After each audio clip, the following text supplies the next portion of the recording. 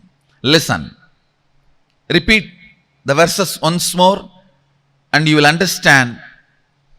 The fifth verse, Yat vachanapyatitam yena vachapyudyate, which cannot be described by words, but which is the source of the vak. The speech does not illumine, reveal, but which makes the speech happen. First. Second, the sixth verse. Yan manasana manute yena hurmano matam, means cannot be cognized by the mana, but which makes mana cognize, which makes mana operate. Next. Yat chakshusha napashyati, not which can be seen, but through which the organ of seeing is lit, functions.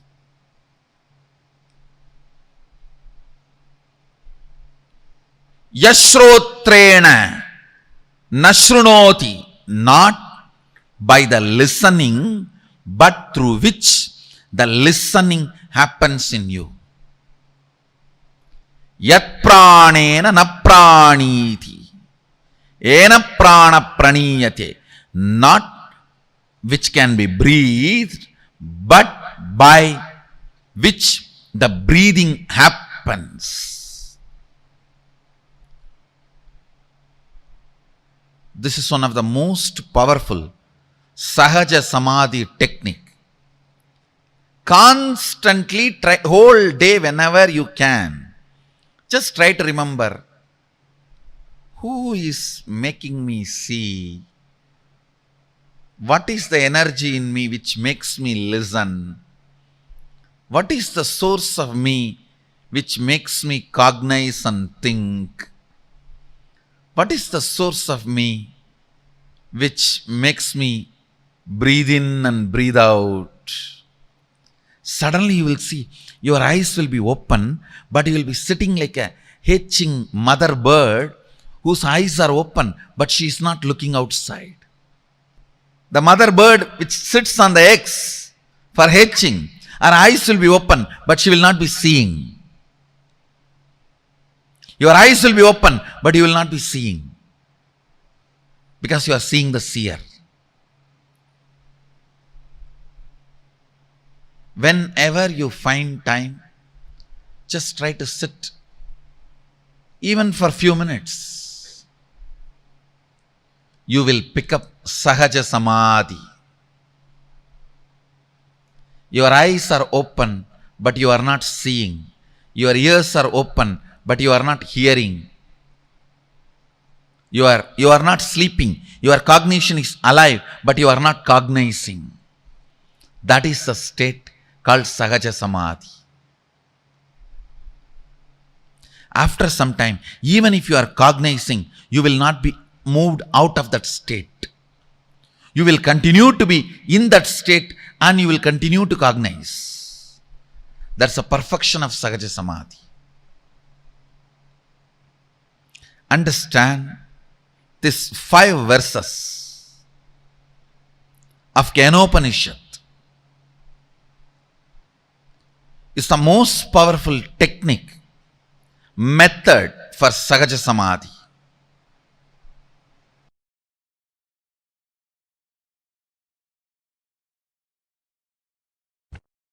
Your body, identity and being to Paramashiva in oneness. I tell you,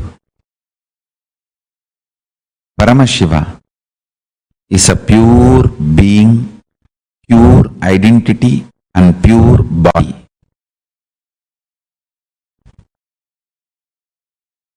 after you declare your integrity to Guru, every breath, every time you breathe, it is tuning with Paramashiva. Inhaling, exhaling, everything is tuning with Paramashiva. Whether you do yoga, or waking up in the Brahma Muhurta, or attend satsang, do the oneness process, Paramashivoham process, or chant Mahavagya, do puja, anything. The tuning goes on and on and on. When I come and sit in the satsang, I am spending this moment with you all and celebrating your existence with my existence as Paramashiva. Listen to this truth. When I come and sit in the satsang, I open myself to your being and tune your body, identity, being to Paramashiva in oneness. And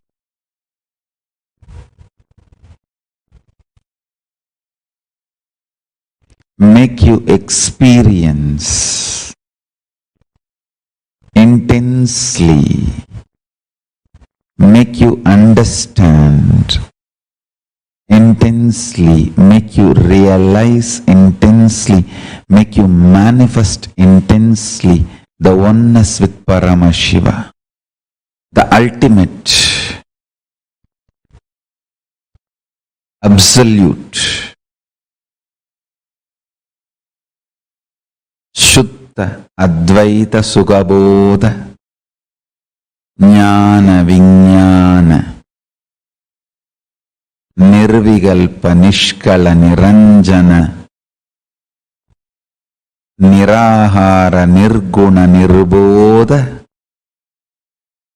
Nischala Nithyananda Paramashiva Swarupam Guru Bhakti continuously tunes you. Guru Bhakti is more than Nirvigalpa Samadhi, Sahaja Samadhi. Guru Bhakti is Sahaja Samadhi. Vegaha nimitta apekshat karmano jayate niyatati kriya aprabandha hetu. Change of motion is proportional to the impressed force and is in the direction of the force. You should know this law is the precise definition of how Guru Bhakti can become Guru's grace and become oneness with Paramashiva. Guru Bhakti does such big push, it gives such big push inside you as a Guru's grace and manifests as Guru Shakti and connects you with Paramashiva. Guru Bhakti is more than Nirvigalpa Samadhi, it is Sahaja Samadhi.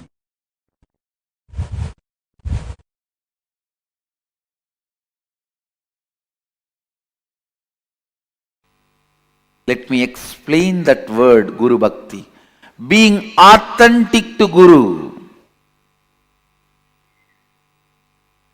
Look into your inner image. See how much of your inner image is influenced by Guru's presence in your life. Look into your inner image. See in how much you are still stuck with your old stupid identity and inner image, how much the Guru has influenced, Guru's presence has influenced, and how much of your idea about you has changed. Please understand, your inner image is not you. Not only your inner image is not you, what you think as your inner image is a screen, iron curtain, stopping you to experience the real you. See how much your inner image has been influenced by your Guru's presence in your life.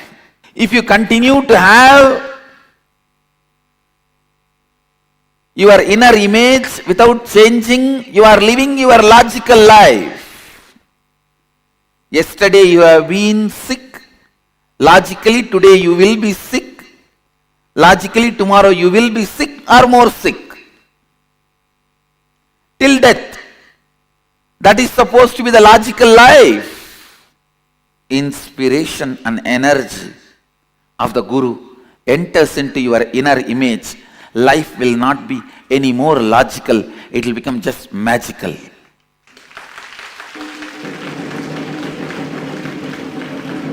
It is not any more logical. It will simply become magical.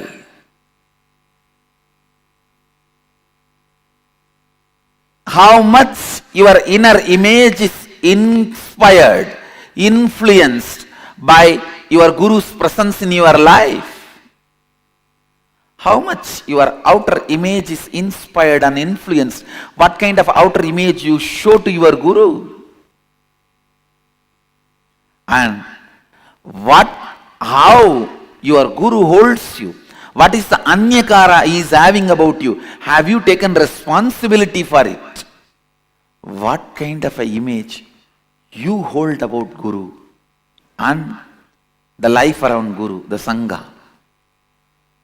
Understand, Guru Bhakti is bringing authenticity in your relationship with Guru. Let your inner image be as your Guru wants. Whoever considers me as your Guru, understand, whoever considers me as your Guru, for all of you, I am making it very clear. The inner image I expect from you. I want you to have the inner image of Shivoham.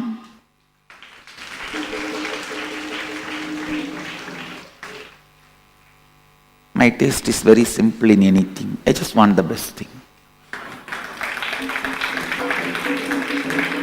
My taste is too simple.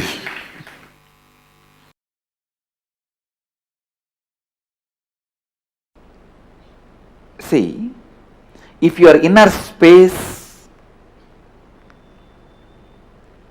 is in the mode of self-denial, you will have exactly the friends, family, people with self-denial only falling in your eyes, falling in your senses, falling in your perception. If you are in the mood of completion, you will have only people who want to do completion falling in your perception. Listen. So, whether you are in the state of a devil, demon, bhuta, preta, rakshasa, gandharva, muni, kinnara, kimburuda, gandharva, yaksha, rakshasa, rishi, whatever space you are in Advaita.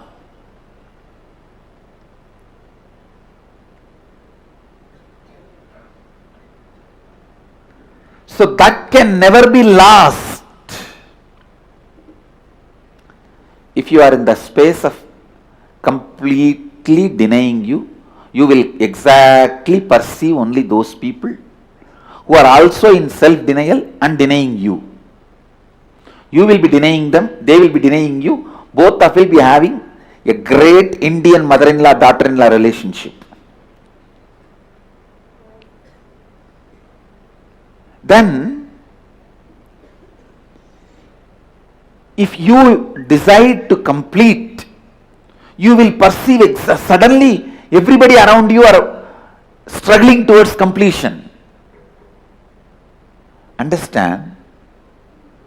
When you allow the higher intelligence of you to pull you up, raise you constantly, suddenly you will perceive Guru happening in your life.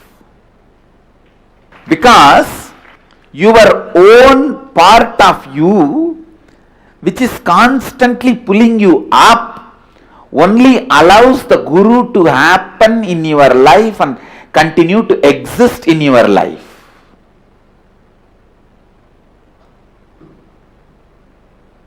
Only then you perceive Guru in your life. If you are in the level of, oh, he has stolen my 200 rupee, he may steal my 300 rupee, he may steal my plastic bucket, you will only have that kind of people around you. In your perception, in your lifestyle, you will have only the people who will steal your mug, jug, the cloth which you kept without using, or the shampoo packet cover you hid under your pillow. You will exactly have only this kind of people in your perception. And when you start perceiving, oh, I will defame this fellow, I will destroy his identity, you will see exactly that kind of people happening around you, who will be defaming you and trying to destroy your identity.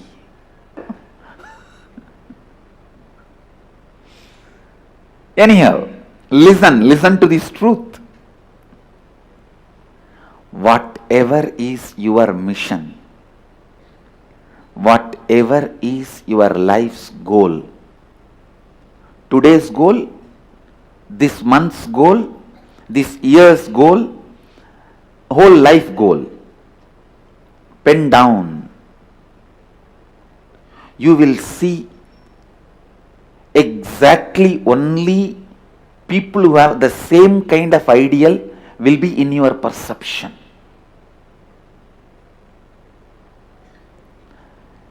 Today's goal is just to get out of this problem.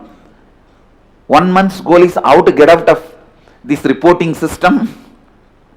1 year's goal is how I can cheat that method, this method, and become Mahant, whatever goal you have. Or your goal may be the other way. Today's goal, how I can really become authentic. 1 month's goal, how I can become authentic and integrated. 1 year's goal, how I can become authentic, integrated and responsible. Life's goal, how I can be enriching. You will see exactly those kind of people will be in your perception. You don't need to show to anybody what you are penning down. But pen down your today's goal, 1 month's goal, 1 year's goal, life's goal, purposes, and look around. Whoever is in your perception, means whoever is impacting your inner space, all of them will be struggling with the same thing, same frequency. Whether you see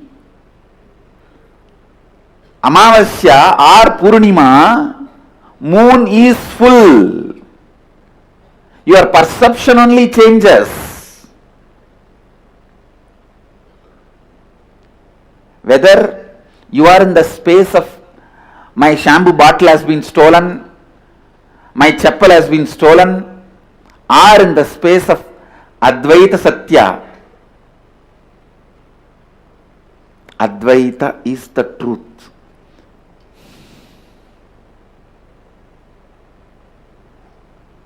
Listen.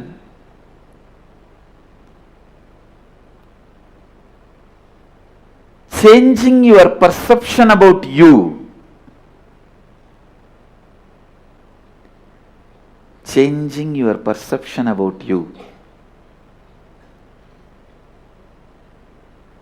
is the most important, most powerful. Listen, most important, most powerful, most authentic, Advaitic sadhana you can do. Because Advaita is existence. Even if you are suffering in the worst physical problems, mental problems, you are in Advaita. Because that is what is your perception about you, your inner image about you. That kind of people only you will attract. That kind of situations only you will attract. That kind of experience only you will attract. Change that.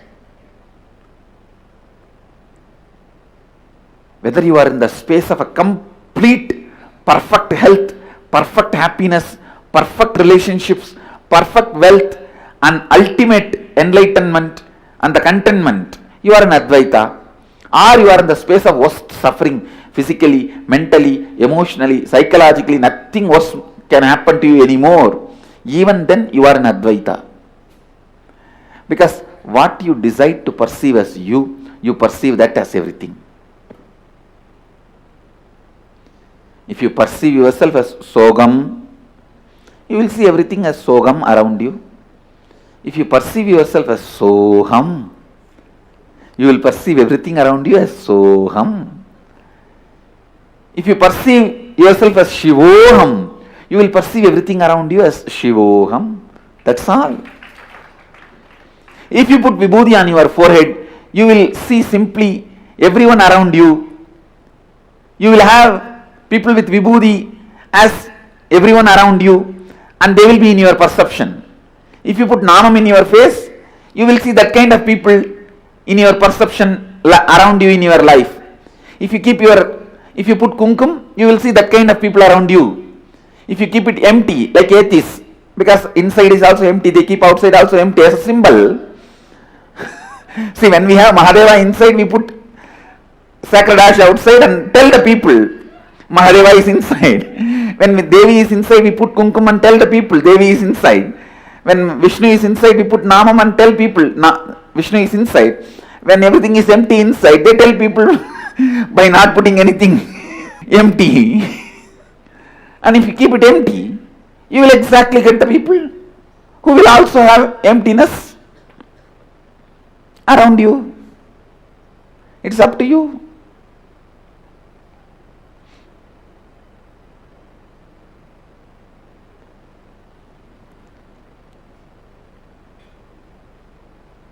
So listen.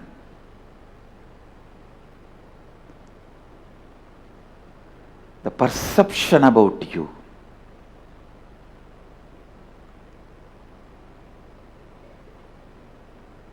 should be built newly with that great truth of Shivoham.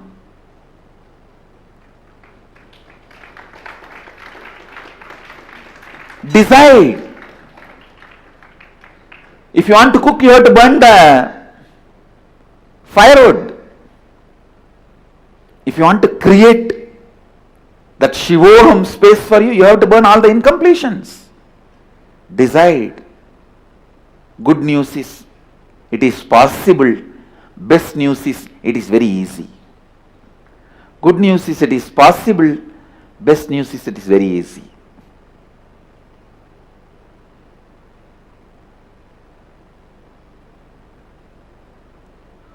Go on completing. Decide very clearly, till I am perceiving myself as Shivoham, I am going to be doing completion.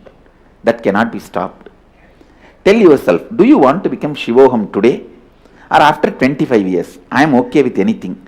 But till then I am going to be doing completion, I am not going to drop it. Better, why don't we become today instead of wasting 25 years? Then simply, naturally, your being will tell, yes, why waste unnecessarily 25 years? To celebrate the truth which already I am. And simply you will see, all your inauthenticities will be burnt, simply your biomemory will be purified and cooked. The cooked biomemory is only called as Siddha. Siddha means in Sanskrit boiled. In Bengali they say Siddha Alu, means boiled potato. A cooked biomemory is Siddha. If you cook your biomemory with Shivoham,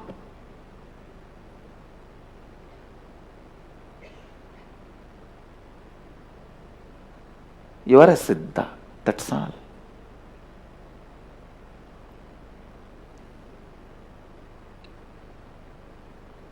Cook your biomemory with Shivoham, Shivoham, Shivoham. Shivoham, Shivoham, Shivoham. Simply you will see, you become Siddha. You become Siddha. Shivoham, Shivoham. Shivoham, Shivoham. Shivoham, Shivoham.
Nirvikalpa Samadhi. Now, what Swamiji explained to us, so beautifully explained to us about Nirvikalpa Samadhi and perpetual completion, which is Sahaja Samadhi. So, Swamiji had explained to us step by step on what this is. Right? Swamiji explained to us saying how Nirvikalpa Samadhi is when unclutching becomes part of your biomemory. And when you reside in that same state, that unclutched state, continuously, it is called as Sahaja Samadhi, perpetual completion, where no other thing from outside can trigger you, put you into incompletion. Even if it does, you have the ability to get back, like without falling into it. How many of you are understanding this? And Swamiji also explained to us about what is real Guru Bhakti. Tuning your body, identity and being to Paramashiva and oneness using Guru Bhakti is Sahaja Samadhi. Can I request all of you to post what exactly are the clicks you had from the session? Please take a few minutes and I request every single one of you to share that.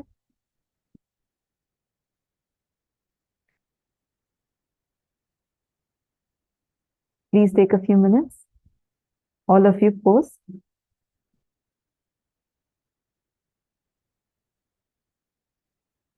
See, all the participants that are here, every single session you're learning is important for us to be able to experience the best during the darshan. During darshan, Swamiji is going to be showering on the first today. How many of you already have started identifying your friends or family members who you feel are going through some tough times and you have invited them already?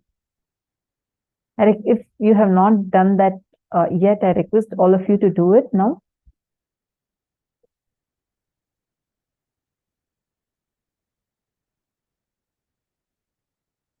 It's your perception about you that needs to change. You need to cook using Shivoham. Convince your being to realize it sooner than later. Beautiful click. Shane Dennis, thank you for sharing. Yes, so beautifully Swamiji explained that. And Swamiji also explained how to use Guru Bhakti, where Guru, he will so strongly, in fact, influence the very inner image, the very idea you carry about yourself, the idea that you carry about God, the ideas you carry about world. And then that transforms using Guru Bhakti, and that strength, your entire perception about you changes. And using that, you cook your understanding about you using Shivoham as a powerful cognition.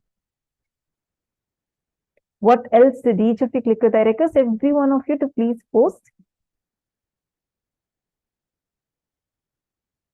Perception about us should be built with the greater truth of Shivoham. That's right? Diana below. Can I request all of you to please post? Come on.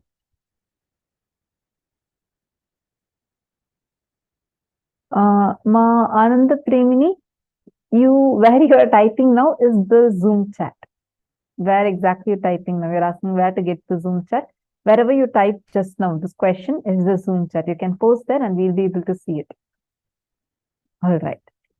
So now, let's understand this a little more deeply.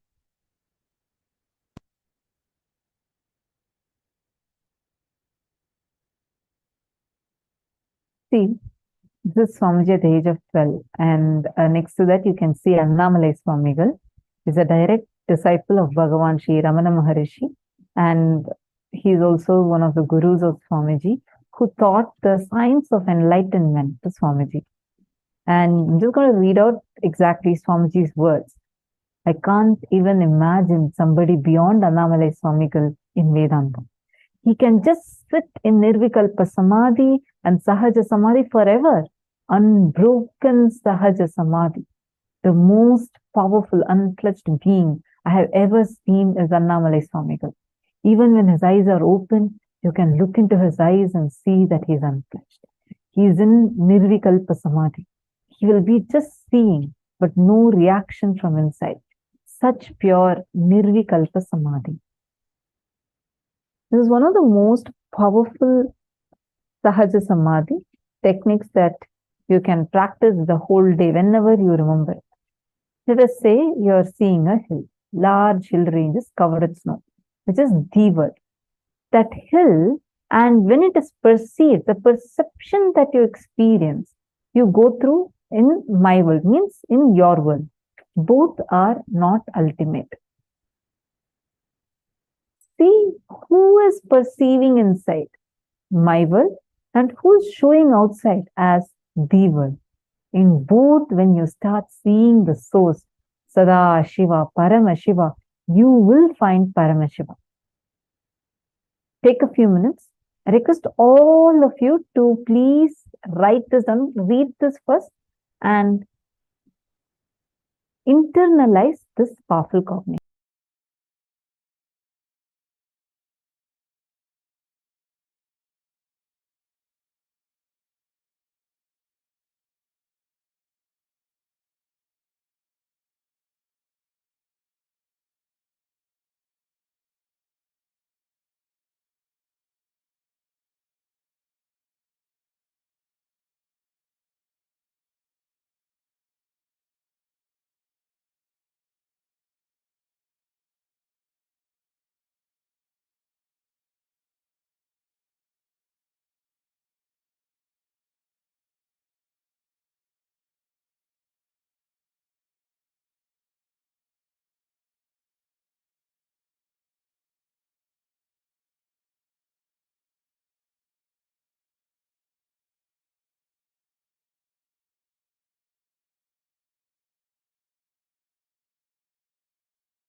you will see that automatically all your attention will get centered on something which cannot be verbalized.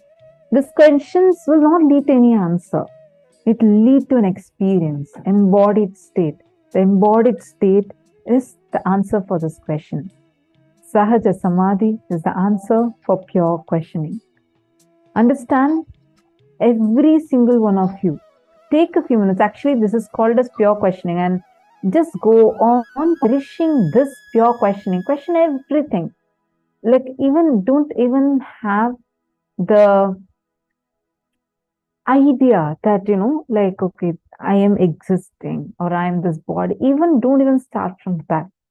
Start seeing, question the very source of every single thing. That is pure questioning.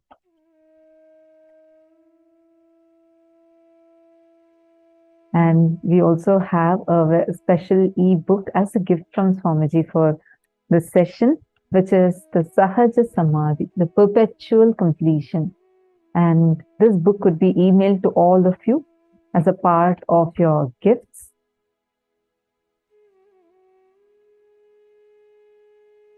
All right. So now, let's all enter into the power manifestation session. And understand, today all of us are learning the science, some of the most important truths, how you can go beyond what you think or how you exist as you, right? All the limiting cognitions you carry about you, that is what's pure questioning. See, pure questioning is what, when you don't have any assumption that you question from, when you just question to know the root, the source as it is, without any kind of dilution with our own assumptions, is pure questioning. Now, whenever you are in listening to life, only when you are in listening to life, you will be able to get answer to the pure questioning. Today, the power we are going to be manifesting, the powers that we are all going to be manifesting, are something very closely associated to this. Only when you have that pure questioning within you, which does not have any assumption. Naturally, when you have that, you're in listening. So whenever you are in listening, please understand, whenever you come to the space of listening from within you, you start manifesting the power, the ability to store anything just once. If you listen to something, that is enough. You will immediately be able to remember and repeat it verbatim. You will be able to know exactly what Swamiji is saying, and you'll be able to verbatim repeat it. We have had tons of times where people have manifested this in our Puranas. See, the listening was so beautiful, such that anything that was spoken, immediately we were able to grasp it. That was the power. That was the way this whole power was manifested. Ekasanta Grahya, it is called, where the moment you hear something, when you listen to something, you're able to grasp it and store it. Understand? When you're listening, when your inner space is opened, right now, when I'm talking to you, right now, in the last 1 minute, 100 thoughts would have passed into your head. As I finish this statement, already 10 or 15 thoughts are running in your head. We are so busy with the inner chatter in us most of the times, 90% of the times, that we miss what life is showing us. We do not have the listening to grasp what life is showing us. You're all getting it? That when you drop the inner chatter, when your whole inner space is settled in the space of listening, even once someone tells something, you'll be able to grasp it. You'll be able to remember it. It will just automatically get recorded in your memory.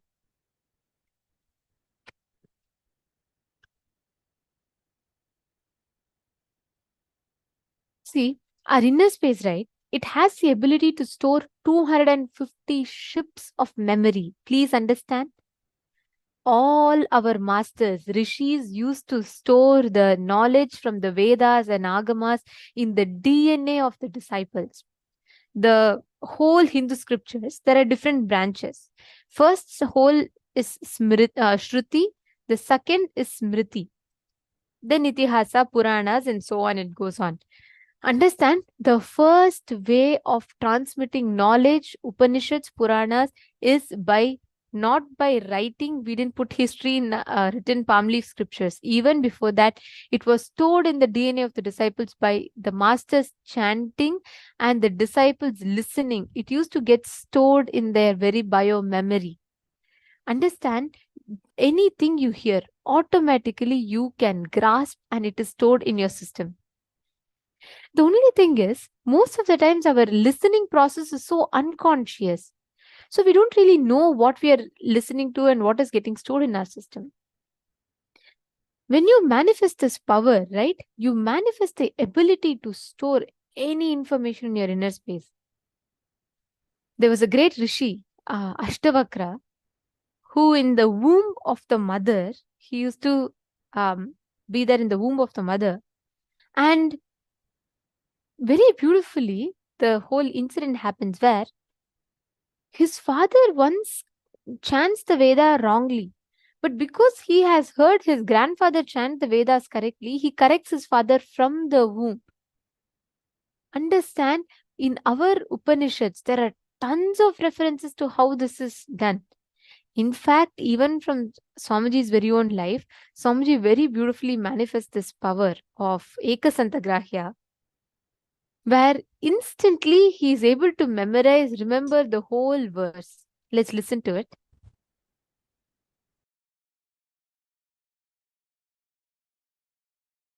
I still remember once that there was a power manifestation.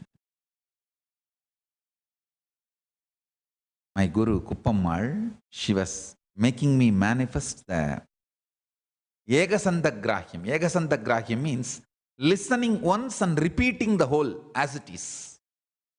That power.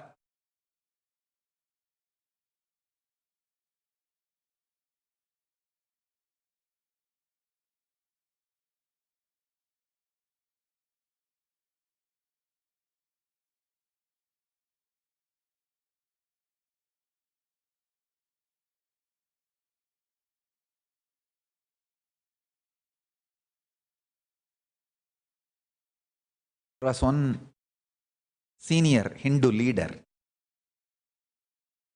who was visiting Tiruvannamalai, and my Guru Kuppammal has taken me to meet him. There she told me that I have to demonstrate this power. I said, your blessings, I'll do it. And that Swami was asked to choose. First he chose Shiva Puranam. They chanted the Shiva Puranam. I repeated the whole thing. Only once they will chant and I have to repeat completely. No one was expecting he will choose a very complicated first Tiruppugal. And it was chanted and I repeated just by listening once. முத்தைத்தரு வத்தித் திருநகை அத்திக்கிரை சத்திச்சரவண முத்திக்கொரு வித்துக்குருபர எனவோதும் முக்கட்பர மற்குச் சுருதியின் முற்பட்டது கற்பித்திருவரு 30 வர்க்கத்தமரர் மடிவேண 10 தலை தக்க கணைதொடு மொற்றைக்கிரி மத்தை பொருதொரு பட்டப்பகல் வட்டத்திகிரியில் இரவாத பத்தற்கிற தத்தை கடவிய பச்சை புயன் மெச்சத்தகு பொருள் பட்சத்துடன் ரட்சித்தருளுவதொரு நாளே பத்தற்கிற தத்தை கடவிய பச்சை புயன் மச்சத்தகு பொருள் ரட்சித்தர் அருளுவது ஒரு நாளே.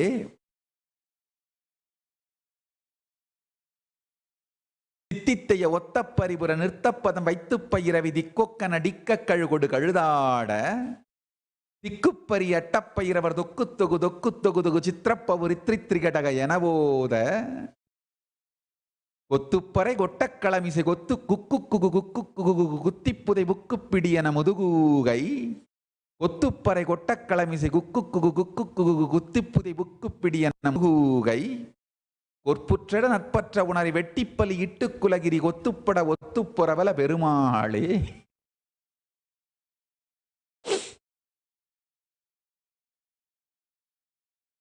It is a song.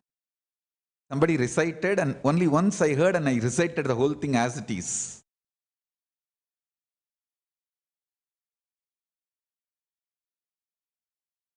It's one of the beautiful song on Subramanya.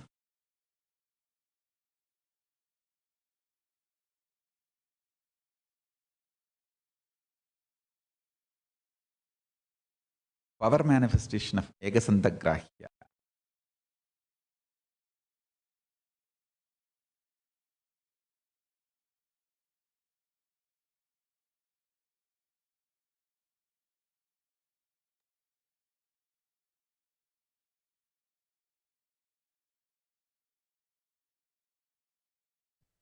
This is the beautiful science that Swamiji is revealing. Please understand, just like how the moment Swamiji's guru said, Swamiji immediately grasped the whole thing. Just once Swamiji listened.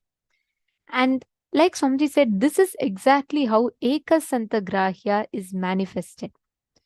When you manifest the experience, whenever Swamiji is, when Swamiji told, every time his guru tells something, he wasn't complete listening to it. So the moment his guru chanted just once, he immediately grasped it and he was able to repeat it in the exact same way. See, the science is very simple. You all just need to be in complete listening. Are all of you understanding? Make sure you are unclutched. Means make sure there are no thoughts or something from outside that's interfering in your manifestation. That's the only thing you need to take care of. Don't worry about anything else. The only thing you need to take care of is making sure that there are no other thoughts or any other interferences happening in you. Clear?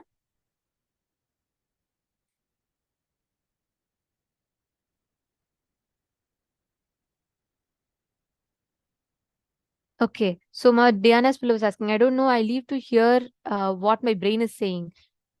Is that common? Just noticing this. Okay, listen, Ma. That is called inner chatter. All of us carry this inside of us. We all have this constant inner chatter going on inside. As you're listening, as you're all sitting here, 100% of you have something running in you. The thing is, whenever you're engaged with an inner chatter, you don't completely listen. That is why many times you feel you're listening, but you're actually not able to grasp. Because inside you constantly kacha is going on. You need to unclutch. When you unclutch inside, you manifest whatever you want as a result outside. Catching it? Okay. Now let's all test it out, okay? So I'm going to play a video clip for all of you. I want all of you, I just like to request all of you to completely unclutch, sit in that space of listening. You're going to listen and try grasping what exactly the video is saying. The whole trick here is don't fall into thoughts. Be in thoughtlessness. And I'll now be showing you all the question. Now, please come to the space of complete listening.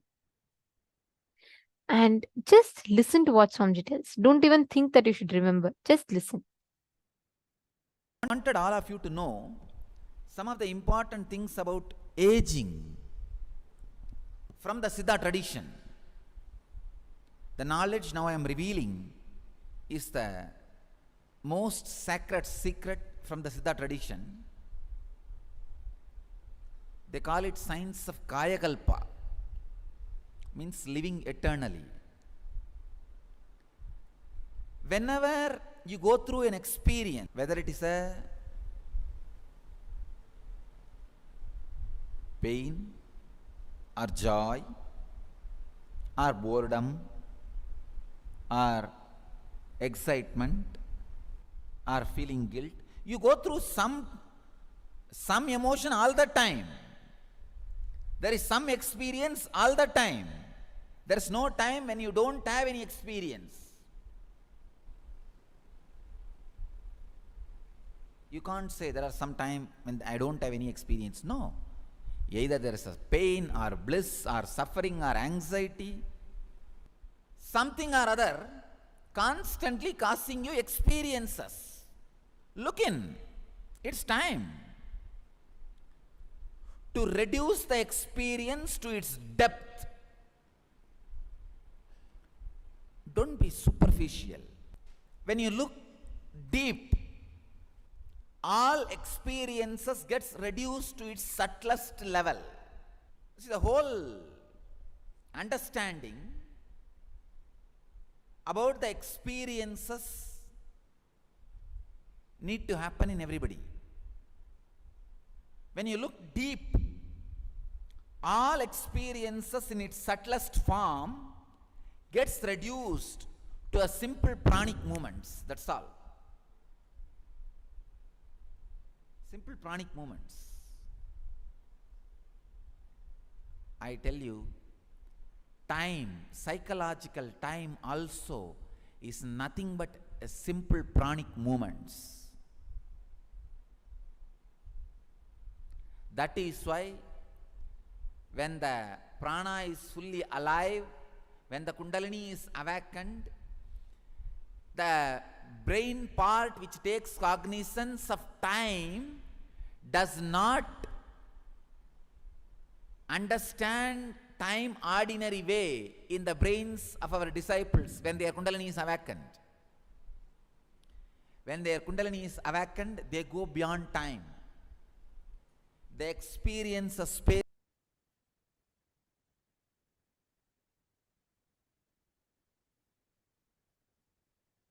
Just write down whatever you listen to. Just pen down.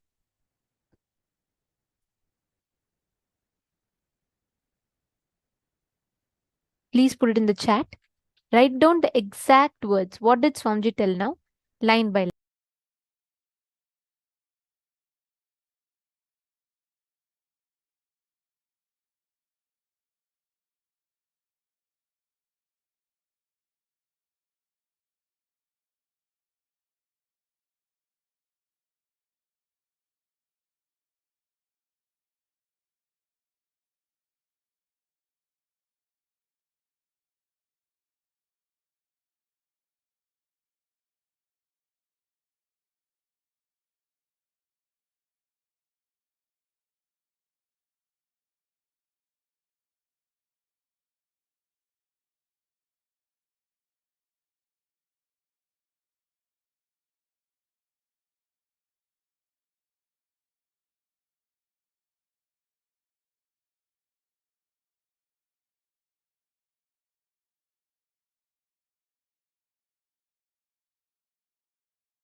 Yes. So hope all of you posted.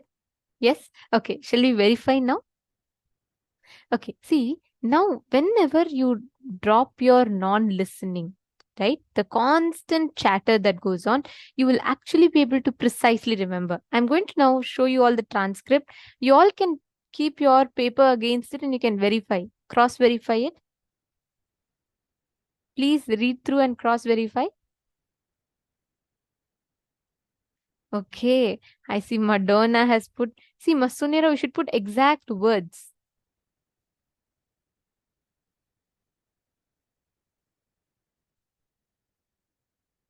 See, Ma Priyatma Surupini, okay, I see your message. Now do we understand our listening does not go beyond one line. Most of the time, we're all stuck to just that one line, one statement. But beyond that point, our listening completely stops. That is what is called that inner chatter that goes on inside. Something is happening inside which does not allow us to grasp what's happening on the outside. That precisely, breaking free from that, when you come to that complete listening, you will be able to understand verbatim what exactly Swamiji spoke, what he is telling, everything you'll be able to grasp. You're understanding, Ma? Every one of you just apply this one truth. If you just remember what Swamiji told, when you come to that space of seeking, pure questioning, where there is no assumptions, no judgments, there's a constant judge sitting inside you who will constantly say, oh, this is good, this is not bad, this is not as good enough, this person can be a little bit more better. So you're so busy handling the ruckus that goes on inside, you barely have time to listen to what Swamiji is saying in the outside. This is how we miss the miracles that life has to present to us. Now let us all get ready to enter into the next session. See, understand, today whole day, focus on bringing this listening. Yes, Ma Vimala Nambiar, the more and more we do completion, we will reach that space. See, mostly we're also busy with our script constantly. The moment, let's say someone asks let's say your boss is calling you, okay? You're sitting and working. Suddenly your boss one of your co-employees comes and tells you that your boss is calling you urgently. By the time you go to the office room, you don't simply go. You don't simply say, okay, boss is calling me. There are 100 possibilities. You say, oh, okay, this could be the situation. Maybe he's calling me because I didn't finish. There's so many things pending in my plate. And then you'll already prepare an answer for that. If he asks about this, then I'll tell this. If he asks about this, I'll tell about this. Or you'll say, oh, maybe he's calling me trying to increase the time I work. He wants me to work for more time. Then I'll tell him this reason. You are so busy thinking about what you have to talk, but poor guy would have called to give you a gift for your birthday, which he forgot. But constantly we make everything of ours with our written scripts. So every single time you make that pre-written script, you will lose what life has to tell you. Now, we are going to be entering into the next session where we understand about one of the most important things. There is something called as soft suffering. Swamiji is now going to be explaining to us what that soft suffering means and how that soft suffering is a boon for us. So let's now listen to the revelation from Swamiji.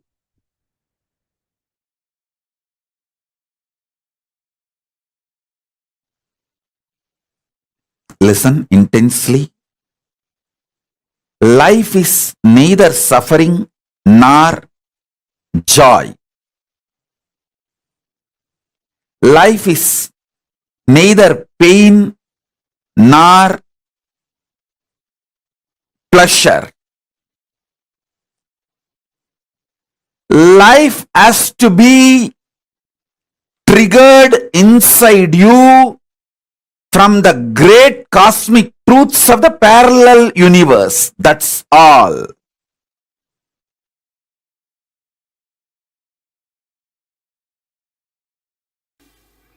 the moment you feel the suffocation, liberation starts in you. Okay. It is like a gold touching the mercury. The moment gold and mercury comes in contact, gold starts melting. Same way, the moment you feel the suffocation, it starts melting. And sometime we ourselves as Sadashiva, this as a boon, I may not be able to handle myself pushing me towards liberation. You better appear in the form of suffocation to me and go on pushing me towards liberation. Why Tirunavukkarasar got the stomach pain? He actually asked Sadashiva, till you fill my heart, let my stomach torture me. So that is the way he got that disease. He feels in the world I may forget the whole purpose. So better you be available in the form of this suffocation. So till I become completely enlightened, you be driving me from the stomach. Oh my God. Sometimes even we ourselves make this happen. And we will not be aware of this at all. I tell you, there is something called soft sufferings. Soft suffering means actually without any problem you will be suffering.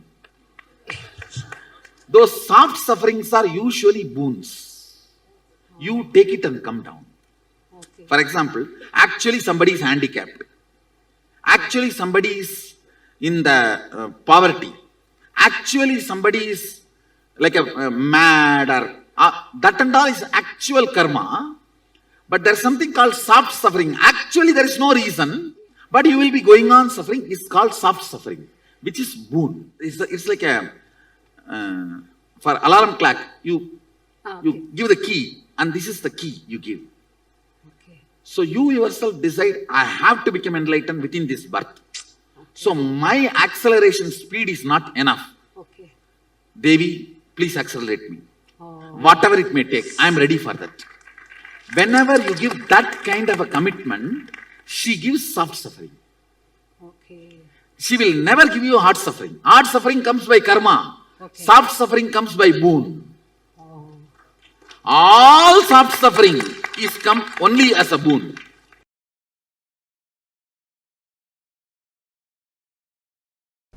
If I have the body which gets tired, then I know the signs to get out of tiredness. Understand? What do you mean by saying your body gets tired? Then you know there is a space where you are not tired. When you know there is a space where you are not tired, you know now there is a space where you are not tired and where you are tired. Now, it's only a simple science we need to manifest, where we are not tired. You may just have to find out the basic secrets. What keeps me not tired? Physically, simple things, pitta. I tell you, almost 99% of your tiredness, boredom, depression, all are physical problems, not mental. Actually, if you are depressed, the best way to get out of depression is tell 2-3 people to torture you. No, really. When you have a real problem, you will not create this soft suffering. You just need a strong 2-3 people to torture you. Then the whole problem will be solved. Because there is no suffering from outside, you just go on torture yourself. Soft suffering is luxurious suffering. It is like the fellows who don't do hard work. The fellows who don't walk to go and buy vegetables in their real life. Try to run on the cycle which does not move from one place. Soft suffering is the luxurious replacement of the real suffering. When you do not have the real one, and you want to have that pavam feeling. Enjoying pavam feeling is pavi. Who is papi? Who enjoys the pavam feeling, who cherishes the victimhood, is sinner.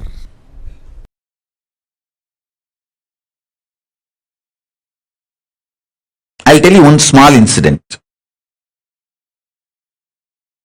One guy came to my guru, Isaki Swamigal, who talks very less usually.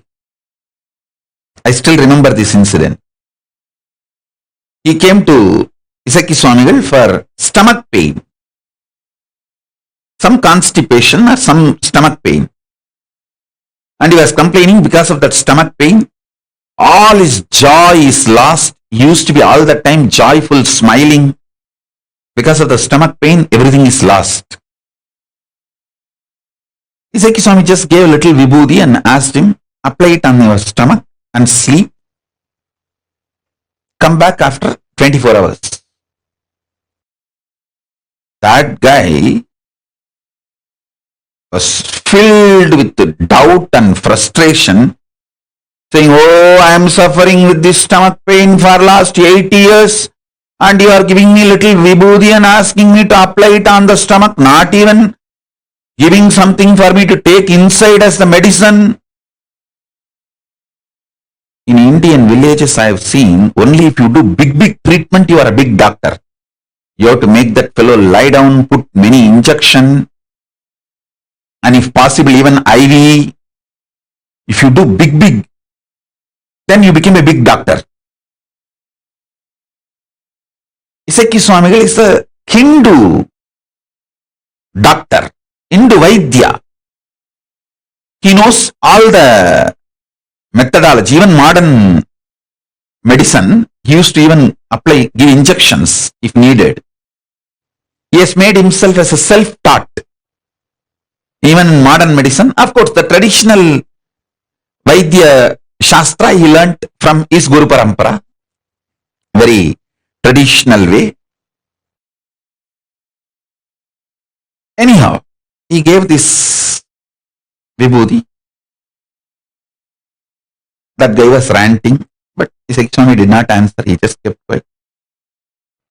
That fellow went and tried applying on the stomach and sleeping as usual, as it is supposed to happen. He became alright, completely alright. Not only the stomach pain disappeared, the bleeding he used to have stopped.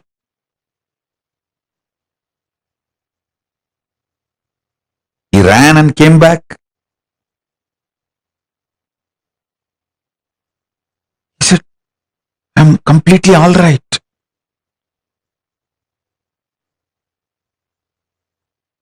But still there is no joy in his face.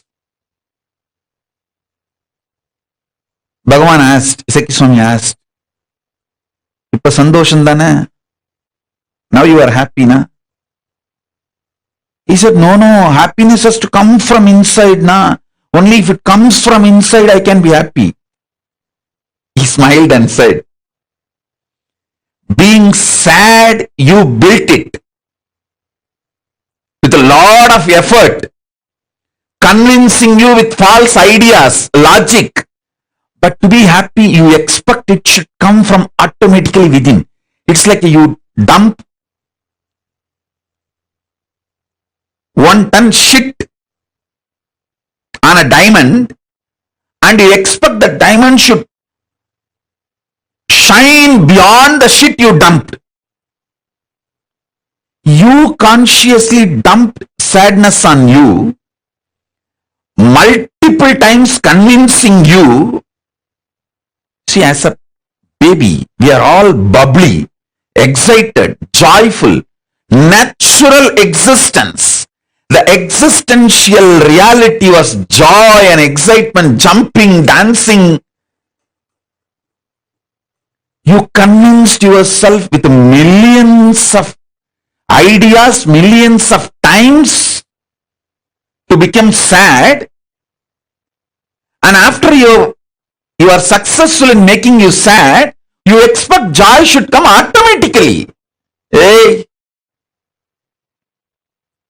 jump like a baby, laugh, roll. That is your natural existence.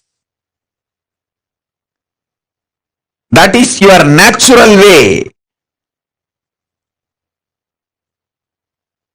See Papa's Kandamata and do. That is your natural way of existence. Your sadness is artificial, but your mind is so cunning, it makes you believe your happiness should be natural.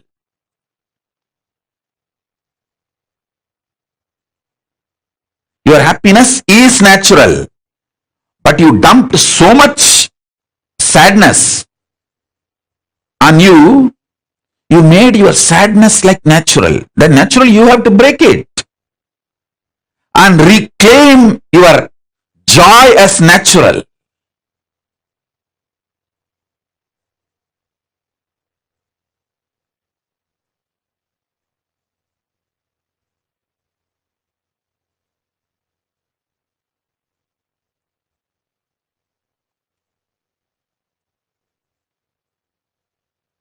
So understand first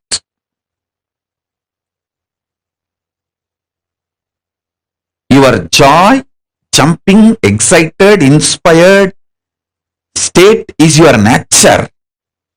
You made it disappear from your life and you made sadness natural. So now it is your responsibility to reclaim your original nature and jump. That's what they call it. They say in English, there is a proverb, fake it till you make it. You don't even need to fake it. It is your original status. Jump, dance, it's your original status.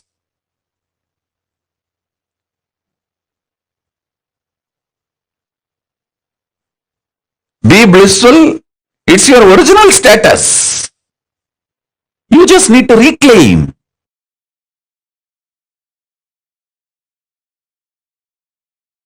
Actually,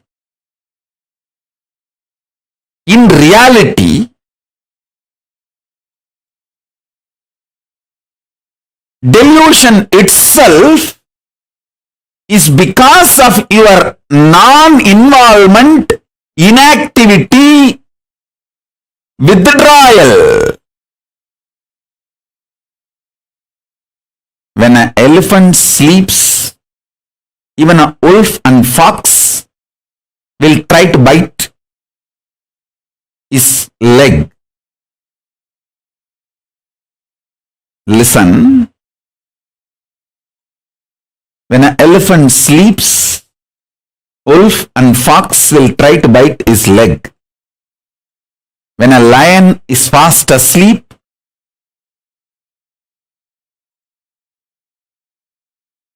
even wolves and foxes will try to eat the meat. Listen carefully. I'll repeat. Because the lion is sleeping, wolves and foxes get the courage to come near the lion, try to eat the leftover meat. Because the elephant is sleeping, wolves and foxes will try to come and bite the feet of the elephant, try to take a bite.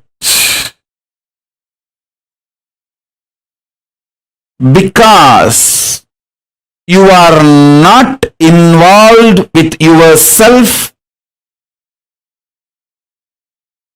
even your delusion is invited upon you. Listen. Why you have nightmare? Because you fell into the lower conscious identity. your decision to fall into the lower conscious identity naturally invites nightmare in you. Your decision to wake up to the higher identity not only will throw away the nightmare, it can throw away all delusions and illusions.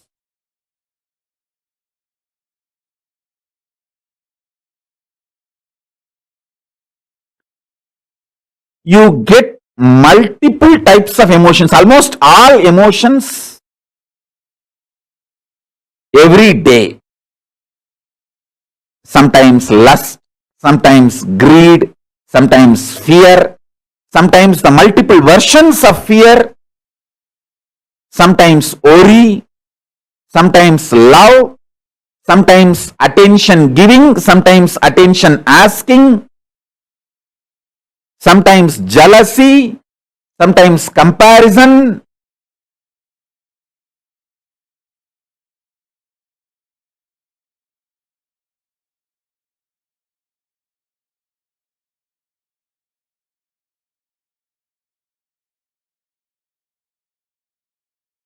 Various emotions, sometimes the willpower, sometimes arrogance, sometimes frustration, different emotions I can describe. All kinds of emotions you get.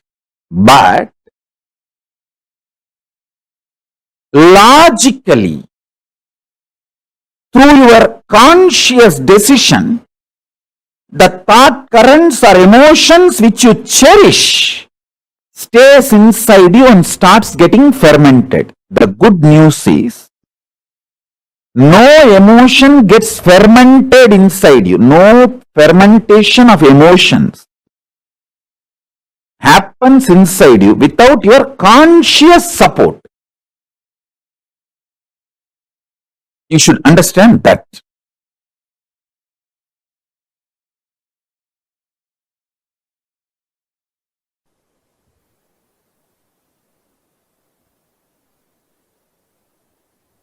Due to the unconscious lifestyle, you collect many addictive patterns and empower them with your parasites. And those parasites nicely getting empowered, sitting inside you, literally not just rule your life, ruin your life. Haritaki is the most beautiful way to get rid of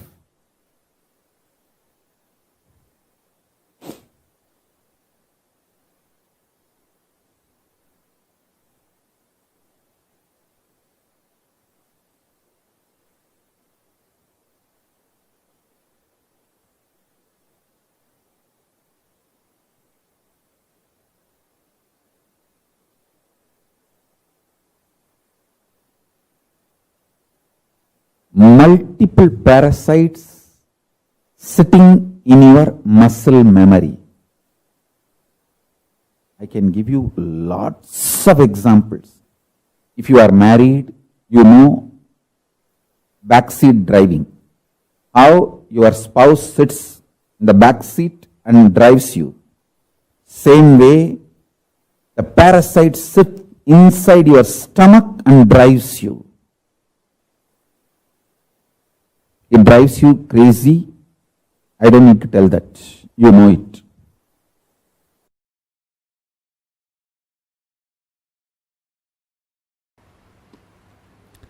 You are not negligible part of the existence. When you consider you are a negligible part of the existence, or you are an accident, or you are cursed. These are the multiple identities you try to associate due to the frustration and low self-identity. You give life to that identity. Because you give life to it, that becomes reality.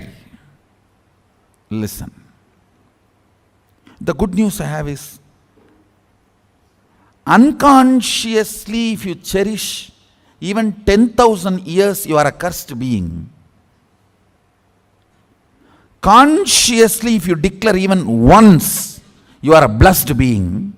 The conscious declaration overpowers 10,000 unconscious cherished thought current, because even if 10,000 years a room is in darkness, one matchstick is enough to light it in 1 second.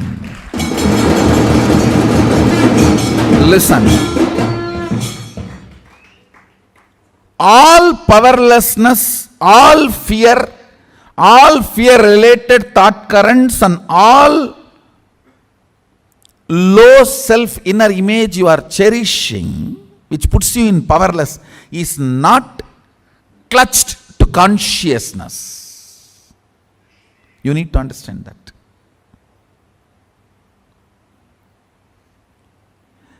They're all there indirectly receiving or sucking the energy from consciousness, but they are not supported by consciousness. That is why the asuras, how much ever powers they may get, finally they do not exist.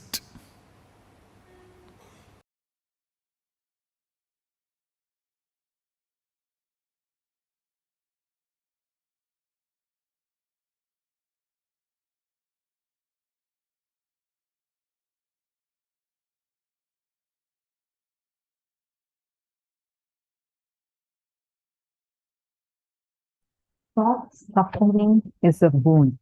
Wow. Such a powerful way Swamiji explained to us how even the soft suffering which we take as a boon for reminding about our higher self, how we take it as a boon and how we come down, or like we ask as a boon and we get it. How many of you understood this soft suffering part? Can I request all of you to please post? How many of you understood this?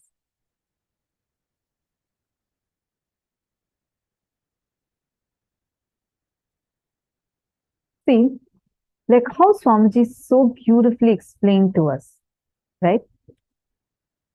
Soft suffering means actually without any problem, we going on suffering. You will be suffering. It's like a luxurious suffering that we have. All of us carry this. And understand, actually, this is more for reminding you about your higher self, your higher identity. How many of you are able to cognize this? How many of you are able to understand this? Can I request all of you to please post in the chat? Life is neither suffering nor joy. Life is neither pain nor pleasure. Life has to be triggered inside you from the great cosmic truths of the parallel universe. That's all. Understand? Because an elephant is sleeping, wolves and foxes will try to come and bite its feet. Same way, because you are not being involved with yourself, even your delusion is invited upon you. Very important cognition to cognize. Can I request all of you to post what exactly you're understanding from this? Please take a moment and post what exactly you understood.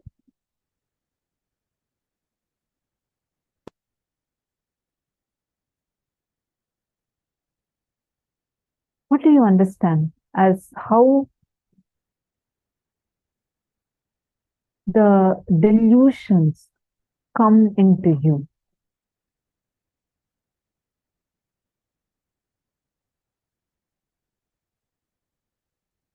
How do you understand as, what is this? Like, listen carefully. When an elephant is trying to sleep or it's sleeping, wolves and foxes will try to come and bite its leg, trying to take a bite of it. Same thing. Okay, that's why actually if you see in a herd of elephants, there will always be one elephant being awake, trying to guard the entire herd. Same way, because we are not involved with ourselves, the delusion comes in and tries to take over us.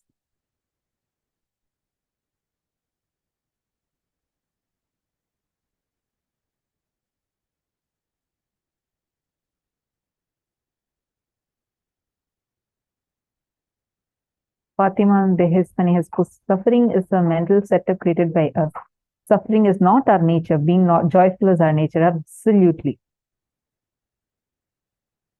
Diana's below, you have posted that delusion bites us when we aren't looking.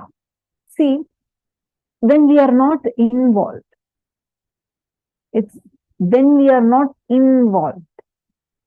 Meaning, it's much deeper than what you understand.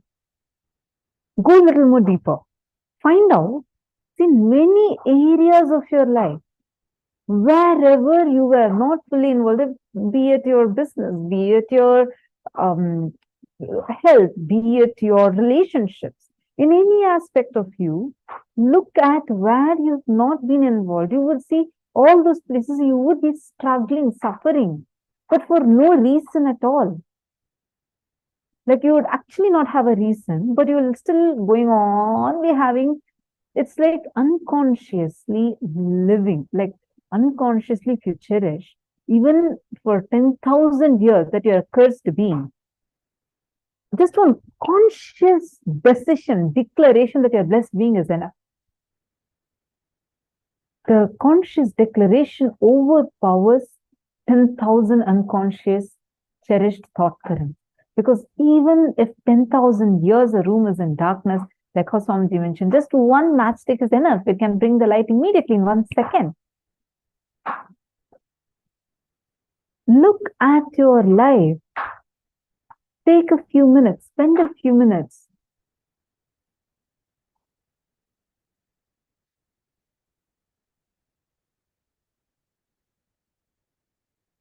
How many of you are understanding this non-involvement with life? Magitanjali Khana, look at your posting, right? I want to be active and stop physical suffering. Now just look at it. How much percentage of it is because you are not being involved with yourself? Non-involvement with yourself. Take a few minutes, all of you spend a few minutes and look at it.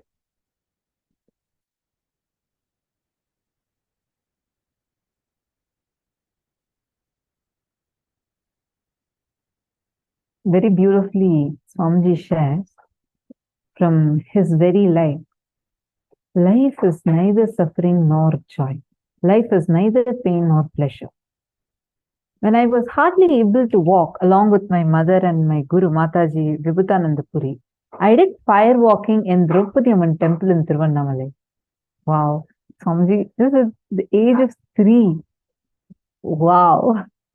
Swamiji did fire walking. That's what Swamiji is sharing about.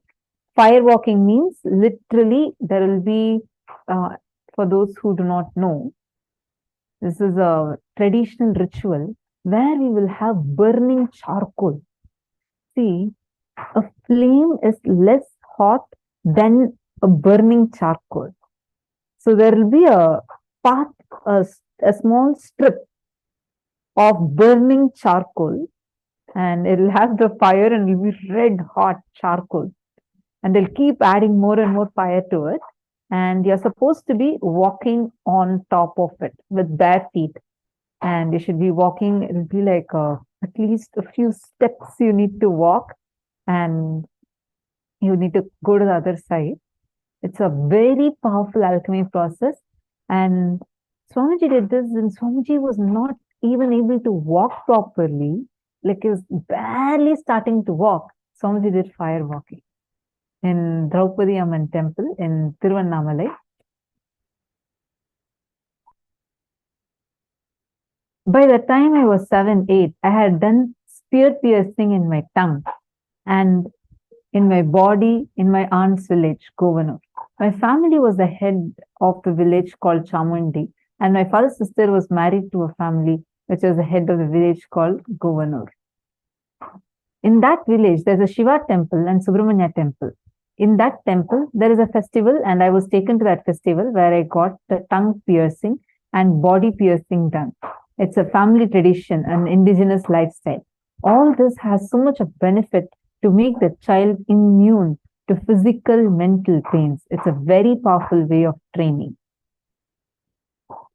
And Swamiji had done all of these processes, like you'll actually see this trishul or veil, all these things pierced on the tongue, and some will even be like on the skin. Even recently in 2018, Swamiji had done this, right? Like you all, whoever came to Tiruvannamalai, we all witnessed. And all of us also got the blessing to be around Swamiji at that time and to participate in it, where like Swamiji actually pierced like lemons on Swamiji's hand and walked on fire. So all these are indigenous Hindu practices, which helps us to go over the physical, mental pains that we carry. Now, take a few minutes, look into incidents from 4 aspects of your life: career, relationships, health, wealth, where you manifested suffering. Take a few minutes and please start penning them down.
Yes.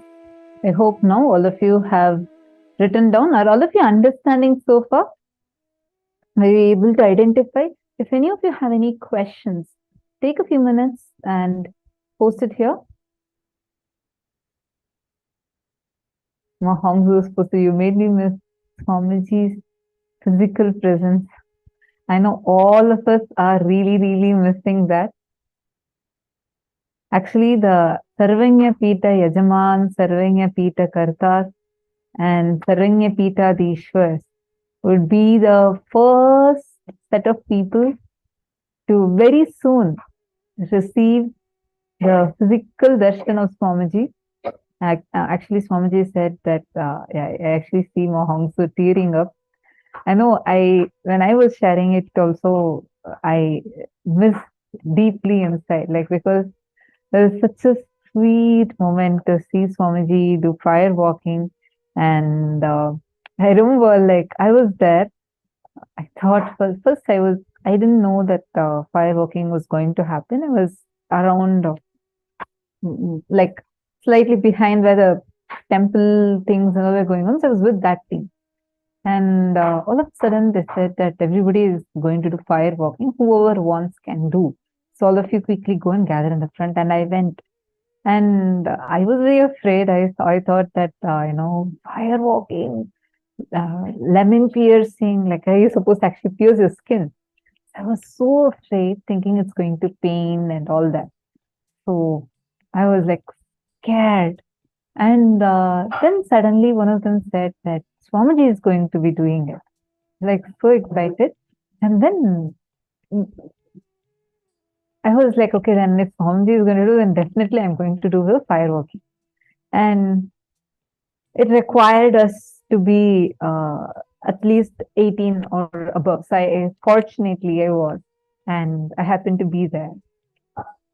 Swamiji was there standing on, I still remember, the fire pit was being prepared, like a huge pit with burning charcoal, and they're preparing it. They're trying to get the fire up. It was like really, really hot. That whole area itself was hot. And everyone, there were so many program participants and Balasans, Adhinavasis, everybody were gathered around. And Swamiji was standing there with the Trishul. And like so powerfully, like Kala Vairava Swamiji is standing there. And Swamiji was having one of his hands on his hips. And then it's like there's music going on, and Swamiji was dancing to that song. And it was just a sight to behold.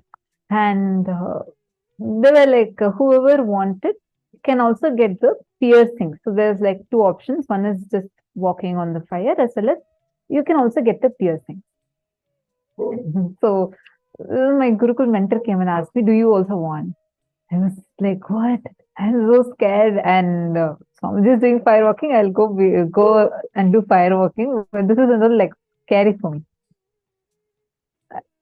They said that like he was trying to convince me, no, you should do it, and it won't pain or anything like that. I said it's not even about pain. I don't know. I just had some kind of a fear related to this. And then I just turned and saw Swamiji was getting the piercings. And I was like, oh God, Swamiji is getting, then definitely I should get. Swamiji just looked and gave one smile. That's all. After that, I didn't have any pain, like nothing I had. Then I got like full hands, some 6, 7 on each side. It's like basically like a thread would be put through a needle through your skin, just the first layer of skin. Actually, nothing. It does not even feel like how it feels when you're thinking about it. It actually does not pain at all. Everybody did it. So, and then there's like 2 lemons that will be hanging. So it's not just a thread that goes through, it's that lemons that will be hanging and, moving. So when you move, it's supposed to be painful. But since it's an alchemy process, and Swamiji himself conducted it, and he himself with full hand, both sides, Swamiji got it, got like the piercings. And Swamiji was dancing with that, holding the Trishul. I still remember with all Swamiji set us out with a white smile, and Swamiji was keeping his hand on his hips and like moving to the beats. The songs were going on, kirtans are going on. And first thing, Swamiji, we started the whole process. And as soon as they said that the fire pit is ready, Kalabhairava entered into Swamiji and like literally, Swamiji didn't just walk. If you all have watched that fire walking video, you'll know what I'm talking about. Everybody else would just walk. Swamiji just thumped on the fire. It's like burning hot charcoal, and Swamiji just goes like that and walks with a full white smile, and gracefully he just walks and goes and sits. And then Swamiji told like this for everyone to start. And that was like the very first time, and I think so far the only time I had done. And with all other Adinasis, and I also went in, and literally just Swamiji will just look at each of us and give a white smile. Swamiji will like, come on. And then all of us will just walk over that fire. Nothing happened to me, like literally not even a mark. Like right after that, it's actually burning charcoal. You walk over it and then you come back, and then like there was like the ground was with mud, stones and all that. We came back and all of us were jumping and dancing. Nothing happened to me, not even a mark, not even a slight mark, or even no burn. Forget about burn, no mark even. It was like such a sweet moment. Even now I just miss it so much, like how Swamiji was, doing the fire walking. After that, it's available. You all can actually go and look up at YouTube and search for Swamiji's doing fire walking. There's a oneness capsule that's available. It's just so beautiful, so beautiful just to watch it. You'll actually feel your Kundalini getting awakened when you watch it. So, Ma Hong Su, since you told this, I just wanted to share that. Yes. So now, any of you have any questions, you can post here. Any of you have any questions related to the workshop that we just did?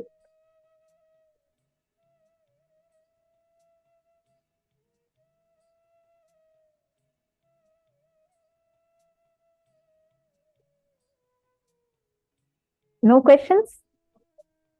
All right.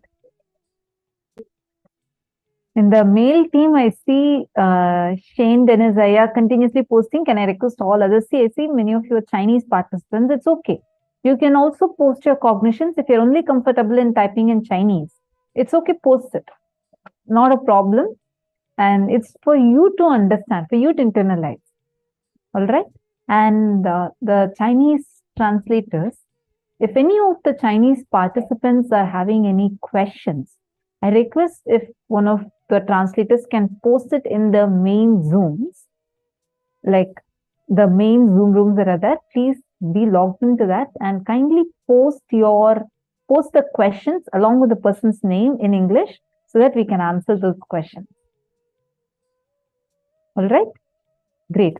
So now, are you all ready for one more round of power manifestation? Shall we all enter into power manifestation? Now, before we enter into that, I have one more quick thing. Now, whatever you have penned down, can you all pen down in detail how non-involved you were in those incidents? And how you can become more involved. Take a few minutes and please write these 2 steps.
Hope all of you have written. Have all of you finished writing? Please let me know if all of you have finished writing. If you have any questions, feel free to post.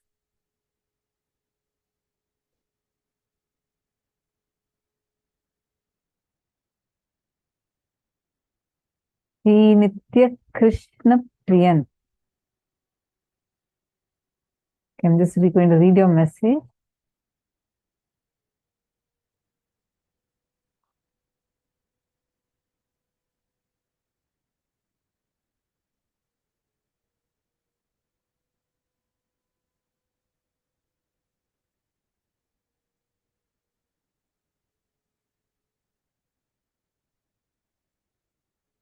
So beautiful.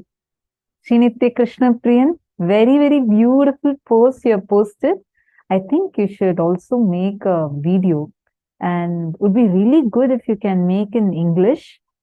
But if you can't make in English, at least make it in Chinese. But definitely make a video about this. You don't know how many people are suffering with this. There are so many people that are suffering, like with breakups, relationships. Relationships are in a very dire state today. And the experience I shared is so sweet. And just the cognition shift you're having is really good. Take a few minutes to record your experience. Okay, now are all of you ready? We're going to do one more round where we're going to play a satsang clip. You're going to intensely listen and you're going to grasp. Ekasantagrahya. Just listen and grasp. And whatever you remember, you're going to write it down. Ready? 3, 2, 1, start.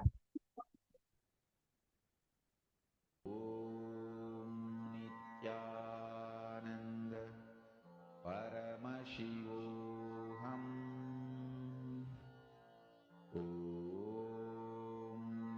Nithyananda Paramashivoham.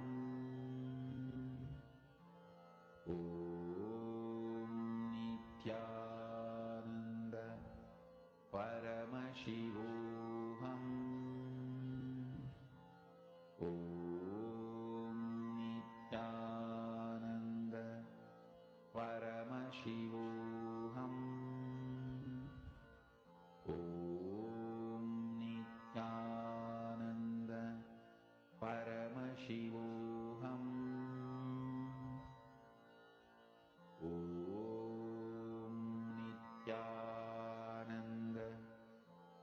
Paramashivoham.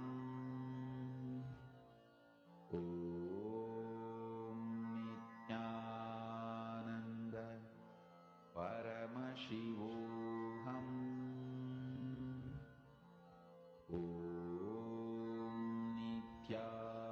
Nithyananda Paramashivoham. Nithyananda Paramashivoham. Nithyananda Paramashivoham.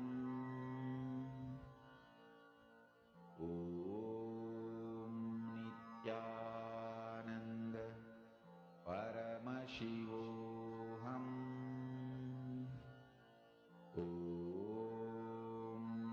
Nithyananda Paramashivoham.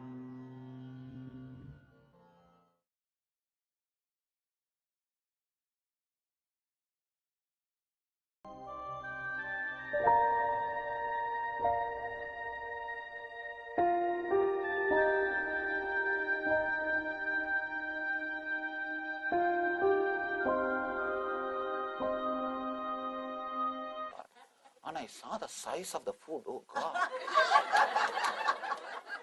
No, really, and let me be very clear, please understand, so much of advertisement for food should not be done. See, constantly what you see only you will feel connected. So much of advertisement for food should not be done. And you eating is somebody's business means naturally you will be made to eat. Be very clear. So much of advertisement for food because you eating is somebody's business. It is dangerous. It is dangerous. Constantly, without even your knowledge, without even your consciousness, so much of advertisement for the food. You start meditating on food. Eating becomes a religion. You start meditating on food. Continuously you are meditating on food.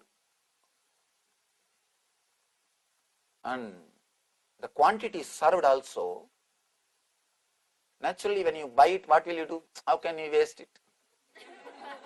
I tell you, if you throw the food in the dustbin, only food will be wasted. If you dump it in your stomach, the system also will be wasted. Never feel that you are wasting food. The moment you feel enough, just throw it in the dustbin. Only food will be wasted. If you put it inside, system also will be wasted. Food you can buy, system you can't buy once more.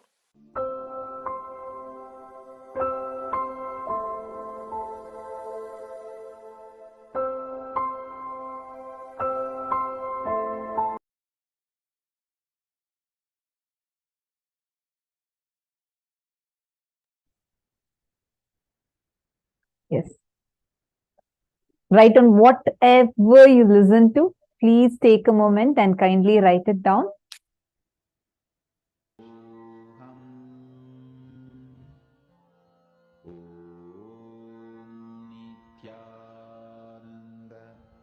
Write down whatever you listen to, whatever Swamiji revealed. Start typing it down.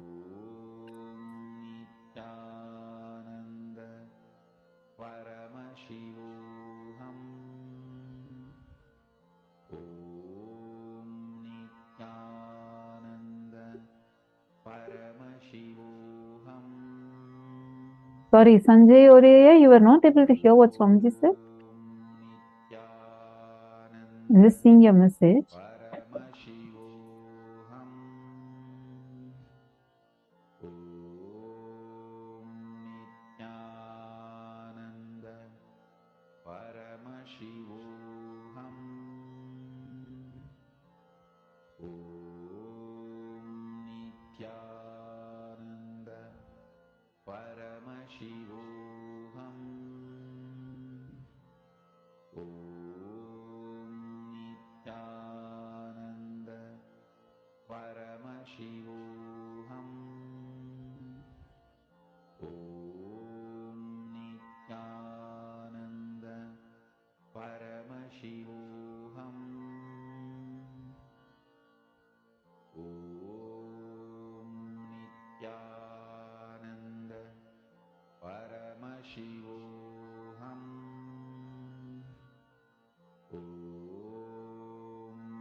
Have all of you finished? Quickly type down.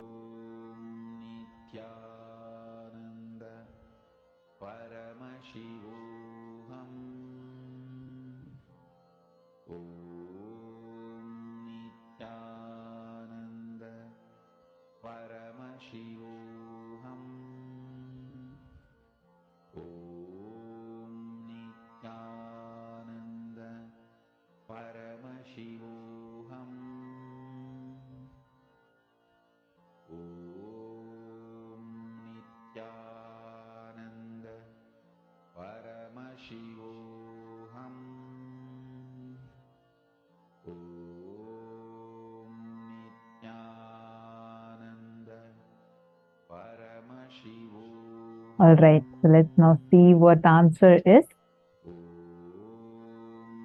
3, 2, can I show the answer?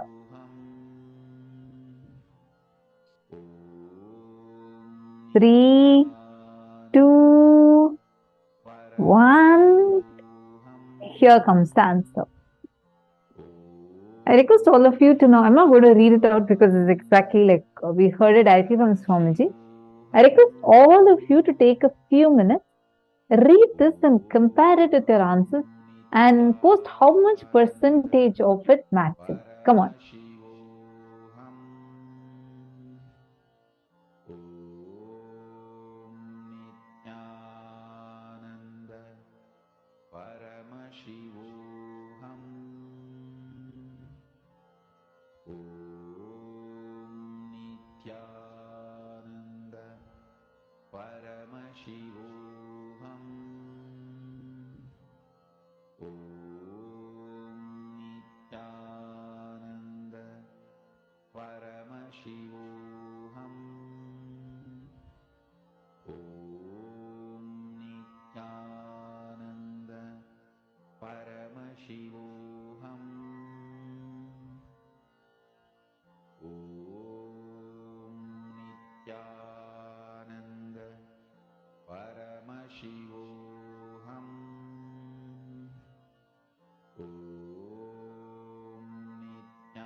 How many of you are seeing that your listening has increased? At least you were able to get much more rightly.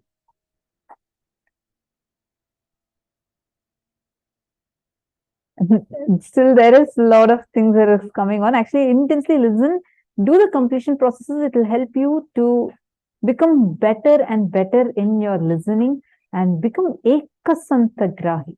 Just by listening once, you'll be able to grasp it. Now, we all learned about soft suffering. We're going to enter into the next thing, where Swamiji is going to explain. This is something very important. We all know about pain, we all know about suffering, but something more important is how the suffering and pain happens inside us. We're going to understand that. Swamiji is going to explain about 5 types of pain that we all carry. Let's now listen to the revelation from Swamiji.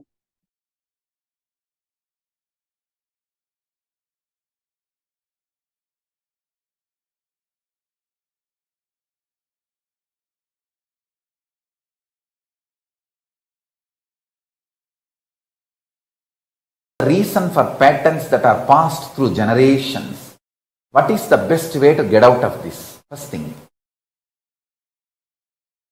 the fundamentally human being learns the basis of their identity. What is right, what is wrong, what is good, what is bad, what is pleasure, what is pain. From your past generations, from your parents, family, people around you who taught you. I still remember very clearly one incident. Let me tell you. It really happened. I was helping the Shivacharyas in the temple, in Arunachaleshwara temple, to light the lamp for the earth. So once the Shivacharyas, they do 2 puja, means the puja is done inside Garbha Mandir and then in Ardha Mandapa.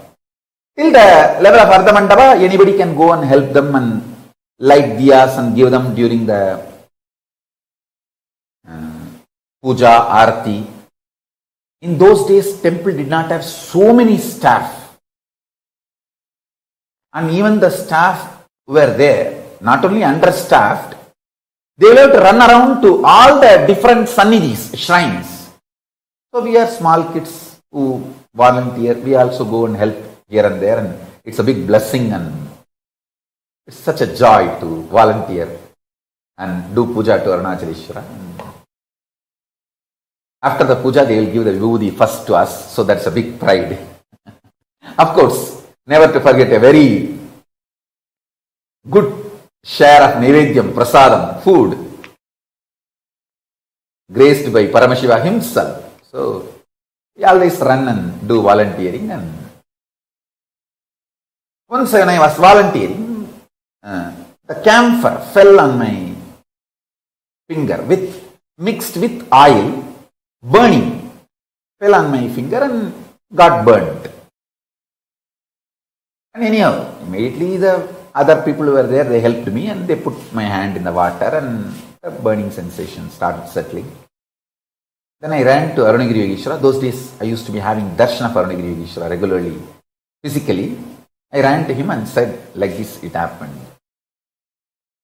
And he just held that finger and said, கண்ணே, நெருப்பு சுடுங்கிறது தப்பு பாடமப்பா, பாடத்தால் தான் சுடுதை தவிர இருப்பினால் சுடலப்பா. He was telling me, the fire burns, fire hurts, is because the lesson we learned that fire will burn, not by the existence fire will burn. Of course, don't try in your home. Just listen to the whole story. Then he got little camphor and he held that finger which got burnt with his hand and asked me to touch the camphor with other hand.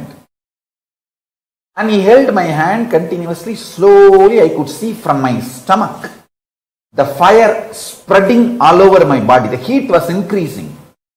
But it was such pleasure, intense, pleasant experience and pleasure from inside. And it went, the temperature went to the extreme. The camphor which was touched by my other hand just lit up. To that level, my body temperature has gone up, but no pain, no suffering. It was pure pleasure.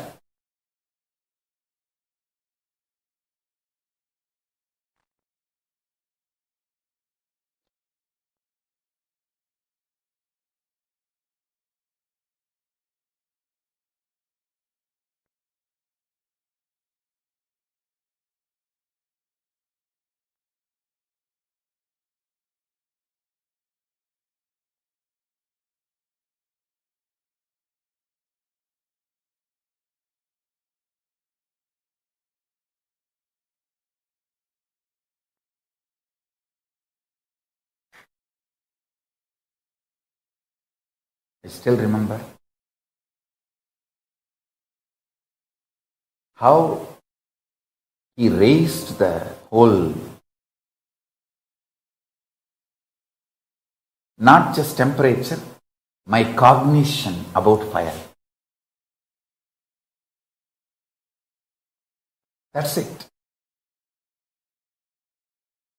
I realized even the so-called fundamental experience like fire burns is because you learned that way. You are delusory learning, not because of its existence. He said, hey, Agni, தத்துவமப்பா, அது வயத்துக்குள்ளே தான் இருக்கு. நம்ம வயத்துக்குள்ளே இருக்கிறது எப்படி துக்கம் கொடுக்கும்? He was trying to teach me in Tamil. I am trying to repeat the words as it is. Fire is a principle, fundamental principle of existence, and it is there inside our stomach. Anything which is inside our stomach, how can that destroy us or burn us or disturb us? Skin is the Prithvi, the earth component of you. Fire is one more component of you. How can one component of you destroy another component of you when you are still alive as the master of you? He said, நீ உடம்புல இல்லாம போயிட்டா அப்போ ஒன்னோட ஒன்னு அடிச்சுக்கிட்டு ஒன்னு கொளுத்திருச்சுன்னு சொன்னா சரி புரிஞ்சுக்கலாம். ஆனா நீ உடம்புல இருக்கும்போது உன்னுடைய பாகங்கள் எப்படி ஒன்னு அழிக்க முடியும்? He was giving me the multi-dimensional logic, not binary logic. He says, when you are not inside the body, your own fire component has burnt your own earth component, at least that can be tolerated. Because you are not there, the head is not there. When the head is not there, the students can, it's like if the teacher is not there, the students can fight amongst each other and burn the classroom. But when the teacher is there, head is there, how can they fight with each other? He said, you are the head. When you are in the body, how can your fire element burn your earth element? I said, right.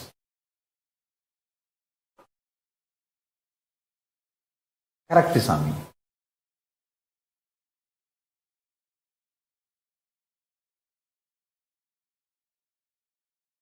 That one lesson he taught me, I realized multiple things. First thing, even the so-called worst sufferings are because you are taught it is a suffering, not because it is a reality. That's first lesson. Second,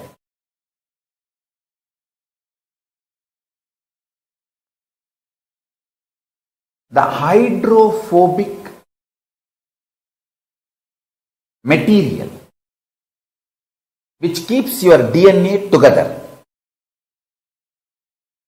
that hydrophobic material is filled with sound. See, being becomes identity through sound. Identity becomes physical expression of a person through fire. The person manifests is good, bad, right, wrong, everything through earth, the Prithvi element. See this satsang again to understand what I am saying. The sound component, Nada Tattva, sound principle,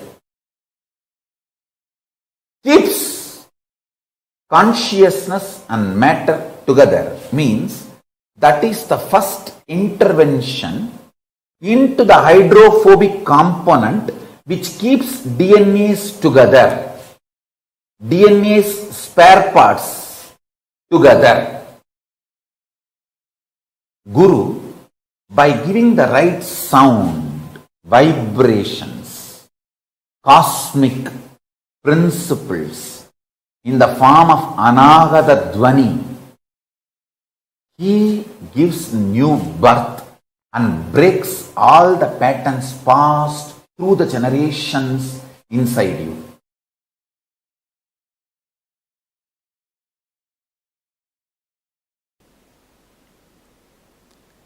If you think your lifespan, your existence is much more, then the idea of your pleasures will become different. The ideas about your pleasure will become different. Understand? If you think you are going to be having births and deaths, that's the truth. Till you are enlightened, the births and deaths is going to be your life cycle. Then simply you know what is going to be your pleasure, what is going to be your pain, what should be your pleasure, what should be your pain. Having a larger vision, more clear vision about you. Actually, when you have more clear vision about you, all your actions will be aligned to that.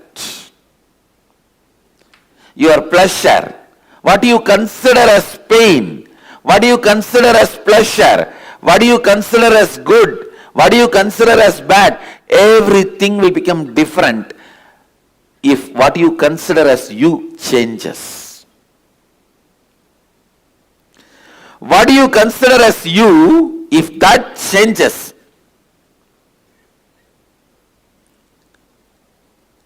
if you start understanding what you consider as you is little more than the immediate life you are observing. A common man looks at only that 20-25 years he is supposed to live healthily with all the so-called pleasure. By the time 25, he will have little money and freedom to do what he wants. And by the time he is 50, over everything. So this 25 years only you consider as life. That's, if you consider only this 25 years as you and plan, that is what I call very, very short vision. Then all your strategies about you, life, everything will be vinasamcha, means destructible, based on destructible.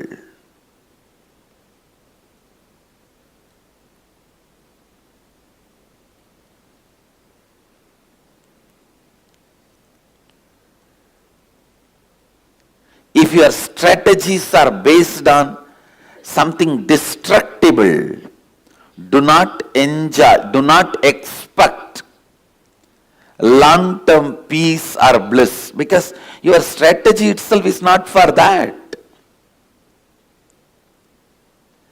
When you are building your house itself, you are building with bamboo concrete, which lifespan is only 20 years. And then you expect your fourth generation to live in that house? You make a wall. This is for the photograph of all my first generation. Then this is my sons and daughters. That is for my grandsons and granddaughters. That is for my great-grandsons and great-granddaughters. The house itself is going to live only 20 years.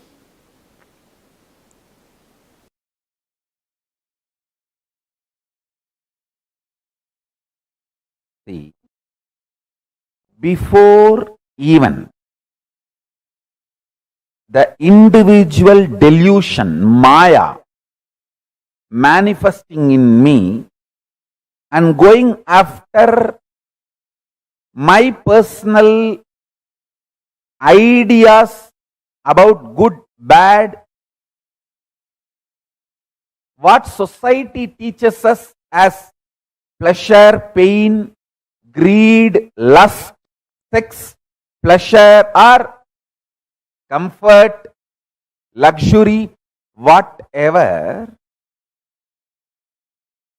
an individual goes through, before any of those patterns and or tastes developing in my system, my gurus made me realize I am expression of Paramashiva.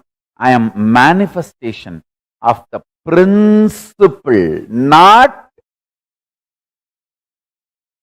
individual. Understand? I am not individual. I am manifestation of principle.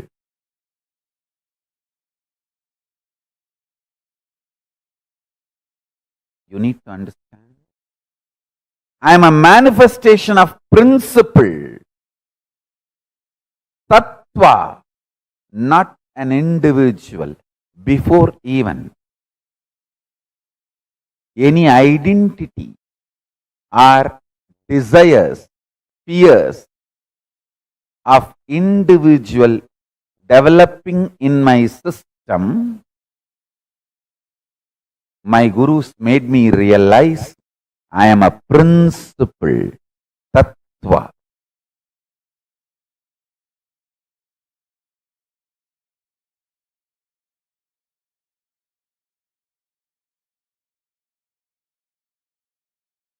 Now I want to tell you, for living enlightenment, you need vision, not sacrifice. As long as you don't get the right vision, you need to have sacrifice. Till the vision is not clicked, you need sacrifice. Once the vision clicks, you don't need sacrifice. When I cut my thigh and went back to Annamalai Swamigal, he said, what you did is neither wrong nor right. I couldn't understand. What do you mean? He said, because of this cutting yourself, you got the click. Ultimately, that you are not the body. Actually, after that only he gave me the initiation into that. Aham Spurana. The methodology of the Aham Spurana by great incarnation, Ramana Maharshi. It was transmitted to me by Annamalai Swamigal. So Ramana Maharshi is my Paramaguru. And Annamalai Swamigal transmitted that Aham Spurana Anubhava into me, and which became reality when I was 12 in the Pavazhakundru. After that, once Annamalai Swamigal was telling me, now understand the thing you did, cutting your thighs, neither right nor wrong. Because you got the vision, you don't need sacrifice. You don't need to cut yourself again. If Annamalai Swamigal said cutting yourself is right, I would have been continuously doing that everywhere. And all of you will be sitting and cutting yourself. It is not right. Same way, it is not wrong. You need certain kind of a ferociousness to do sacrifice till the vision clicks. That kind of a ferociousness is required for the vision to click. So because the ferociousness is required for the vision to click, the experimenting on yourself, cutting yourself, your thigh was not wrong. Because it is not required regularly, once the vision clicks, it is not right.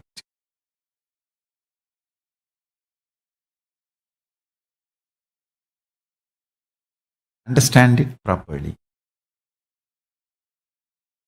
Sacrifice is required only till the vision clicks. Once the vision, because living enlightenment does not need sacrifice. It only needs the vision clicking in you.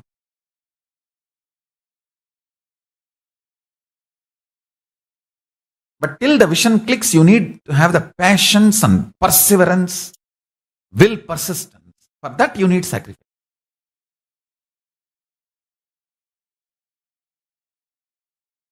Shivajnana Anubhuti, Shivajnana Anubhava, Paramashivoham Anubhuti is a vision manifest, not torture or suffering.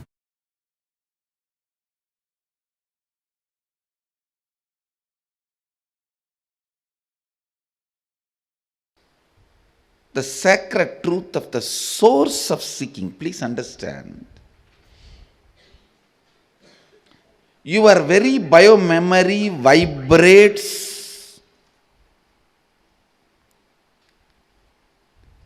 Your very biomemory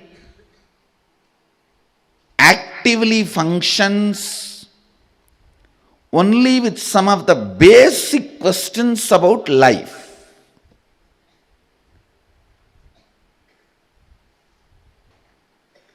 What is pleasure? How can I have more? What is pain? How can I avoid that? What is life? Is this understandings help me? Is this understandings going to help me? What is joy?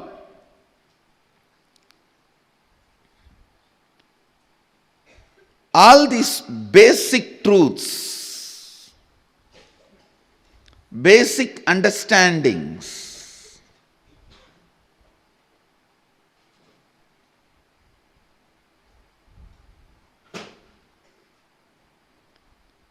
how can I experience them? These basic questions about life only continues to make you function, act. Entertaining these basic questions. What is pain? How can I avoid it? What is joy? How can I have more? What is life? Please understand, how many times You may hear answer for these questions from your father, mother, uncle, society, teacher, finally from Guru. How many ever times you may listen answer for these questions?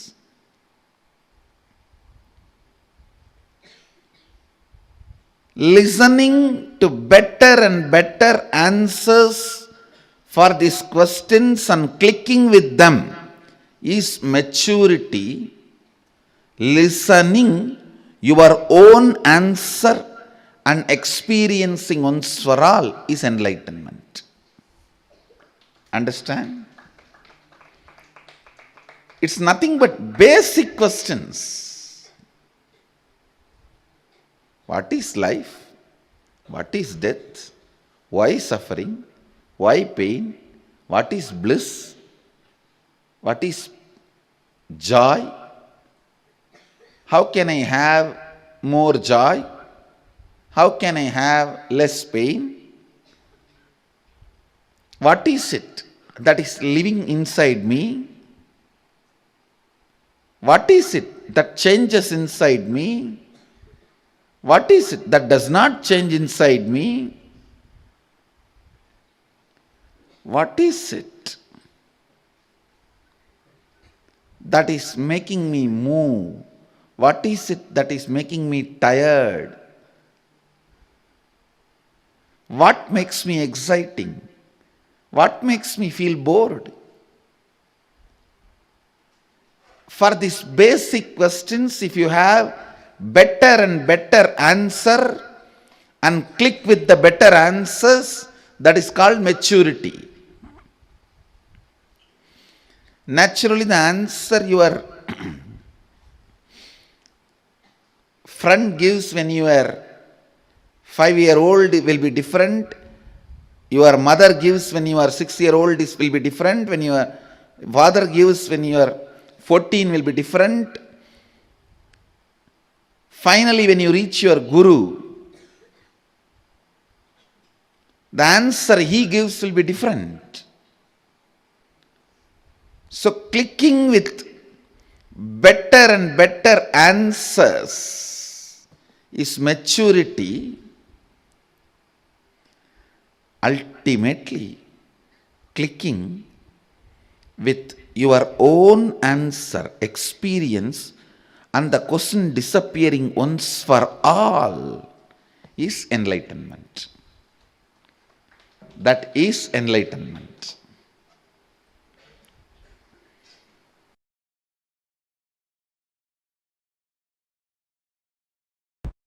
Understand the principle, cosmic truth, listen carefully.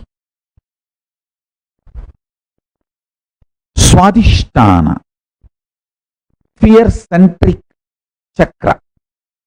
If you decide to get involved consciously in your fears, there will be one point you will reach God.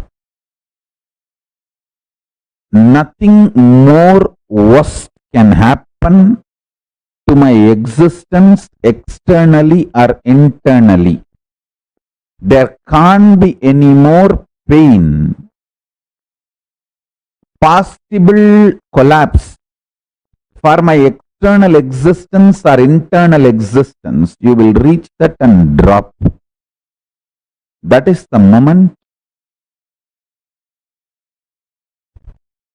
the beautiful, powerful cognition will rise in you. From now, every second I am alive internally and I feel I am alive externally. Itself is a blessing. Nothing more is needed. I neither need bliss, joy inside me to be blissful, to feel fulfilled, nor I need something externally to feel fulfilled and complete. That experience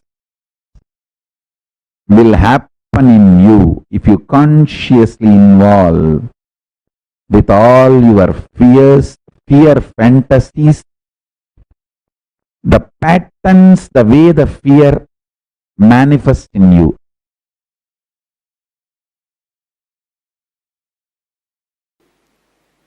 Overpowering you.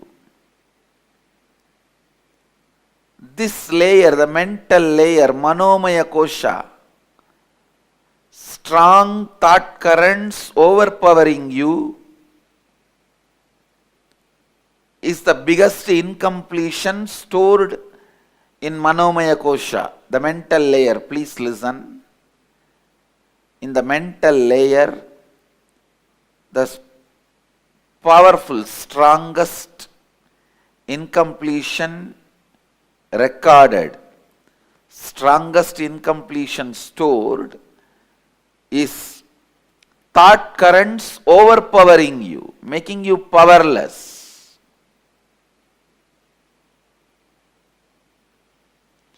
In this layer, we store all the pain patterns. We store all the pain patterns. Physical pain, mental pain, emotional pain, spiritual pain. All the pains are reduced to mental pain and recorded in your being. Please understand, physical pain also, when it is recorded in your mind, it becomes only mental pain. It is the mental pain about physical pain, that's all.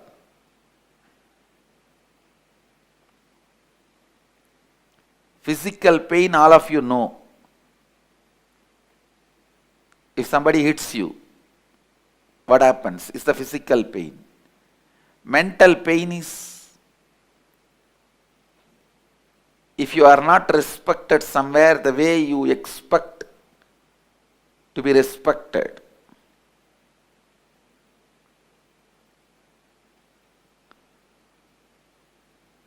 Emotional pain is somebody whom you really love or trust cheats you. And spiritual pain, conscious pain is pain of not achieving what you want to achieve in your life.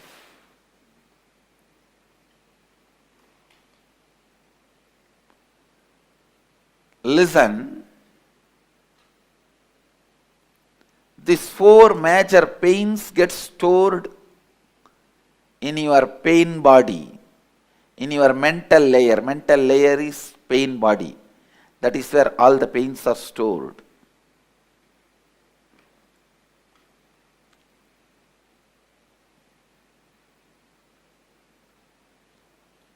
I'll lead you into a very powerful process to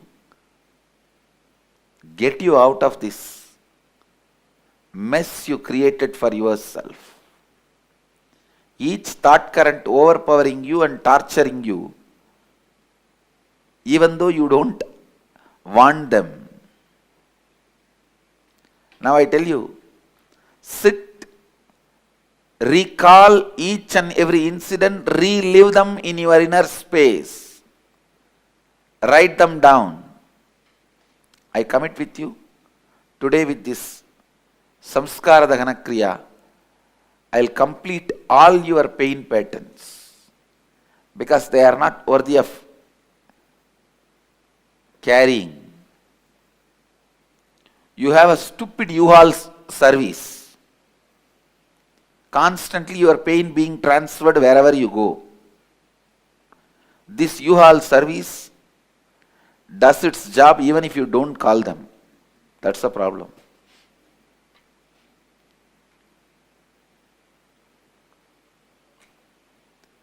The unique process we will do now, you are literally going to write your autobiography. Understand? This process is called Samskara Dahana Kriya. Start with the earliest memories of your life. Recall all the unpleasant incidents of your life. The ones that brought you mental, physical, emotional conscious pains. Recall each incident, relive it in your inner space intensely. Go back to the same situation, same emotion, same thinking pattern, same understanding, same experience. Go back to that age. Bring that same emotion, bring that same experience. After reliving, write down each incident clearly as if you are writing a story. Do not censor anything. Do not avoid any incidents. Write each and every incident. Don't censor. Do it really, really sincerely. Go ahead. Let's gather for next session. Thank you. Be blissful.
Yes, Nithyanandam. Can I request each of you to now share the 5 types of pain that Swamiji explained? The whole incident about that fire burning that Swamiji shared, right? It was so powerful. Just the way Swamiji described, just the way that Swamiji explained the whole thing.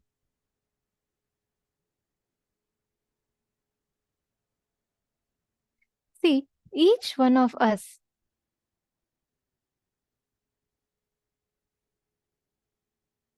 understand, if each of you just grasp this one thing,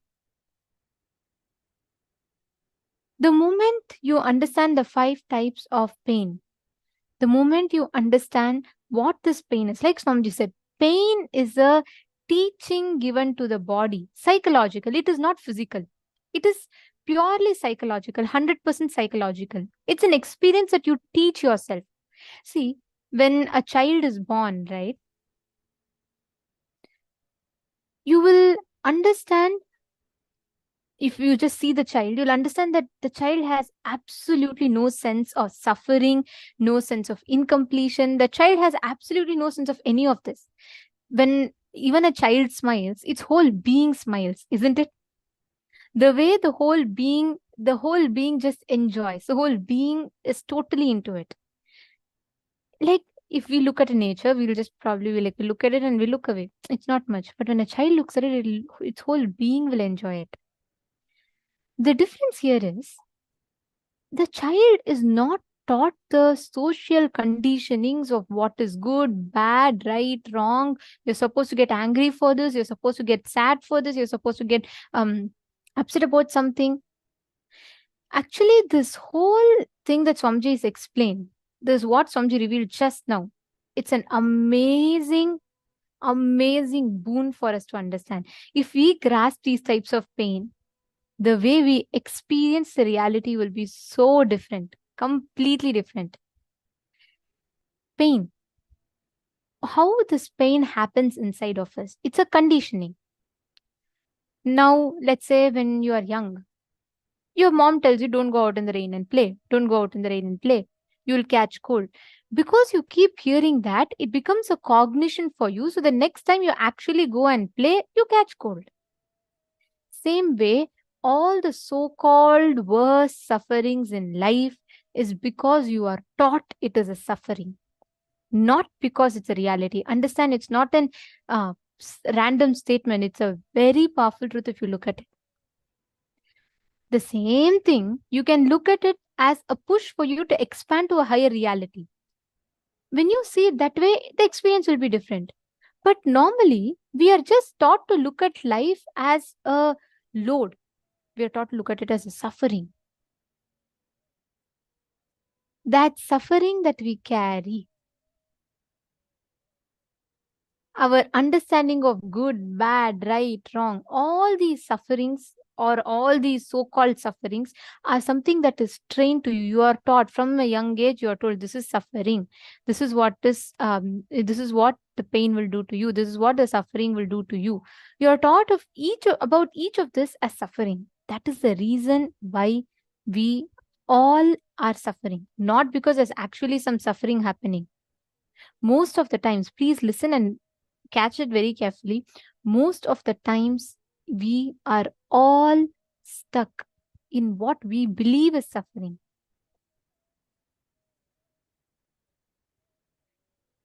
The whole experience that Swamiji shared, right, with Arunagiri Yogeshwara, Swamiji literally has given this same experience to all of us in Gurukul.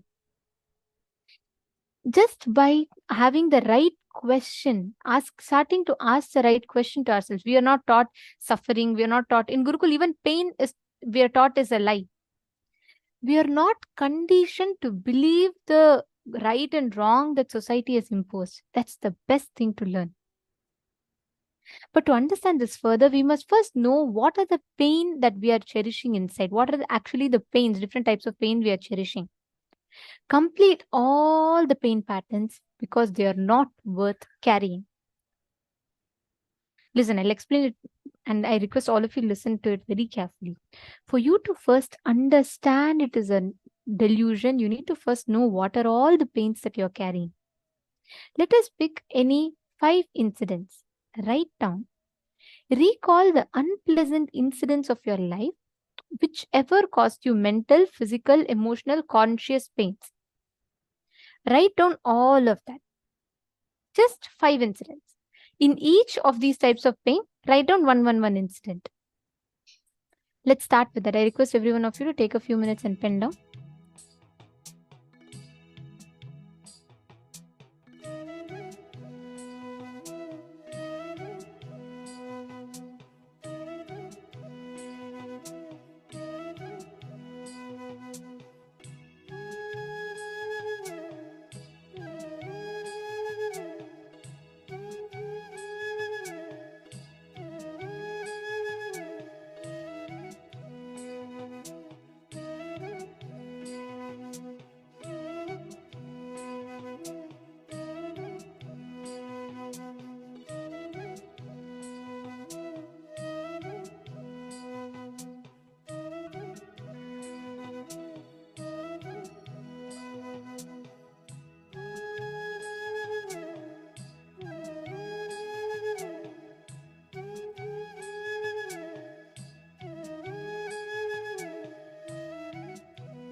Now, in all the incidents, relive and relieve. Relive each of the pain that you carry in each of these situations and relieve. Whenever you carry that as pain or suffering inside of you, please understand all these sufferings come and sit inside you. And understand, suffering, like Swamiji said, is delusional. And this delusion will sit inside you without letting you expand, experience anything fulfilling in life. So just work on this one truth, understanding these types of pains and completing with them. You will experience the most beautiful, amazing transformation. Now, with each of these incidents, please make sure you are doing it for at least 21 incidents over the time, so that completely all these life negative cognitions, the delusory cognitions inside us is completely removed. Now, we're all going to be entering into the next session where we understand about the science of unclutching. How we can unclutch. Let us listen to the revelations from Swamiji now.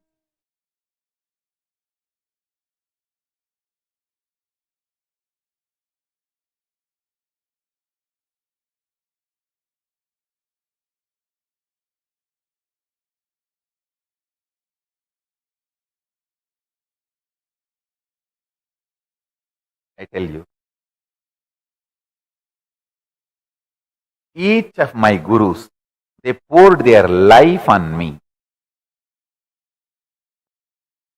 The clarity with which I can grasp all the great spiritual principles and explain.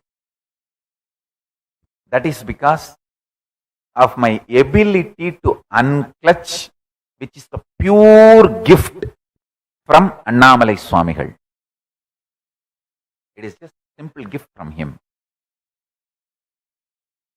My ability to operate in Sahaja Samadhi, space of Paramashiva, gift from Isaki Swamigal.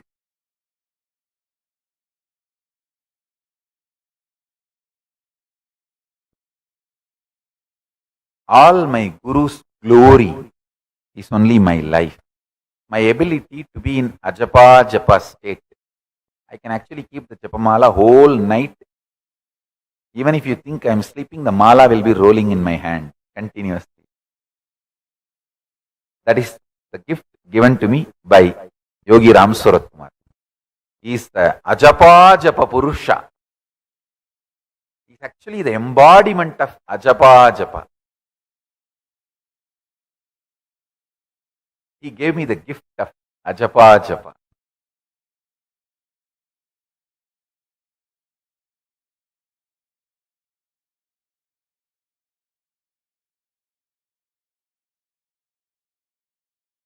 So, remember this very clearly.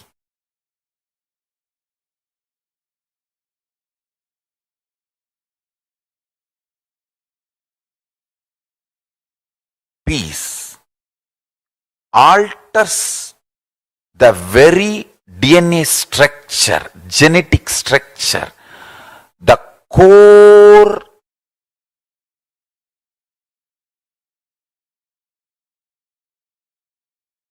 Anu Mahat structure. Understand? Anoraniyan Mahato Mahiyan. The consciousness in you is atom inside the atom, Mahat, more than Mahat. That Anoraniyan Mahato Mahiyan. That consciousness starts growing in you with more and more peace-based powerfulness developing in you. Nothing can be compared to unclutching. Spend more and more time, energy in unclutching. It will never be wasted. Time spent on unclutching is the most productive time for you in your life, because unclutching completely makes you altogether a different material. Understand? It makes your very biomemory, muscle memory, core structure, molecular structure, genetic structure, DNA structure, everything, all the 8 energy flow circuits, 7 energy flows, 1 the pure conscious explosion. So totally 8 energy flow circuits exist in you. All the 8 explodes when you unclutch. Understand? Unclutching is the space of Sri Kailasa.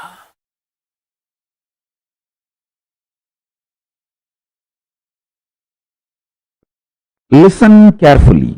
Categorization, generalization, judging. All this is taught to you as a science of life.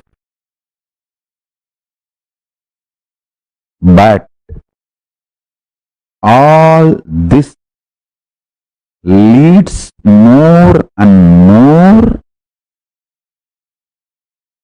delusion. Listen carefully. I wanted to put this on record clearly.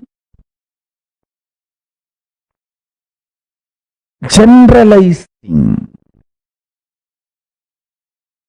categorizing, classifying, passing judgments about people, about situation, about communities, about societies, about political parties, about the world happenings. All this is absolute delusion due to non-involvement. Delusion-based decisions are bound to lead to suffering and more ignorance. Life does not demand you to deal too much of information or too much of stress and the load and fear and insecurity. First, understand that your life needs only simple decisions from your Paramashanta Swarupa. For example, when you are thirsty, water bottle is there in front of you, just pick up the bottle and drink. If the water bottle is not there, get up, go to kitchen and get water and drink. That's all. Instead, you are being taught, when you are weak, when you are feeling tired, when you are thirsty, you may be dehydrated, you will not have enough strength in your biceps and muscles to pick up a glass and pick up the water and drink. Please start working out now. Take this protein powder, take this non-veg, take this, drink that blood, this muscles, this flesh, and build your body. So when you are thirsty, you can just get up and without any dehydration, difficulty, you can start drinking water. And to substantiate the statement we are making, we have thousands of studies, researches done on people.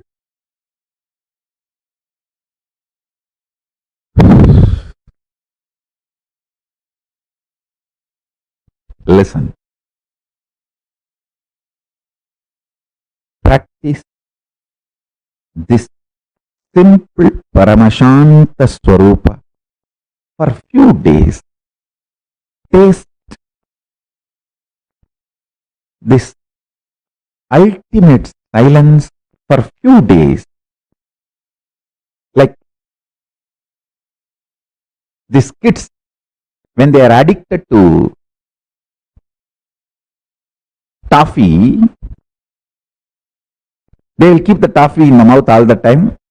When they need to go somewhere, they will take it and put the wrapper, keep it in the packet. they'll go and do all their play and everything, and they'll come back.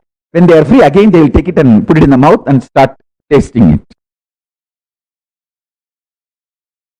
In Tamil villages, we used to say, kuchmitai. Just like how the kids enjoy the toffee whenever they are free, decide to enjoy the Paramashanta Swarupa, ultimate peace who is sitting inside you.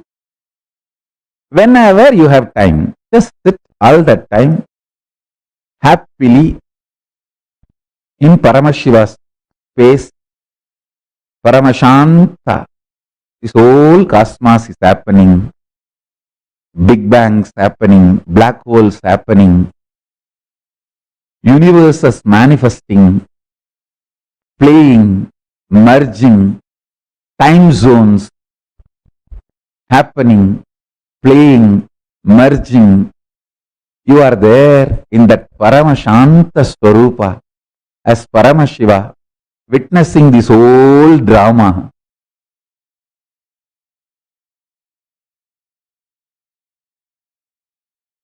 If you just bring the oneness to your intellectual understanding and your inner cognition, apply that in every aspect of your life, relationships, health. Even if you have a simple headache, apply oneness as the first solution. You may ask how to apply oneness on headache. I'll give you very simple understanding. Just see where the pain is and see me, oneness within me cannot be uncomfortable within me. If something is uncomfortable within me, then that me is not in oneness with me. Let me see where me is not in oneness with me. Just start searching for that. You will see me becomes one with me and headache disappears. If there is a headache, me is not in oneness with me. Let me see which part of me is not in oneness with me. Just start searching. I tell you, simply headache will disappear. And please listen. I'm not giving you false ideas. Just take little sacred ash. Tell Paramashiva, Oh Mahadeva, Paramashiva, I know oneness is an energy which can be mixed with any object, and that object will manifest and radiate that electromagnetic energy of oneness. So let this sacred ash be mixed with that electromagnetic energy of your oneness. Let your oneness be invoked in this sacred ash and apply that on your forehead with the Mahavagya Nithyananda Paramashivoham. It is equivalent to applying oneness on your forehead, and you will see headache disappears. I am not giving you some method like a placebo, fluke, click. No. Understand? What I am talking is far beyond placebo. It is oneness effect, not placebo effect. The electromagnetic force, maybe I can use a new word, cosmomagnetic force of oneness can be infused into any object. You can infuse that within you and without you, both. Within you and without you, both. When I lived my Parivrajaka life, means body was moving around without will, devoid of will, just with the flow of Paramashiva, Prakriti and Purusha, Paramashiva and Parashakti. The sacred ash is the only medicine. That is the mosquito repellent. That is the blanket. That is everything. Cold, apply sacred ash. Mosquitoes, apply sacred ash. Animals are in the forest and they may attack you, apply sacred ash. For anything, Applying sacred ash was the solution. I'll take the sacred ash, invoke the powerful oneness cognition into it, the electromagnetic energy of oneness. Infuse that into that sacred ash and apply all over the body. That's it.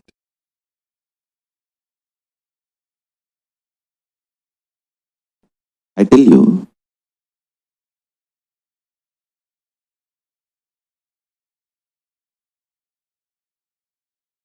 this is one of the powerful Mahavakya I received from Annamalai Swamigal. This is, I should say that from the Ramana Sampradaya, the tradition, ecosystem of Bhagavan Sri Ramana Maharshi. Very casually, he put this in me. Deham naham, koham soham. Like how in the schools you learn Baba, black sheep. See, the rhymes you learn plays a major role in your thinking. Don't think rhymes are just funny. This is the most beautiful rhyme for enlightenment I learned. Deham naham, koham soham. Deham means body, naham, I am not. Then koham, who am I? Soham, Paramashiva is me. I can say that I just can build full-fledged temple for Annamalai Swamigal just putting this one rhyme inside my head. Even while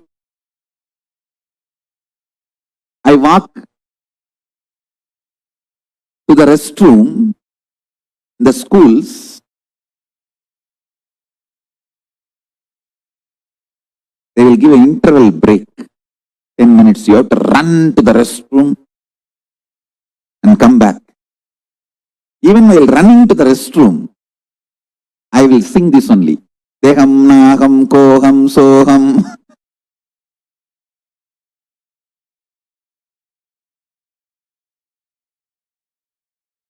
Ninikka ninikka nenjurudi Annamalayane. Unmannin mahimayo. Katrin kirubayo.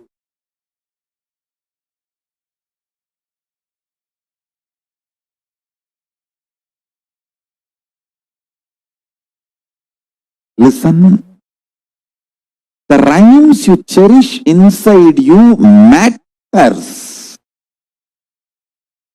The words you cherish inside you matters. The words you cherish inside you for 6 months will become reality within a year. At least it will become like a echo chamber for you.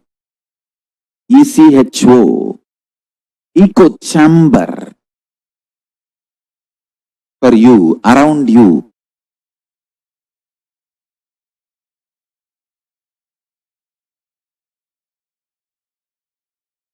These rhymes, these great beings are put inside my head so casually.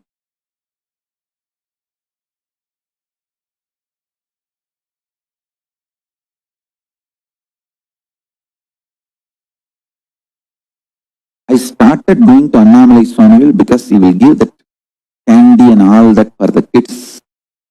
Whoever brings to have his darshan,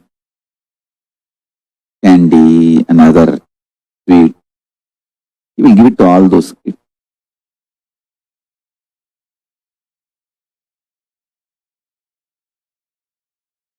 Very casually, he put these great truths inside my head. If you know little Sanskrit, you will understand this 4 word is the essence of whole Hinduism. Deham means body. Naham, not my core, me. Deham is mine, but not me.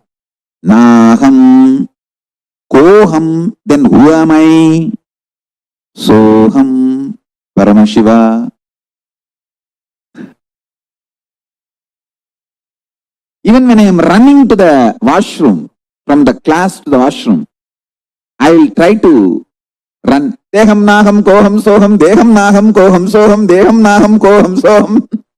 And run. Finish. Run back. Deham naham koham soham, deham naham koham soham.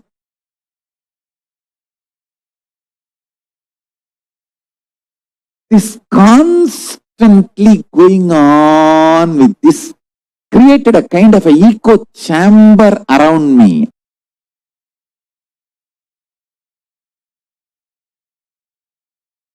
And if you remain hungry and put Mahavagya and powerful cognitions into your system, so much detoxification will happen. Literally 90% you will get established in oneness and enlightenment. You do not need mental work, you need physical work. Means we need to work only on your body.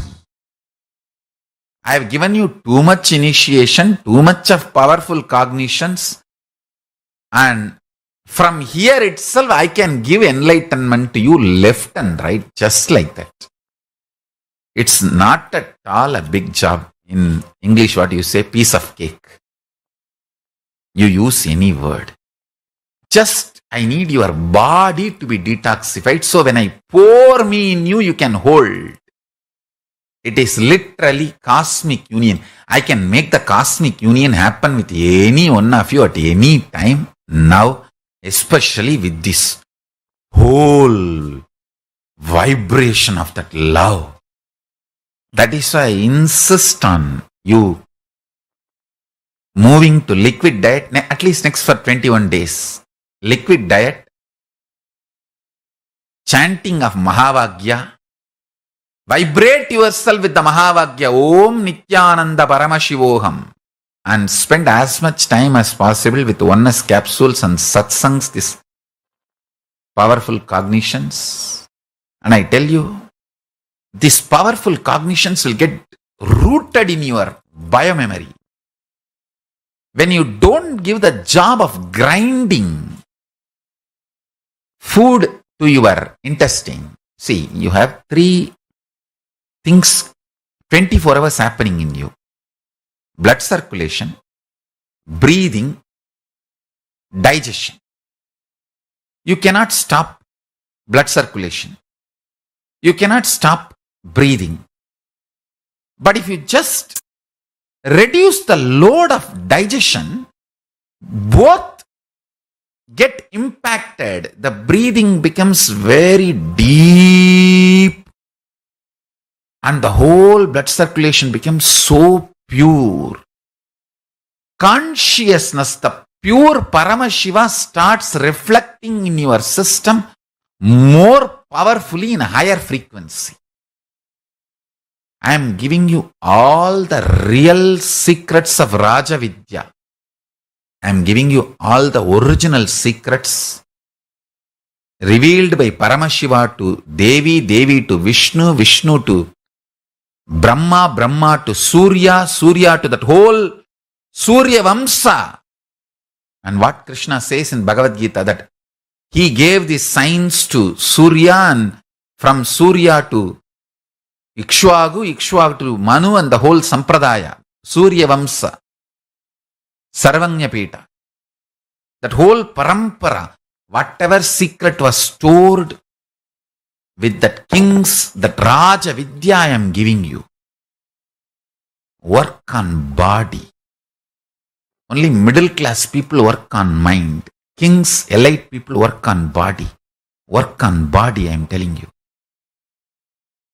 Middle class people eat and waste their life. Royal elite people don't eat. Just drink, build the body. Strong nervous system to hold the highest version of Paramashiva's love. The highest version of Paramashiva's love I tasted in my life, Arunagiri Yogeshwara, my Guru. The love was so much. Never I felt insecure that will I be able to execute all his instructions, all his command, all his words. I just know I have to make his words into reality. I have to strategize whatever he wants. I have to strategize and make it happen. That's all.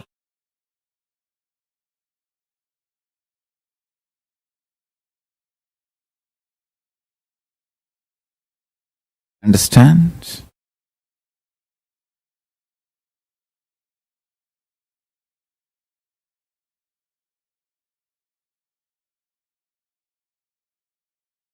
When you start talking intensely to Paramashiva, just these three, listen.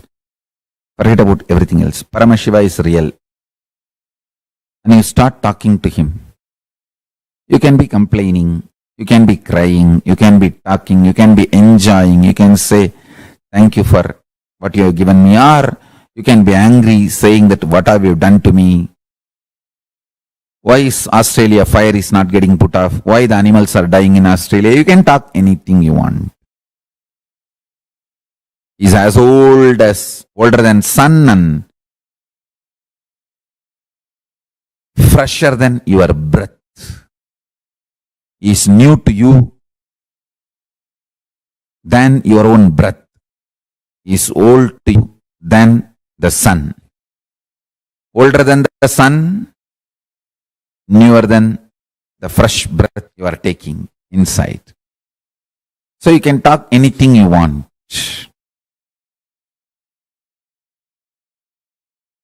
Remember one thing, cognizing is real, and then whatever you talk to him and whatever response he does, sometimes he will give verbal response, sometimes he will fulfill your prayers, sometimes he will pour intense Paramashanta state in you. All is his response. Anything you do will only wake you up to the reality. He is real and he is ultimate. That's it. I have given the essence of everything. State, space, powers, being, superconsciousness and Sri Kailasa of Paramashiva. All the 6 aspects I have given in this 1-3 line. Paramashiva is real. The ultimate is real. And start talking to him intensely. It can be sweet, friendly conversation. It can be fight. It can be demanding. It can be aggression. It can be surrender. It can be screaming. It can be anything. Know that he is real and go on internally talking to him. Before sipping cup of coffee, tell him, Swamiji, here is a sweet coffee. Enjoy. Before falling asleep, tell him, I am resting in you. Make my brain fall in tune, so I manifest you. Go on and on and on. I tell you. Listen to this. Once you feel you are dreaming, and after that, even if you slip into dreams, all those dreams only leads you to waking up state. Only once you remember, I think I am dreaming and it's not all real. Even if you don't wake up and fall, you slip into the dream again.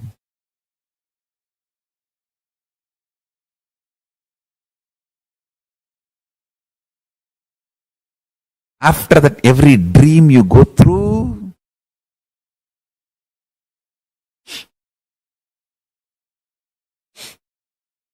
will only lead you to wake up. You will only wake up.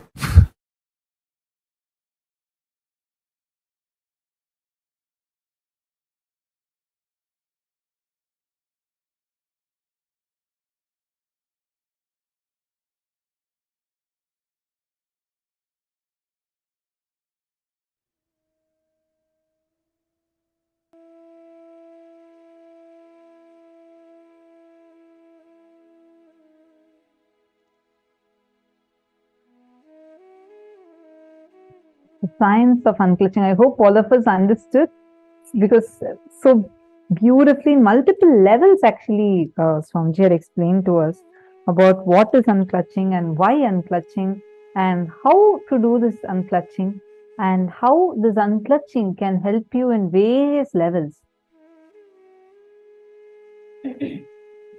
Right? I hope all of us understood that.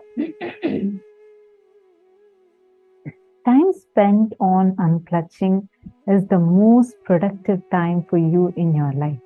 Understand? Because unclutching completely makes you altogether a different material. Unclutching makes your very bio, memory, muscle memory, the core structure, the molecular structure, genetic structure, DNA structure, everything. The 8 energy flow circuits that's usually there in the body, all of these to just explode. Unclutching is the space of Sri Kailasa. In Patanjali Yoga Sutra, the 14th verse says, Satu Dirga Kala Nairantarya Satkara Sevita Drida Bhumihi. Committed to an intense practice of unclutching makes one firmly established in a higher state of awareness. This is there in Patanjali Yoga Sutras, 14th verse. See, we all have heard about unclutching. We all learned about unclutching in the previous days, right? But one of the most important aspects is why and how is unclutching related to pain or suffering? Listen very carefully. Every situation in life, any so-called suffering, let's say someone comes and tells you something that's very, that you feel is very hurtful. The moment they throw their words towards you, you are clutched to a certain memory from the past, which gets triggered inside of you, based on which you react, which you respond. Listen very carefully. Only an unclutched person, a person who is unclutched, can respond to any situation in life without pain or suffering. Without that, anyone will be stuck in suffering and pain.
See, there's a very beautiful example Swamiji gives, and I always remember whenever I talk about unclutching, right?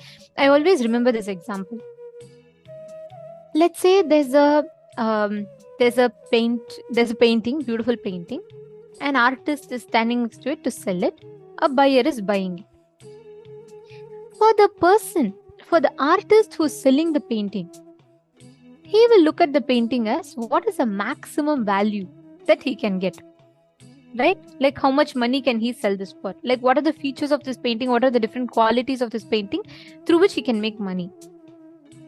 For the receiver, for the buyer, he will look at it as based on what are all the different things based on which you can, maybe bargain the price a little bit. And he will look at it more for is this painting worth the money he's going to spend? Only a person who's just passing by on the road and seeing the painting can see the painting and just enjoy as it is. He's neither overexcited about it, nor he's afraid or insecure about it. He is neither hurt by it, nor he is fulfilled by it. He just sees it and moves on. This is the exact approach life. Just catch it. You will know how to deal with your pain. A person who is clutched, a person who is stuck thinking he is the one who is dealing with all of this. The person who is selling the painting, he is clutched to the money he is going to get. The person who is buying the painting, he is clutched to the thing that, oh, am I spending my money enough? Is this valuable? He is thinking about the product. Only a person who is walking in the street, who is neither affected by it, can enjoy it. Understand, you not clutching to the emotions. Shane Dennis, this is for you. You have asked a question. Ma, I don't really understand what is the action unclutching. I'm cognizing it as ignoring stuff to try to trick your brain. Okay. I'll explain it to you. See, unclutching is not ignoring.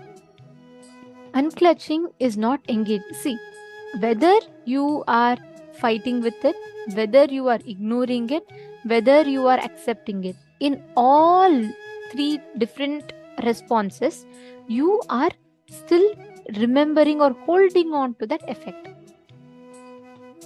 I'll give you an example.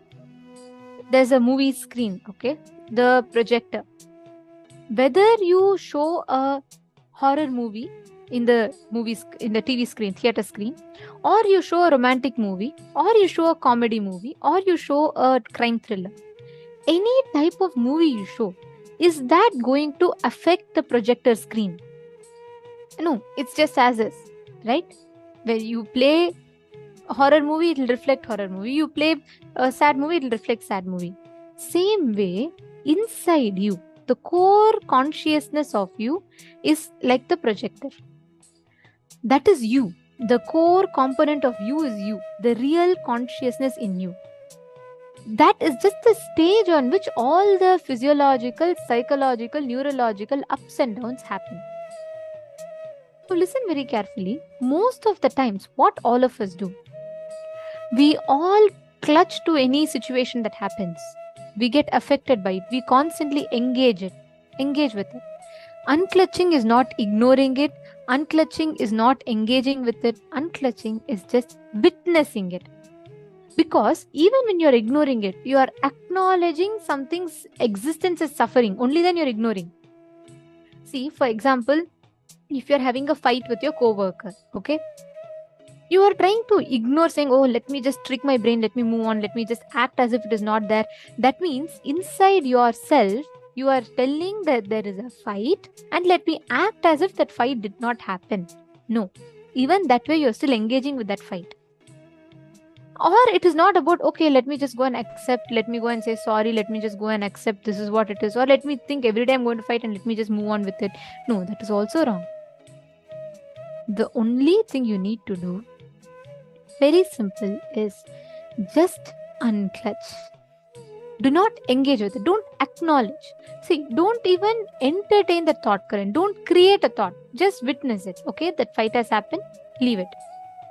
See, if you understand most of the times how you respond to life, Shane Denizaya, when I say you, I mean all of us, right? How we all respond to life. You have a fight happening. Let's say someone comes and calls you something. Let's say someone comes and tells you you're useless. Okay, I'm just giving an example. Now, you don't just remember that one situation where someone is uttering a word that is hurting you. You clutch to that emotion of pain that was caused through similar situations all your life. So you add this incident, independent incident, to the shaft of all the other prior incidents, and you see it as like 1,000 incidents where people have hurt you, and you let that whole 1,000 incidents have an impact on you. That's how all our brains function. Let's say someone comes and tells you, I love you. You clutch to that emotion of joy or love.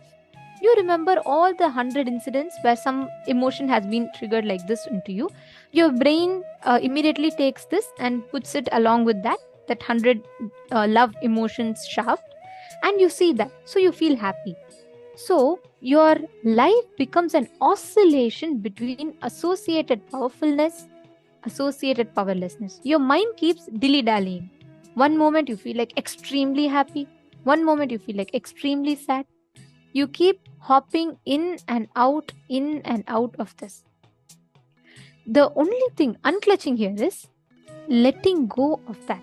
The painful moment you're having now, someone coming and telling you something bad now, someone coming and telling you something bad 5 minutes before, or that same person telling you something bad 5 days before. Each of these are independent incidents. You don't need to clutch all of them together. Just one at a time, you can deal with it.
Sorry for that. Shane Dinazai, did you get it?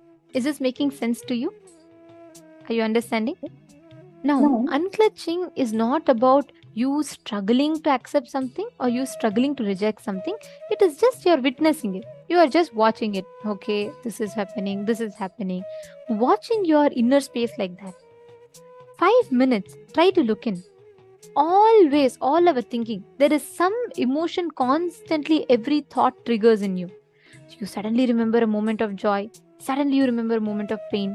Suddenly you remember something that you really enjoy, you're really missing. Your thought, second after second after second, keeps agitating some or the other emotion in you.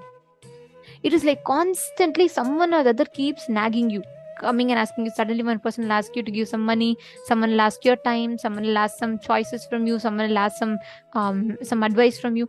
Each one wants different things.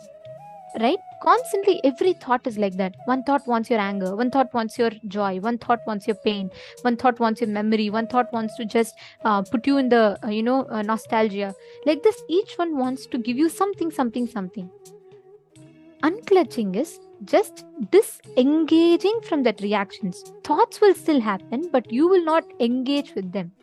Slowly, the thoughts happening will completely die down in you. That is the goal of unclutching. When you are unclutched, all the thoughts happening inside you will just slowly die down.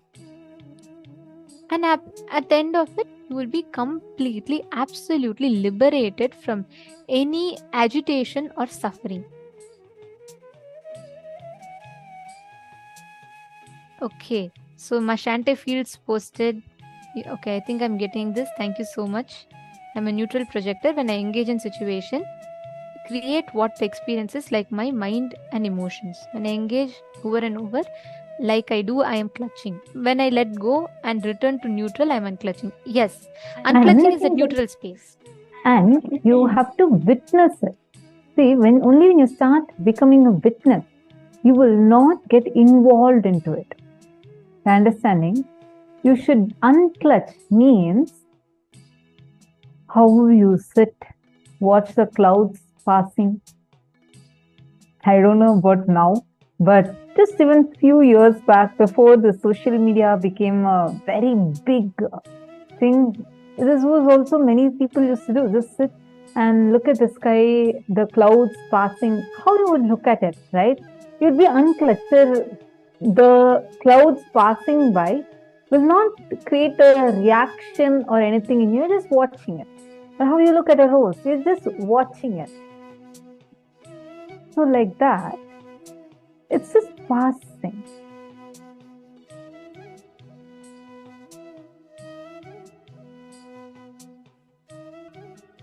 Are you understanding?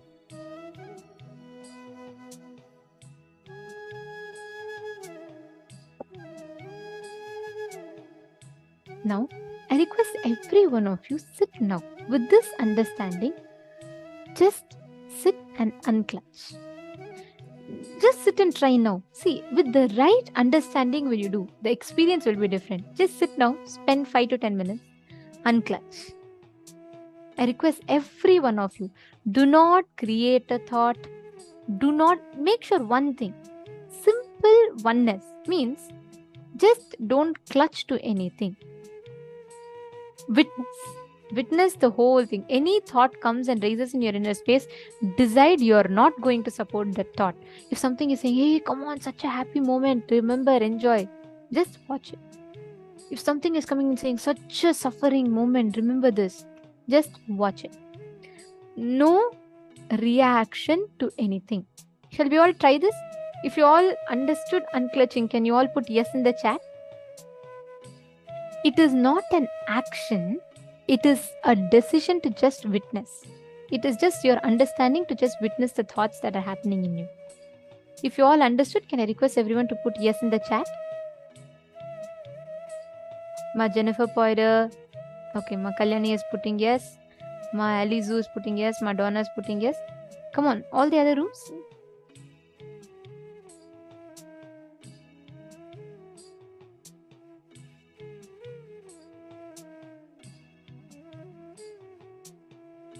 Okay, now let us all enter into the unclutching.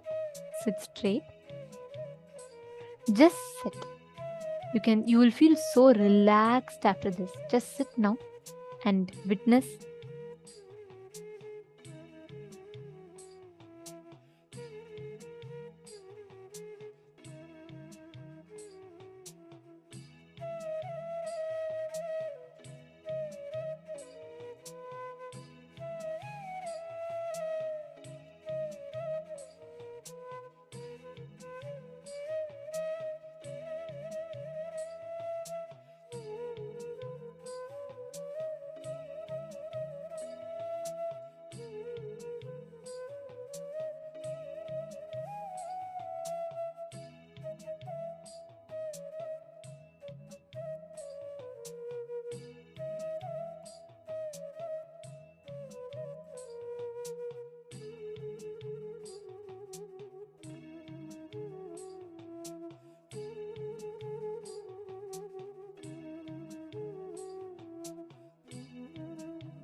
thought.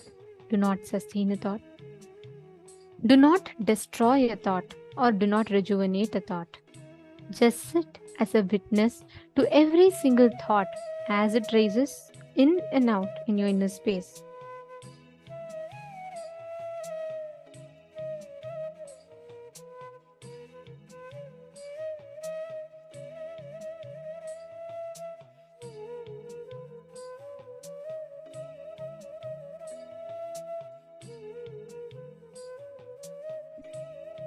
Yes.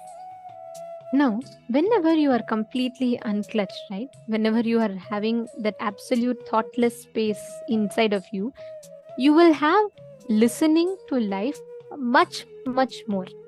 See, in the first session, we all learnt about the power of ekasantagrahya, correct? We all like anything that is shown in life, you will be able to immediately grasp it, correct? Okay. Now, in this session, we're all going to be manifesting the power of being able to hear anything that is happening in a distance. Let's say now, Shane Denazaya, you're sitting somewhere in the US, correct?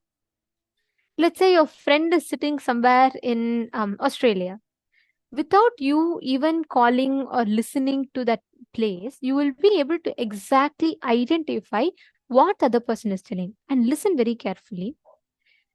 When the inner chatter in you, the noise inside, when I say noise, literally every passing second, there are like hundreds of thoughts running in your head. Every second you think about something. Your mind constantly engages you into some or the other, tug of war. The only thing here you need to be aware is, do not let your mind play the trick on you. Do not let your mind catch you. You're only going to be unclutched. See, whenever there's complete silence inside, right, you will be able to precisely know what exactly is happening in another place. Understanding? Now, all of you are going to be manifesting this power with us, which means I'm going to be listening to a certain audio here, and you're all going to be scanning and identifying what is the exact sound I am hearing. Are all of you clear? If you're all clear, can you all please put yes, you understood in the chat? This is the power of Durashruti, being able to hear what is happening in a remote distance. Can I request you all to put yes in the chat if you're all clear? What the power is about?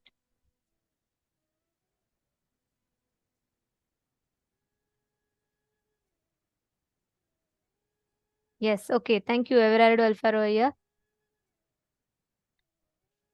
And Einar Zawotanzaya, okay. Shaneaya, okay.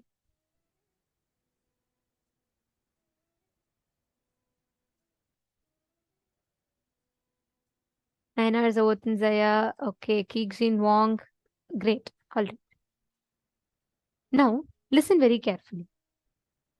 I'll give you all an example. Let's say you're in a mall, okay? You're on the first floor and your friend is at the entrance of the mall, somewhere down. There's so much noise, there's so many people talking, everything. Your listening or hearing capability is not affected by external noises. More than that, your hearing capabilities are disturbed by the internal noises in you. Let's say 100 people are talking, your friend is at the entrance and your friend is whispering something to you. Let's say she's telling you, hey, can you please come? Let's leave fast. It's been too late. You're on the first floor. There are so many other noises that's going. There are sound waves. But human ears has the capability to only pick and hear the frequency in which your friend is talking, which means you will literally be cancelling out all the other noises that are happening completely, and you will only hear what your friend is whispering at the other end of the hall. That is the power of Durashruti. Are all of you getting it? You're going to manifest the exact power. Forget, see, next to you, someone might be talking. TV might be running. Your washing machine might be running. Someone might be singing something. Still, you will be able to hear precisely what I am listening to hear, because if you cancel, it is not the external noises. If you cancel the internal noises, you will be able to precisely identify. It's a very cool power to manifest. This will really improve your listening 10 times more. So very good power.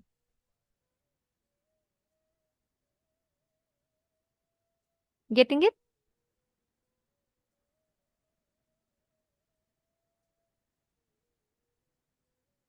All right. Now let's all enter.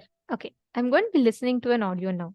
And you all will not hear anything. It'll be absolute silence. So, don't feel like you're missing something. I will be muted. I'll be like completely muted in the count of 3. What you're all going to do is you're all going to scan and exactly identify the music, the sound. It could be anything. I could even be hearing some random noise of some truck. It could be any noise. But what I am hearing, you're all going to scan. All right. So in the count of 3, I'm going to be muting. 3, 2, 1, let's start.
Yes. Now all of you can post.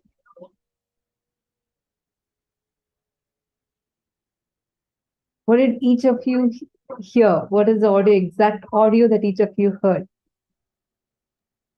Describe. Complete detail. Whether you heard sounds, what type of sounds did you hear? Or you heard absolute silence. What exact sounds did you hear? Can I request all of you to please post? Like precise, exact sounds, the type of if you heard someone speaking, or did you hear some noise, did you hear some kind of a music, whatever you heard, describe it. Come on, I request each of you to post. Let's see. Okay, Jnana Pradayini has posted. Swamiji showed me praying hands with a crystal, verses from Bhagavad Gita and mantras. Okay, Madhyana's flow, no voices. Mahavakya, no sound, but it came obvious. Okay. Birds, okay, ocean, Meenakshi Darshan, Mahavakya, piano. I hear light, airy music. Okay. Ma Priyatma Surupni has posted. I saw a trumpet. It's a trumpet, instrumental music. Okay. Nijavatara, Parashakti, flute music. Okay. Om, flute music, shooting up, drum, female voice, more drum or beats, or bhakti for devotion. Very nice. Who's that? Sorry. Who exactly posted Hongzu, Ma Hongzu. Okay. And Ma Alizu has posted Mahavakya and Ma Sonia Rao, light, a quiet voice, temple bells mildly heard. Ma Kalyani, okay. I hear rain-like sounds out in nature. It was a bit subtle, a soft voice, soothing. Wow. Okay. Okay, I'm just going to see in all the other rooms the answers. Come on, Ma Jnana Pradayini. Sorry, Ma Jnana Pradata. Ma Nitya Naresha. Ma Shukrendraananda. Each of you should post. I request every one of you to post. And let's see in mail room what each of them have posted. Everardo Alfaro has posted rain sounds, windy. Shane Denazai has put silence. Sanjay Oriya has put I heard nothing. Sanjay Oriya, can I request you to sit in the camera? Please come on the camera and sit. I'll entangle with you now. You will really have a breakthrough. I know you have a very strong intention to manifest. Sit now. I only request one thing from you. Drop your judgment that you cannot do it. See, that is the most difficult part to break. Drop your judgment. See, Swamiji tells, even if you're 500 kgs, he can make you levitate. But even your 1 gram of thought, he can't lift it. It'll be very difficult for him to lift. So I just request one thing from you. Do not, please do not have the constant thoughts of incompletions running in you. Just sit. Connect to Swamiji. Go on typing whatever you're hearing. Okay? Okay. Since many of you have posted, I am going to share the answer. And it's amazing the way many of you have precisely identified the exact sound that I played. I'll play it now for you all to check it for yourself.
Now, actually, how many of you see that so many of you have really manifested?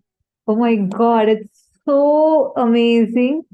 So many of you have actually manifested. Ma Hongzu, you have precisely described. You said, I'd like to read out the answer Ma Hongzu has posted.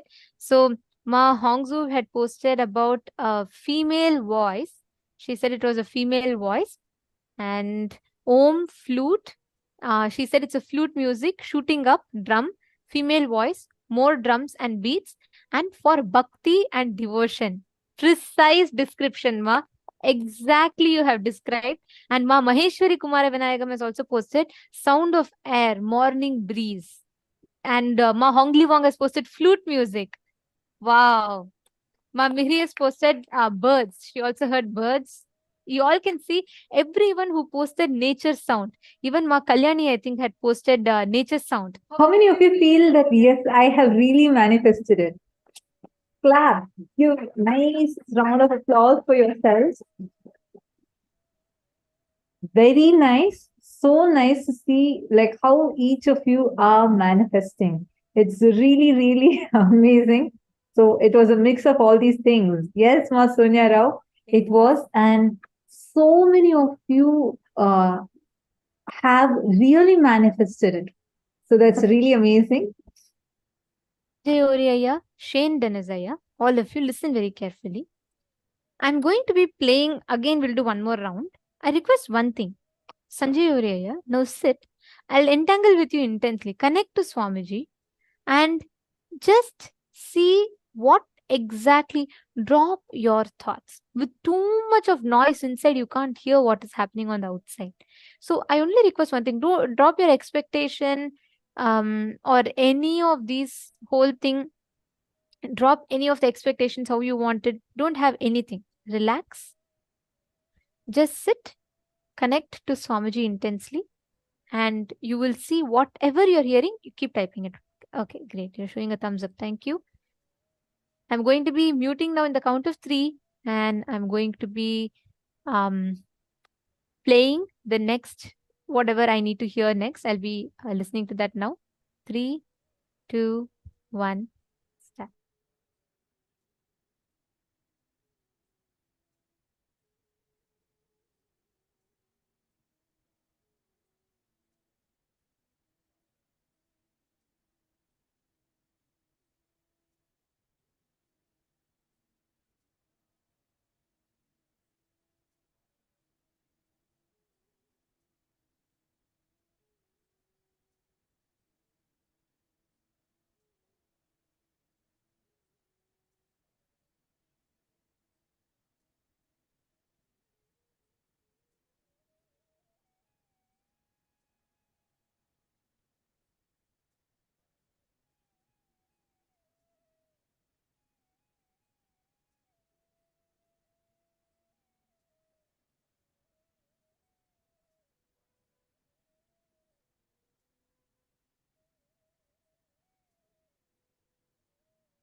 Yes. Come on. Now, each of you can post what you heard. What are all the different things that you heard? Come on. Each of you go ahead and post. Every single thing that you heard and anything that you have, anything that came to you, please go ahead and post it.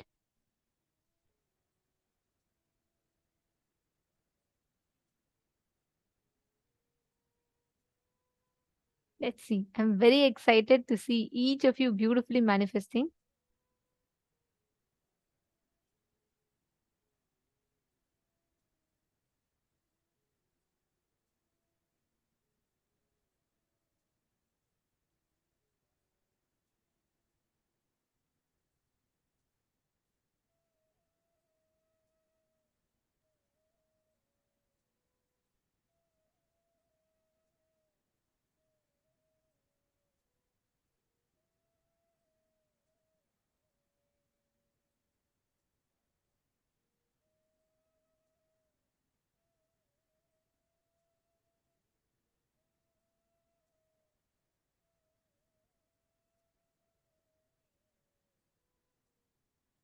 Yes.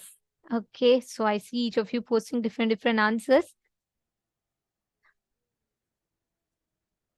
All right. Sanjay Oreya. Okay. You're saying you're hearing only the silence, nothing else. Okay. So when you say silence, you're hearing no sound. Absolutely correct. Now, Can you intensely chant? I'll do one more round soon. I want you to chant the Mahavakya, sit in that silence, soak yourself in that silence. See, don't say, oh, only silence. Listen intensely to that silence. Okay? And I want you to describe to me what are all the different things that you're feeling. Not now, when I play next time. Okay? All right. Now I'm going to be sharing the answer to you all, and then I'll verify, I'll read through all of your answers. So what I was exactly hearing was a lion's roar, but it doesn't sound really like a lion's roar. It's just some random video that I clicked on. So I'm just going to be playing that for all of you. You all can listen to this.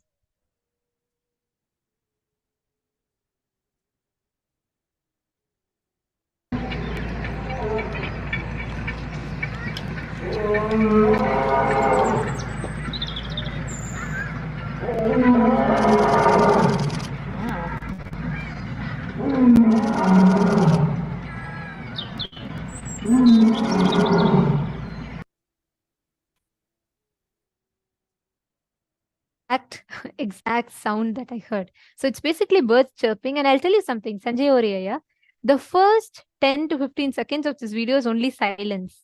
After that, only the sound even starts.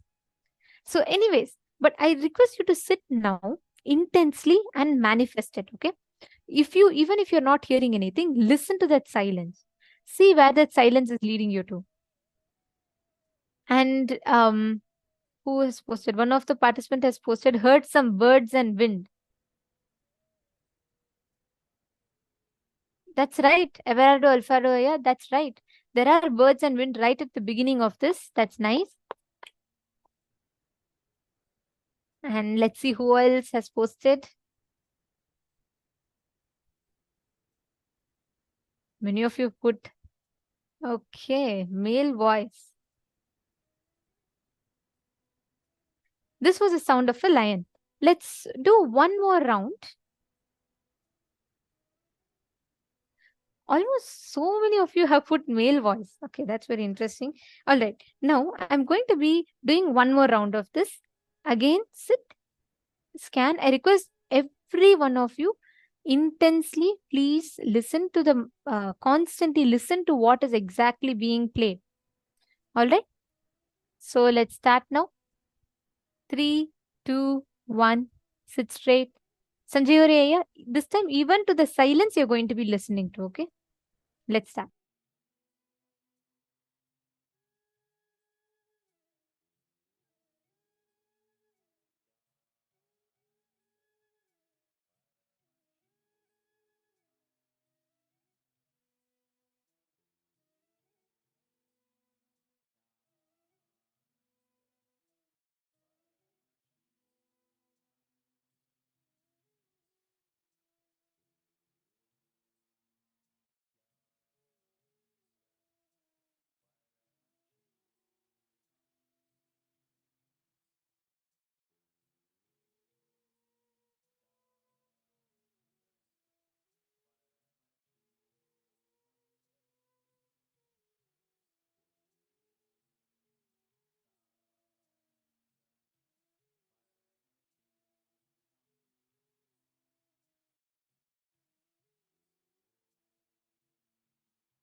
Done. Now I request every one of you to scan and describe what is the exact thing that you heard. Come on. Post whatever you saw, whatever you listened to, go on describing it.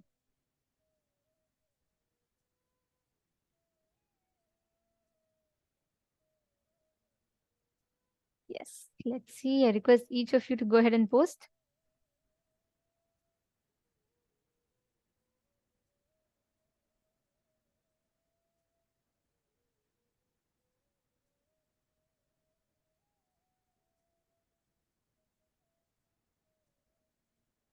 Let's see what each of you are describing. Wind, train, Swamiji's voice, bell, chime sound. Okay.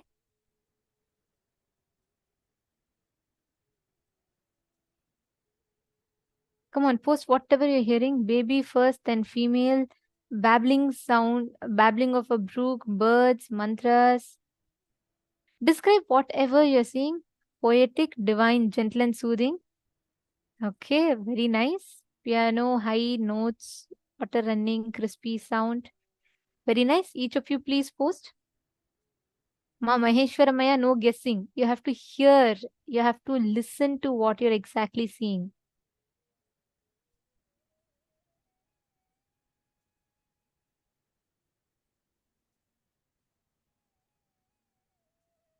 Words for a few seconds. Okay.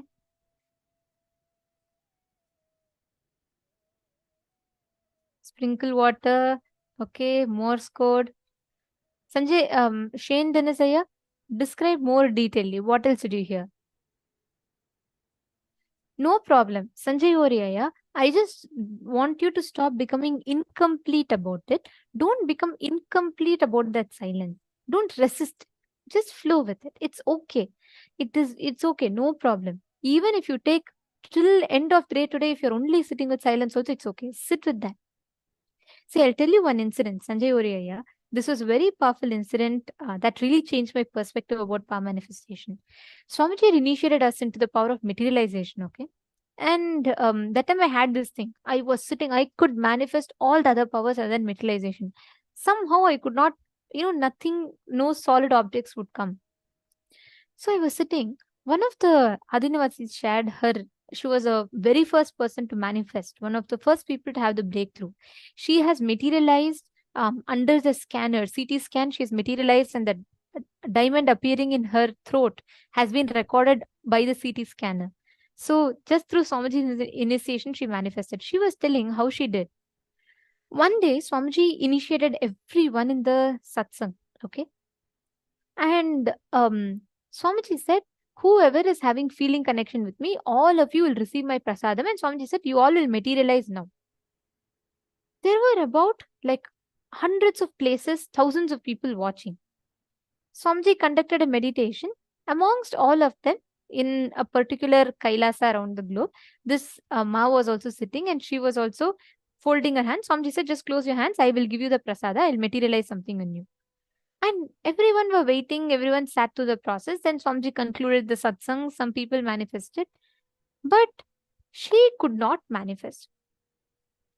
All the others also did not manifest. They all moved on. They all went after the satsang. They all did the normal namaskaram and they all went. But this Ma, who did not manifest, for her it was extremely, she could just not take it. She said, how come? Swamiji said, everyone who's having feeling connection will get. Then why am I not getting? What? There is something that I'm missing. And she was so intense, she decided, I will not move. I have feeling connection to Swamiji. That means I have to manifest. So I will not move till I manifest. She sat there. 1 hour passed. 2 hours passed. Slowly, all the others completely dispersed. She still continued to sit in front of Swamiji's murti. 3 hours passed. 4 hours passed. 5 hours passed. Whole day passed. She didn't even open her hand to drink water. Night, day, the whole day passed and it became night. And night, she fell asleep. Suddenly, she woke up and opened her hands. She found completely her hands filled with kumkum. That was her first ever materialization. That intention became intensity. The moment intention, see, Swamiji told the same statement to 100 people. But she took it as her very being. From that day onwards, that night onwards, whenever she wants, she'll just say, I want to materialize now. And she'll just, her whole body will just levitate once and she'll materialize diamond. She'll materialize pearls. That is how materialization happens. That's the same for all the powers. don't become incomplete with it. It may take time. You may sit till today, you may sit till tomorrow, you may sit till next 30 days. But I'm not saying power manifestation will take time, but for that incompletion to crack in each of us, it will take that time. So you need to only have one thing. You just need to stop resisting it. You just need to stop saying, oh, okay, I sat, it's not coming. Then maybe power manifestation is not for me. Just drop that. Okay. That's the only thing that will delay. You're understanding? Okay. Thank you, Aya. Now I'm going to be showing you all the answer. Interesting. Many of you have posted some answers, and I'm very eager to.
Yes. So now, how many?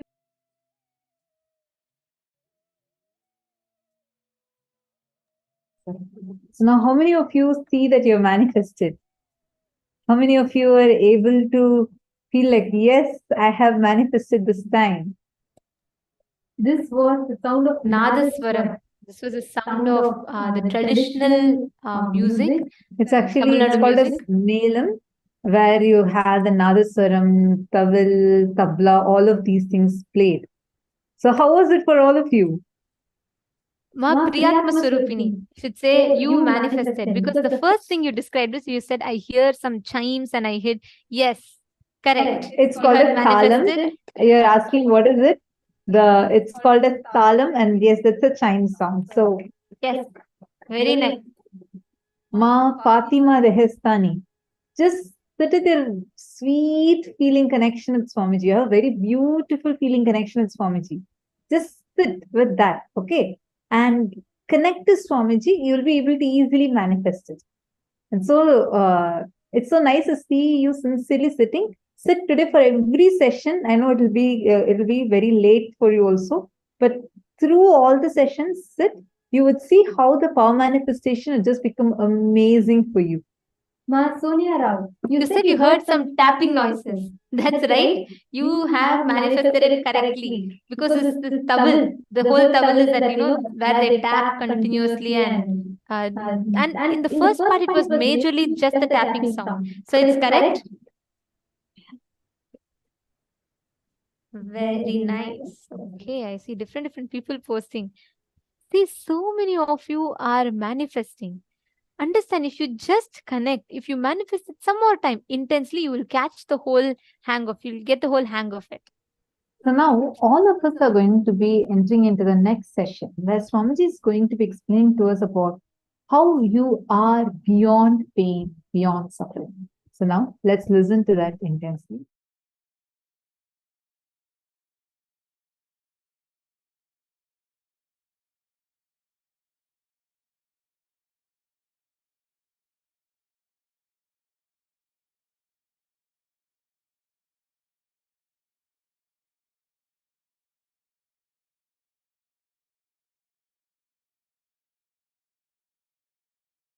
The first sutra, deny the existence of all pain and suffering, all dimensions and aspects of pain and suffering.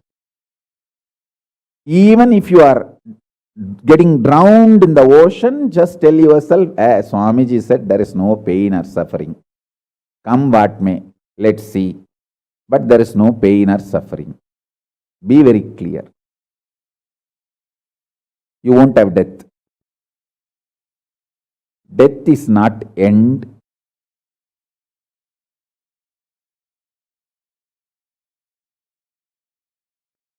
Losing the truth is the greatest loss than death.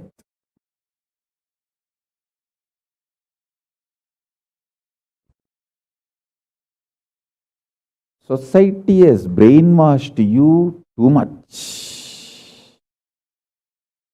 Society has brainwashed you too much by giving the multiple layered lies. Listen. This multiple layered lies catch your attention.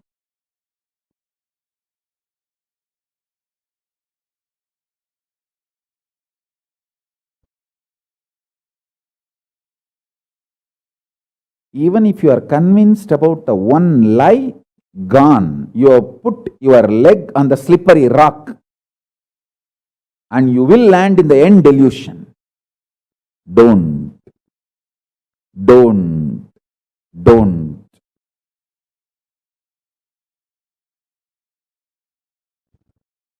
Deny the fundamental, foundational brainwashing technique used by society, deluded society on you about the existence of pain and suffering. Listen, it is not okay to be normal with absolutely sick social conditioning. Don't try to be normal with the shit, sick social conditioning.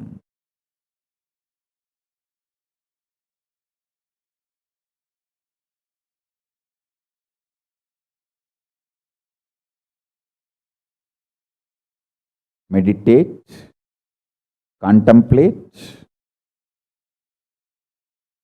internalize all the statements today I am making. The first statement is about the truth, denial of all the brainwashing done to you about the pain and suffering. Second statement, this decision to be in truth will expand your brain's ability to reflect, radiate, manifest superconsciousness with the powerful cosmic space and this cosmic nada, Shiva, Shiva, Shiva, Shiva, Mahanada, Shiva, Shiva, Shiva, Shiva, Shiva, Shiva, Shiva.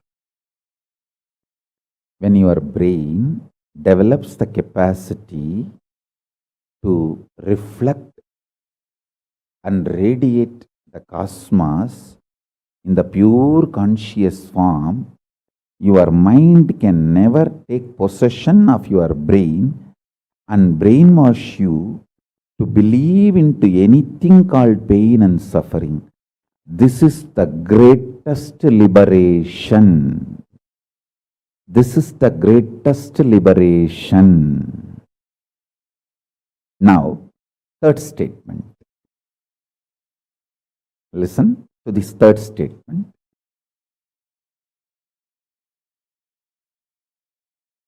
I am having 25 heads, one consciousness. In you, you have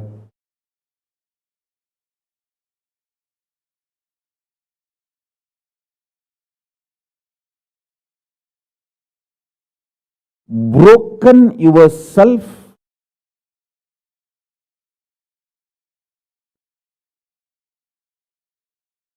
into 25 consciousness, even though you have only one head. One head, but working in 25 different, getting pulled and pushed in 25 directions. In my case, I have 25 head, but all integrated to one consciousness. That's why I can think 25 various things and manifest all the 25 various things at a time in a cool, stress-free way. Your decision to deny the existence of any form of pain, suffering, delusion, its aspects, dimensions, etc. mentioned and above not mentioned. Mentioned above and not mentioned, everything. Your decision to deny it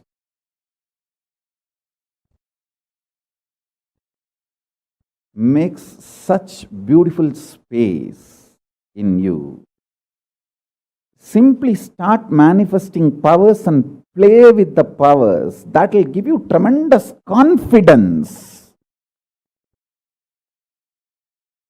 to strengthen powers and powerfulness and deny the existence of pain and suffering and the lower way of existing. Sit like Mahabhairava, Mahakala Bhairava.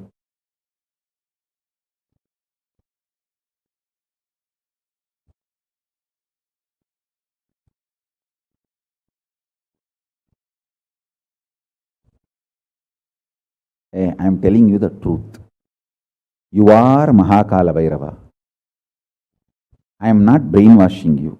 Actually, if I want to exploit you, I should tell you you are something lower than God. I should be brainwashing you into some lower identity so that I can continue to exploit you. But I am not interested in exploiting you. I am interested in expressing through you. You are my soulmate. You are my conscious life partner. I celebrate when you are liberated. Anyone who is now catching what I am saying and saying, yes, Swamiji told, I have no suffering, no pain forever. And I am deciding I have no suffering, no pain. You are my beloved now. I just want to hug you. You are my own.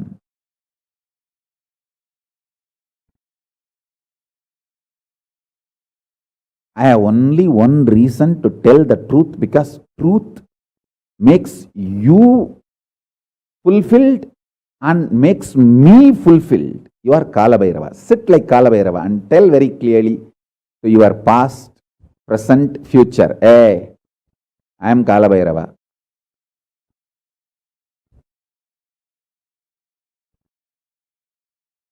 Anyone tries to do good to me, they will be given good.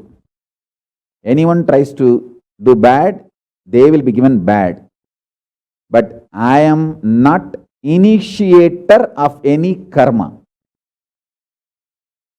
I am the neutral, sacred space, Nirvikalpa Samadhi.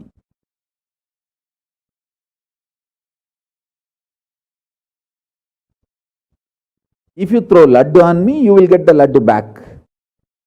If you throw stone on me, you will get that stone back. If you throw the shit on me, you will get that shit back. But nothing will touch me, and I will not throw anything. I will not be working, operating in any of the cognition level where this sick society operates. There is no concept of pseudo dignity and the reason to operate. Far from pseudo dignity. With this clarity, sit in Nirvikalpa Samadhi. I tell you that quality which oozes out from your consciousness into your body, it will actually literally bring that sweetness in your tongue. That is what is actually Amrita. Amrita means the principles of immortality digested, cognized by your mind and gets sunk, drilled, driven into your brain, and that brain's opening up, flowering, that Sahasrara Chakra flowering, and that honey pours inside the system, literally brings sweetness inside your throat. Amrita.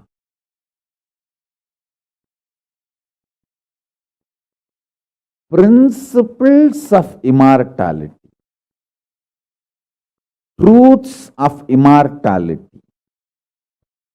When they are chewed by your mind and gets into your brain, the chemistry, alchemistry happens in you, in your biology, is nectar. Actually, I am tasting that this very moment. That's the reason I am taking a few seconds to settle down and speak.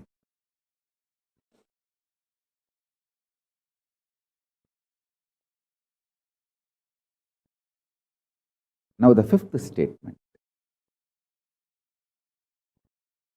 Listen to this fifth statement.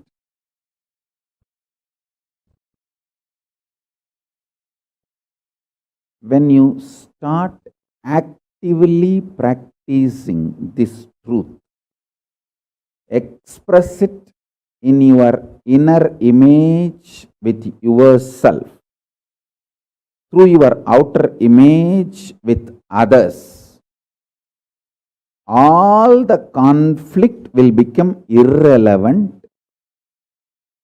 Be powerful, bold, to stand any stress created externally or internally. When you manifest this truth and demonstrate your vairagya and will persistence uncompromisingly. Vairam vainda vairagyam. Vairagya like a diamond. Vajra. Vajra vairagya. That's all. That's all.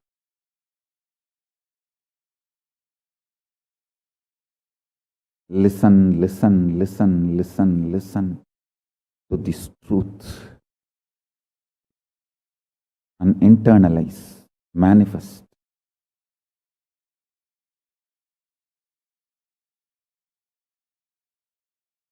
The beautiful mantra, Mrityunjaya mantra. Trayambakam yajamahe sugandhim pushti vardhanam Uruvarugamiva bandhanan mrityormukshiyamamrutat. See the word pushti vardhanam. When ripe, it relaxes. If you are ripe from all the needs of the world, your demand from the world, if you feel you have sucked the world enough, you have taken all the possible juice and you are matured, you have nothing more to demand from the world, pushti vardhanam. Pushti vardhanam. Then you decide to operate on gratitude. Understand Till you decide to operate on gratitude, you have not yet completed your commitment, means immature relationship with the world. Till you are in the mood of sucking, till you are in the mood of demanding. I tell you,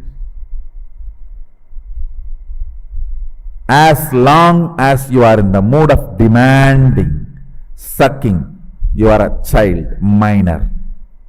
You are not adult. You are not matured. You might have been grown, but not matured.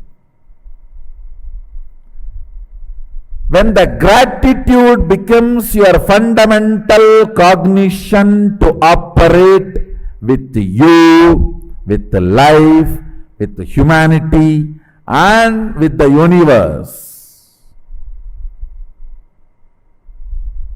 I tell you, no suffering can touch you. Always you will be powerful. Everything you do will become historic. Because matured things are cognized by matured people.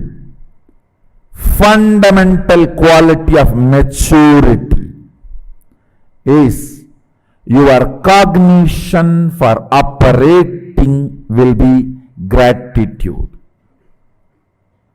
Gratitude will be your cognition of operation. I tell you, my masters invoked that in me.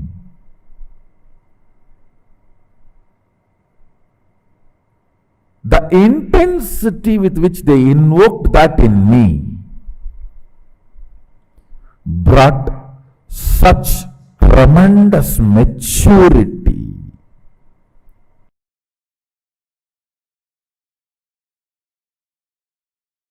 Listen, matter, the external matter, because it is already dead, it functions only based on certain law of life.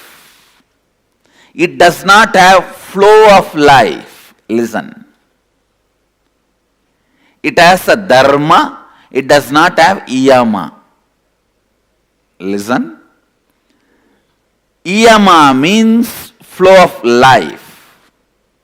Dharma means law of life. The objects which has only law but no flow are called dead matter. Objects which has law and flow are called the conscious matter combination. Chit, Jada, Grandhi, human beings. We have the possibility of flow and certain law. For example, if you drink poison, your body will be dead, is a law. That is dharma. Yama, flow of life. If you want, any time you can excite yourself, enthuse yourself, make yourself happy, is the flow of life. Understand? Flow of life is free, joyful, exciting, enthusiastic expression of you. Yama. Flow of life is your freedom. Yama. Law of life is simple, straightforward rules. Dharma. If something functions only based on law of life, it is dead matter. If something can play between both law of life and flow of life, functions as straight dead matter. Flow of life as a possibility of excitement, enthusiasm, non-materialistic, expansive cognitions. Listen. Non-materialistic, expansive cognitions are possible with flow of life. Yama. Yama, dharma. Please understand this word. The flow of life belongs to consciousness. Law of life belongs to matter. Human being is a possibility. He functions with flow of life and law of life both. But unfortunately, he overlaps the law of life and forgets, misses the flow of life. All your pain, all your suffering, all your pain, all your suffering is because you think flow of life has to be framed into law of life, and you always feel law of life is boring. Law of life is made for matter. In you, there is a part which is matter. Deal matter with law of life, not consciousness.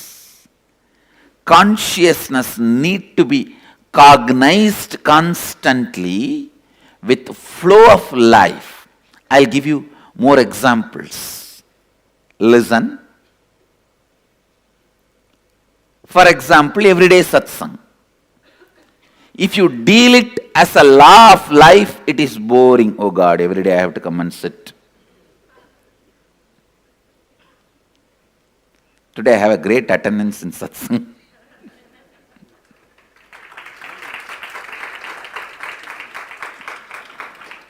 But instead, if you look, no, it is not same every day. Every day, the new cognition, inspiration, understanding is happening in me. Then the same satsang becomes flow of life, not law of life.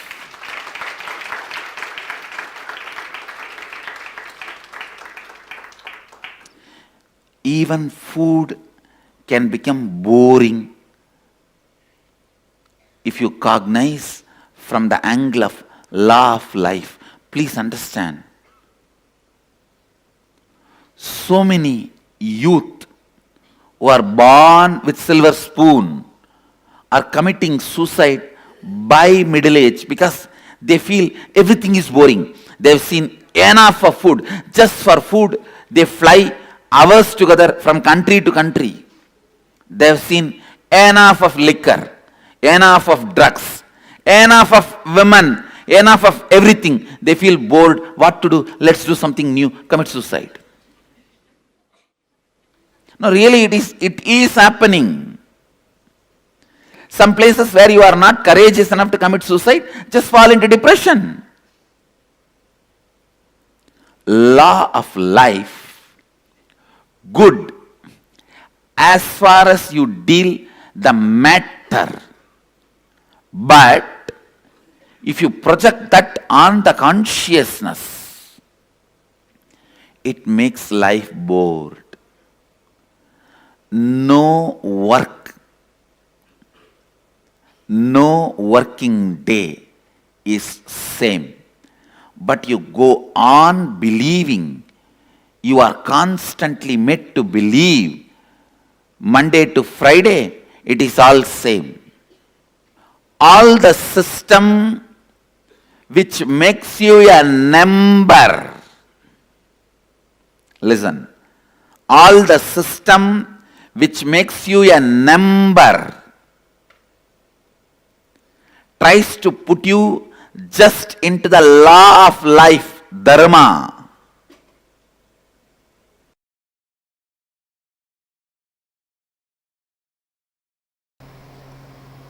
At least 200 techniques Sadashiva is giving for completion, for various incompletions and various methods, process, procedures, systems, technique, for various background people and various genders and for variety of people.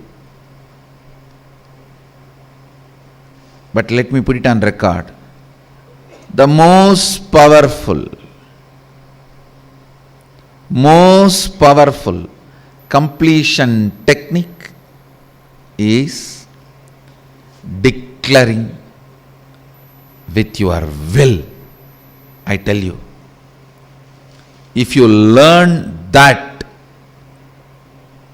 through your willful declaration, bringing completion, you have mastered the science of completion, and no suffering can come to you anymore in the life. You have reached a space where all sufferings are redundant and irrelevant to your life. And it is not difficult. That's the good news I have for you guys. It's not difficult. It is like you always think, oh, I can't even lift 5 kg and work out. How can I lift 100 kg and work out? Only if I lift 100 kg and work out, the model's photos I see, my body can become like that. Fool, don't you understand? First lift 2 kg, the strength which your system generates, with that you will be able to lift 5 kg. The strength which your system generates, with that you can go to 10. It is not supposed to be compared with where you are now and where you are supposed to be. No. That is the bad way of thinking. Toxic thinking, toxic thought current. No.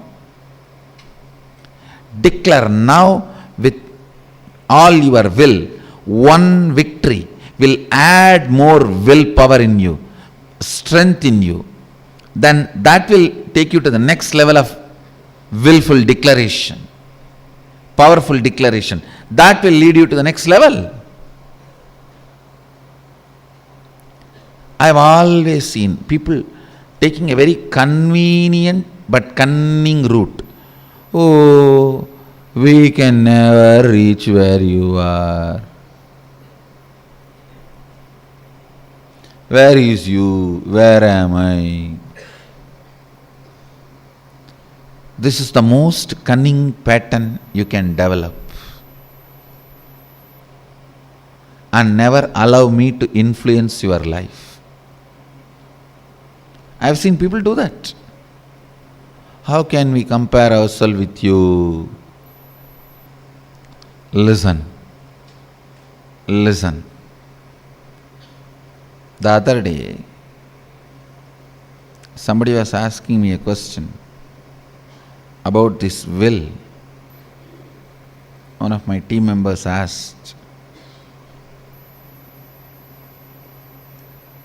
how can I get out of some patterns when I know it as a pattern? Understand. Be grown up. Be matured adult.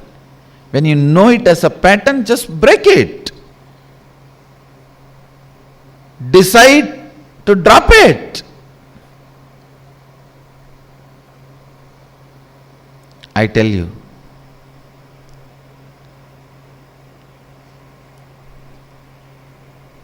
just by your will you can have completion. You are a matured,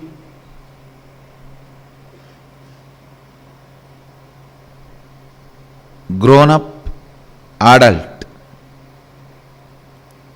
Just by your will, if you can put your love or withdraw your love from some time, space, action, person. That is the ultimate maturity of emotion. By your will, able to complete some hatred, by your will, able to manifest love, by your will, able to withdraw yourself, by your will, able to throw yourself completely into it. Listen, all techniques are nothing but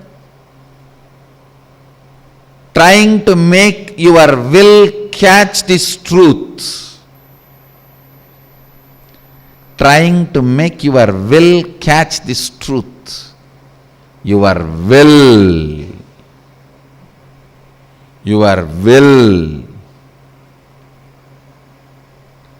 is the most powerful completion technique. Here, Upanishad declares, let there be no separation. Let me have completion with Brahman, the consciousness, and let Brahman be complete with me. So be it. Anirakaranamastu nirakaranam me astu.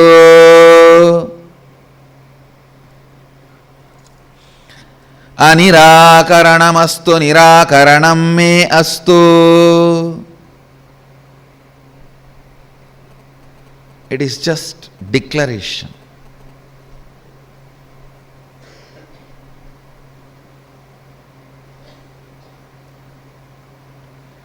Prayer is the method of mentally retarded people connecting with God. Declaration is the method of matured beings connecting with God.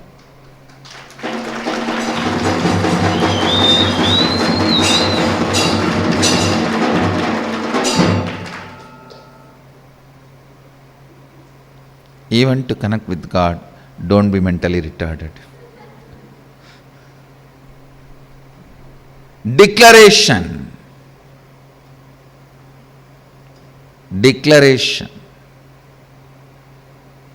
is the matured way of connecting with God.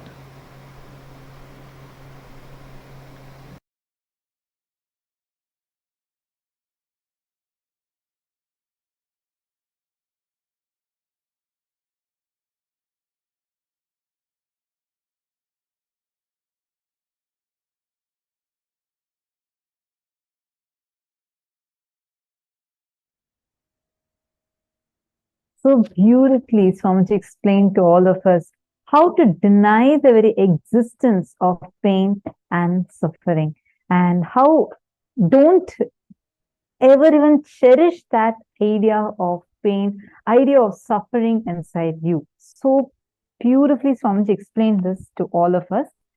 And Swamiji also explained to us in multiple layers how this applies and what exactly we need to understand from this. Can I request all the participants to take a few minutes to type out?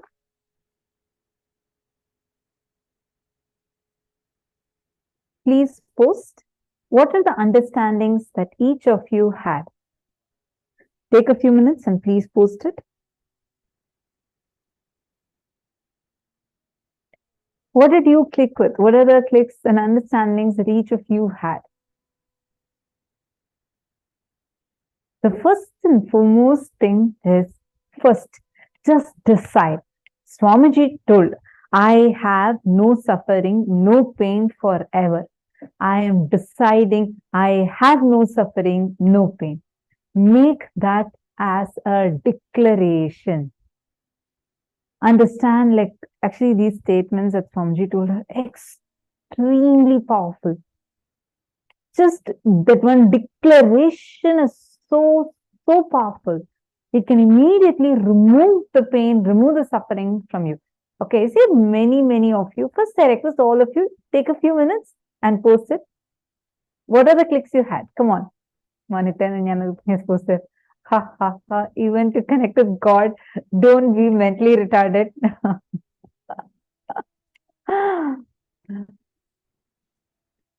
This is so nice, right? Like, just to listen to Swamiji, the sessions, it's just so much of fun. Swamiji makes so many jokes, and all of us are listening to those jokes, and just without even our knowledge, he just transmits such extraordinary, powerful cognitions to us. Come on, all the participants, even the Chinese participants, please post. What did you understand? Every click that you had. Denying the very existence of pain and suffering. Deny, Swamiji said, deny the brainwashing done about pain and suffering to you. For example, if you do not sleep for 4 days, you will die. This is a myth. We have already seen the science of Jiva Samadhi in several examples of people who are even kutakeshis and who are even alive very much in the body. Take a few minutes and apply this powerful cognition inside of you. First thing, deny the very idea, the very existence of pain and suffering. Decide to be in the truth forever. Just take a decision to be in the truth. What are the powerful cognitions you have? Start cherishing those. I am having 25 heads and 1 consciousness. I am deciding that I am Paramashiva, and from that powerful cognition, and Swamiji has told me, my Guru, who's Paramashiva, has told me, no pain, no suffering. With that, I declare that no pain, no suffering even exists. When you start actively practicing this truth, you will see how this powerful cognition will become an experience for you. Understand? The moment you declare, saying, my Guru has told me, based on that, I declare it now. Just like that, without even even in the worst moment of your life. Actually, it's reminding me of a very powerful incident that happened. This happened when, I think, much before, it's in 2011, 12, around something like that.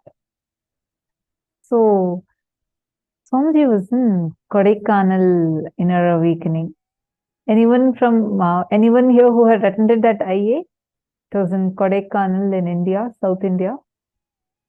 So it's very beautiful program that had happened, I think 2012, I think. And Swamiji was conducting the program. So many different people from across the globe had come there. And Swamiji was conducting a very powerful program. And during that,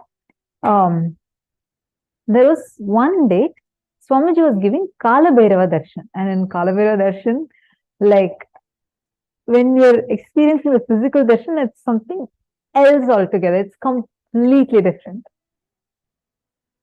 Where Kala Bhairava will be, like, you'll see him physically, and Swamiji would not be you can't normally talk like how normally you talk to people. You will not normally talk like that.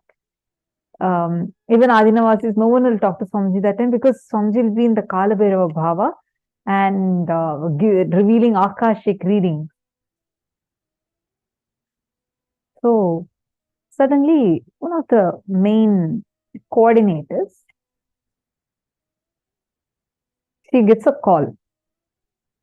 And usually darshan time, whole hall is filled with participants, and like the music is going on, darshan is happening, Kala Bhairava is revealing the Akashic records, etc.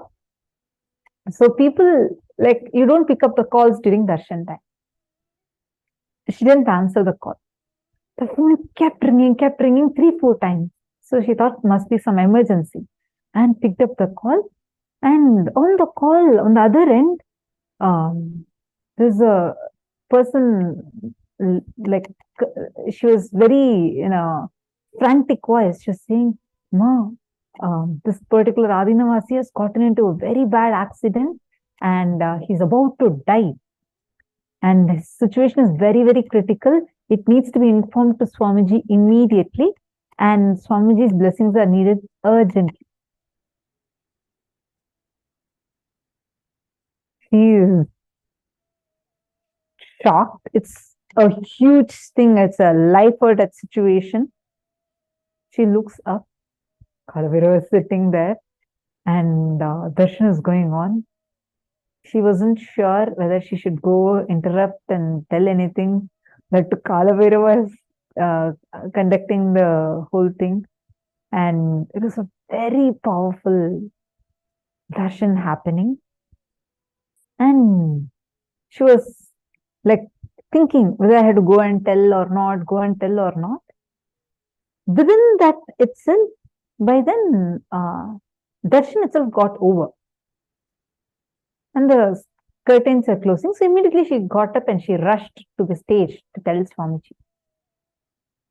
Swamiji was still, in the Kalavira Bhava. The moment Swamiji saw her, Swamiji smiled and called her.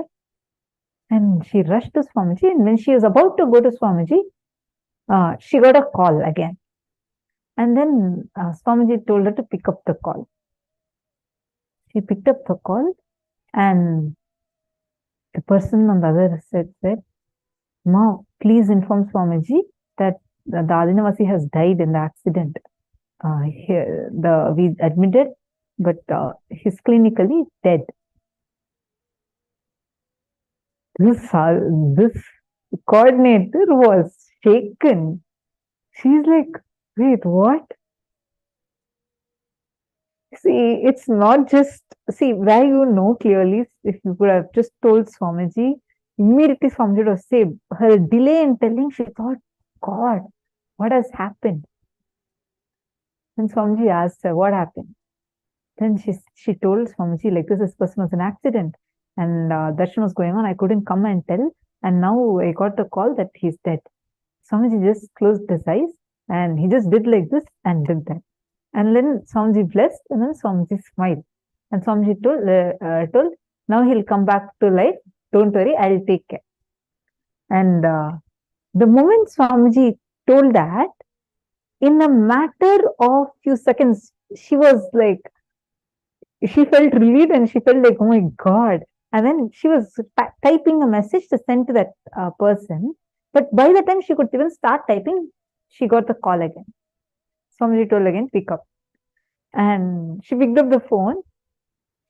The other person on the line was like literally screaming in joy. She was like, Ma, you won't believe what just happened.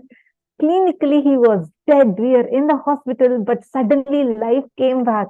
This is a miracle. I know Swamiji said, like, she's so excited. The person came back to life. And then the person, this coordinator, was like in tears.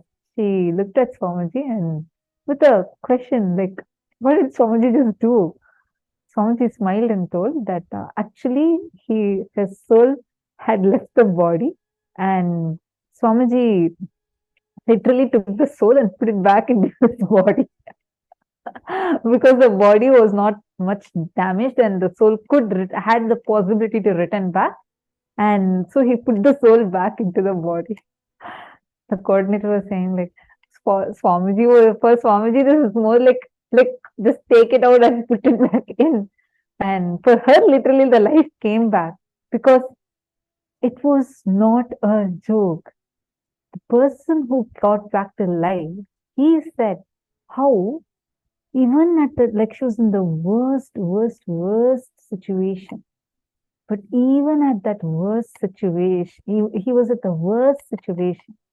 Even after he left the body, when he died, Swamiji did not leave. because that feeling connection was so strong. Swamiji is saying so coolly, I just took the soul and put it back into the body. My God. Understand, this is an assurance for all of us. There is no other worst suffering you're going to go through than death. Even at death, even if it's an accident and you are dying, He will never leave you. Understand? The moment you declare, because Swamiji told, I am declaring no pain, don't even give legitimacy to your pain. He will just put his data and pull you out of it. Don't ever think that your pain or your suffering can have its power over you, because you have Paramashiva with you. He is there physically here with you. The person who was saved in that accident, he's alive even now. Understand? Even now he's alive and living as a Kailasavasi. See, each of us are having that powerful manifestation of Paramashiva with us, exclusively manifesting for us. Are all of us understanding this? Just sit with the powerful cognition, connect with Swamiji and declare, I declare no pain, no suffering. My Guru has told me, I declare this pain cannot have its power over me. See how Swamiji will just pull you out of that pain. Even if it's a factual situation, like literally you are being, attacked by someone, even physically attacked by someone. Just declare. Make this as a declaration and see how you would see Swamiji would just create a situation for you in such a way. He'll just pull you out of the difficult situation you're in. He will just remove that pain, remove that suffering. It will not even touch you. How many of you are clicking with this?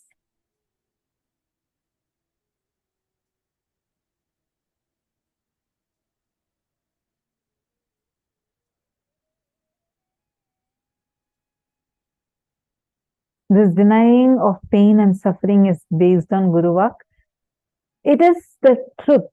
The moment you deny, and along with the cognition that this is what Swamiji said, I know it is the truth because Swamiji has told it. See, because our mind, we all believe that pain is there, suffering is there.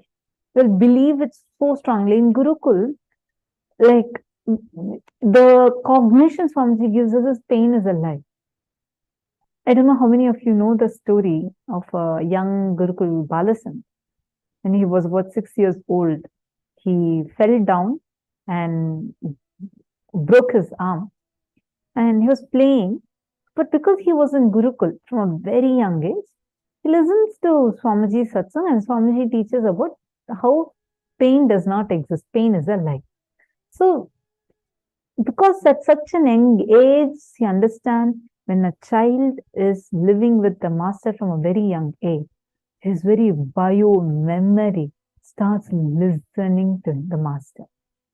So, because this kid was living with Swamiji from his very, very young age, and the cognition of pain is a lie had gotten so deep, it went up to his bio-memory. Bio-memory is the decision-making mechanism that you have. So, when he fell and broke his arm, he didn't cry, he didn't scream in pain, nothing. He just looked at his arm. It was hanging. Understand? It was fractured very badly and it was hanging, swollen and hanging. He ran to his mom and he told her, Mom, I think my hand is disconnected. She didn't understand what he's talking about. She asked, what are you talking? Show me your hand. He lifted his hand and showed. His elbow was literally hanging. And it was not even connected. Like this was broken. Understand, this part, you all have the maximum pain. Just if ever, this elbow, hits the wall. How much of pain we all face, right? Here, this kid is coolly saying, I think it's disconnected. The mom was shocked. She just took him and rushed to Swamiji. And Swamiji was smiling. And Swamiji was so happy that this kid did not experience the pain. Swamiji blessed, don't worry, it will be completely healed.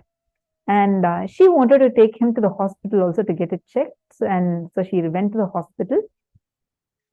They put his hand under the scanner and took an X-ray, scanning, etc. Doctors could not believe their eyes. They thought, see, there's another symptom, like a disease that people have where they don't have sensitivity. So their mind will not cognize pain at all. Understand, that's not a power manifestation. That's a powerlessness of a body, meaning you don't have certain sensitivity because of which the pain will not be there. So they thought that syndrome might be there for him.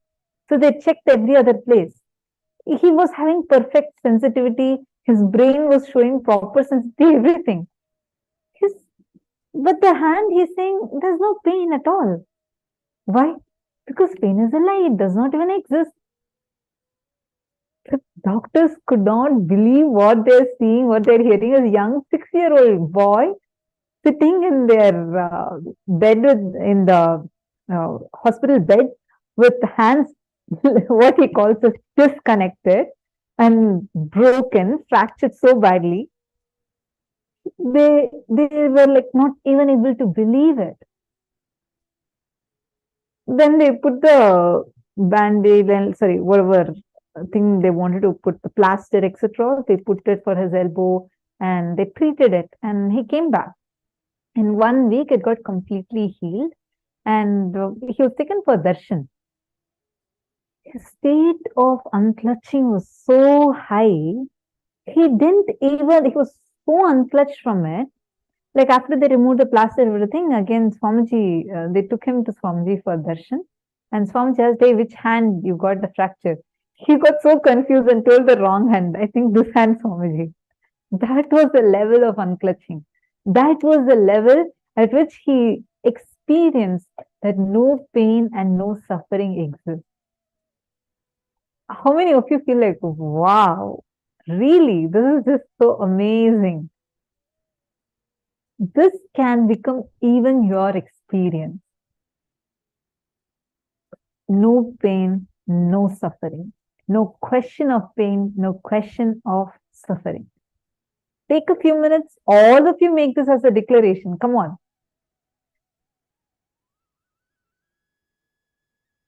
See, when you start actively cognizing this and using this declaration in your life, just like that, every other pain, suffering will just lose its power over you. We also have a free ebook as a gift from Swamiji, where Swamiji will explain how you are beyond pain and beyond suffering. You all can take a few minutes. Please do check this out. We'll actually send it to you as an email. You'll be receiving this as an email.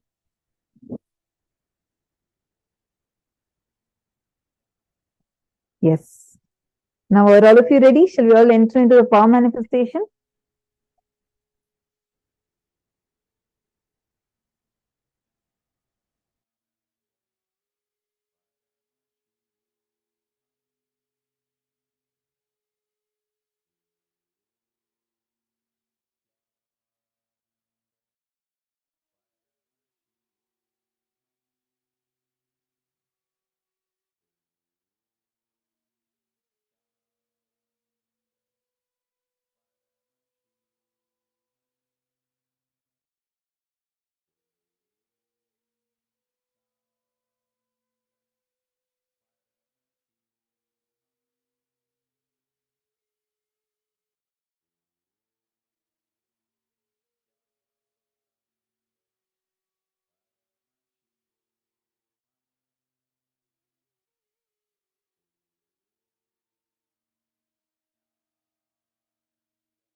Yes, Nithyanandam.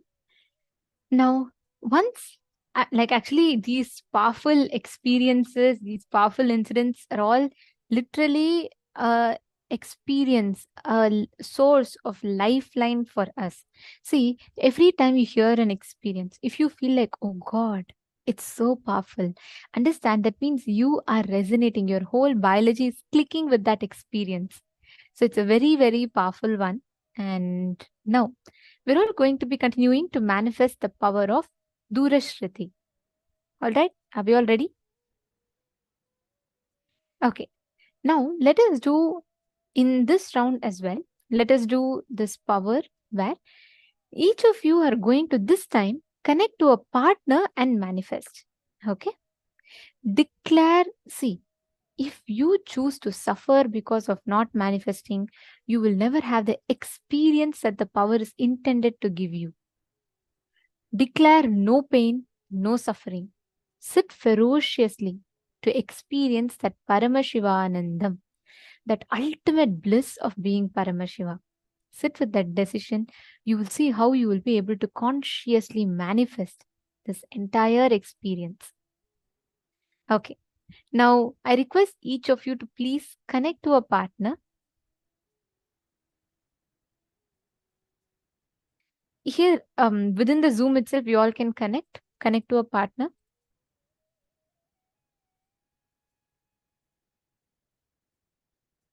And you're going to be scanning and identifying what exactly is the sound that they're hearing. They can play any music, just like how I did. The exact same thing you're going to be manifesting with them. I request every one of you to please connect to a partner. It's a very, very easy, very powerful power that you can manifest just with your decision, conscious decision. You'll be able to manifest it. Connect to any of your partner. Sit in the deep listening without any distractions. Listen, drop any kind of suffering, any kind of pain you carry towards your inability to manifest. Drop that, because all these are temporary. See, you may have like 100,000 times you may have tried. It doesn't matter. This time what you're manifesting is again another fresh experience of manifestation. You just need to focus on that one experience. That's all. So sit now. Sit intensely. Let us start the manifestation. Please chant the Mahavakya. Connect. Bring the complete silence inside you. Only when you bring the complete silence inside you, you will be able to manifest the ability to hear whatever is happening at a distance. Nithyananda Paramashivoham. Om Nithyananda Paramashivoham.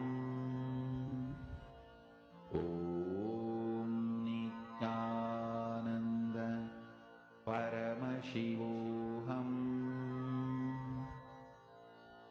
Om Nithyananda Paramashivoham.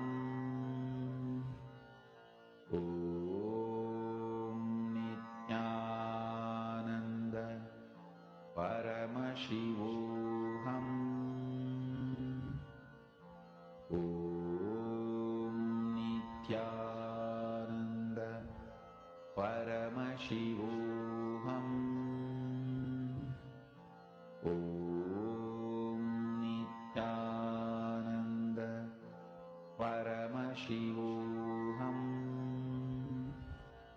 Om Nithyananda Paramashivoham. Om Nithyananda Paramashivoham. Om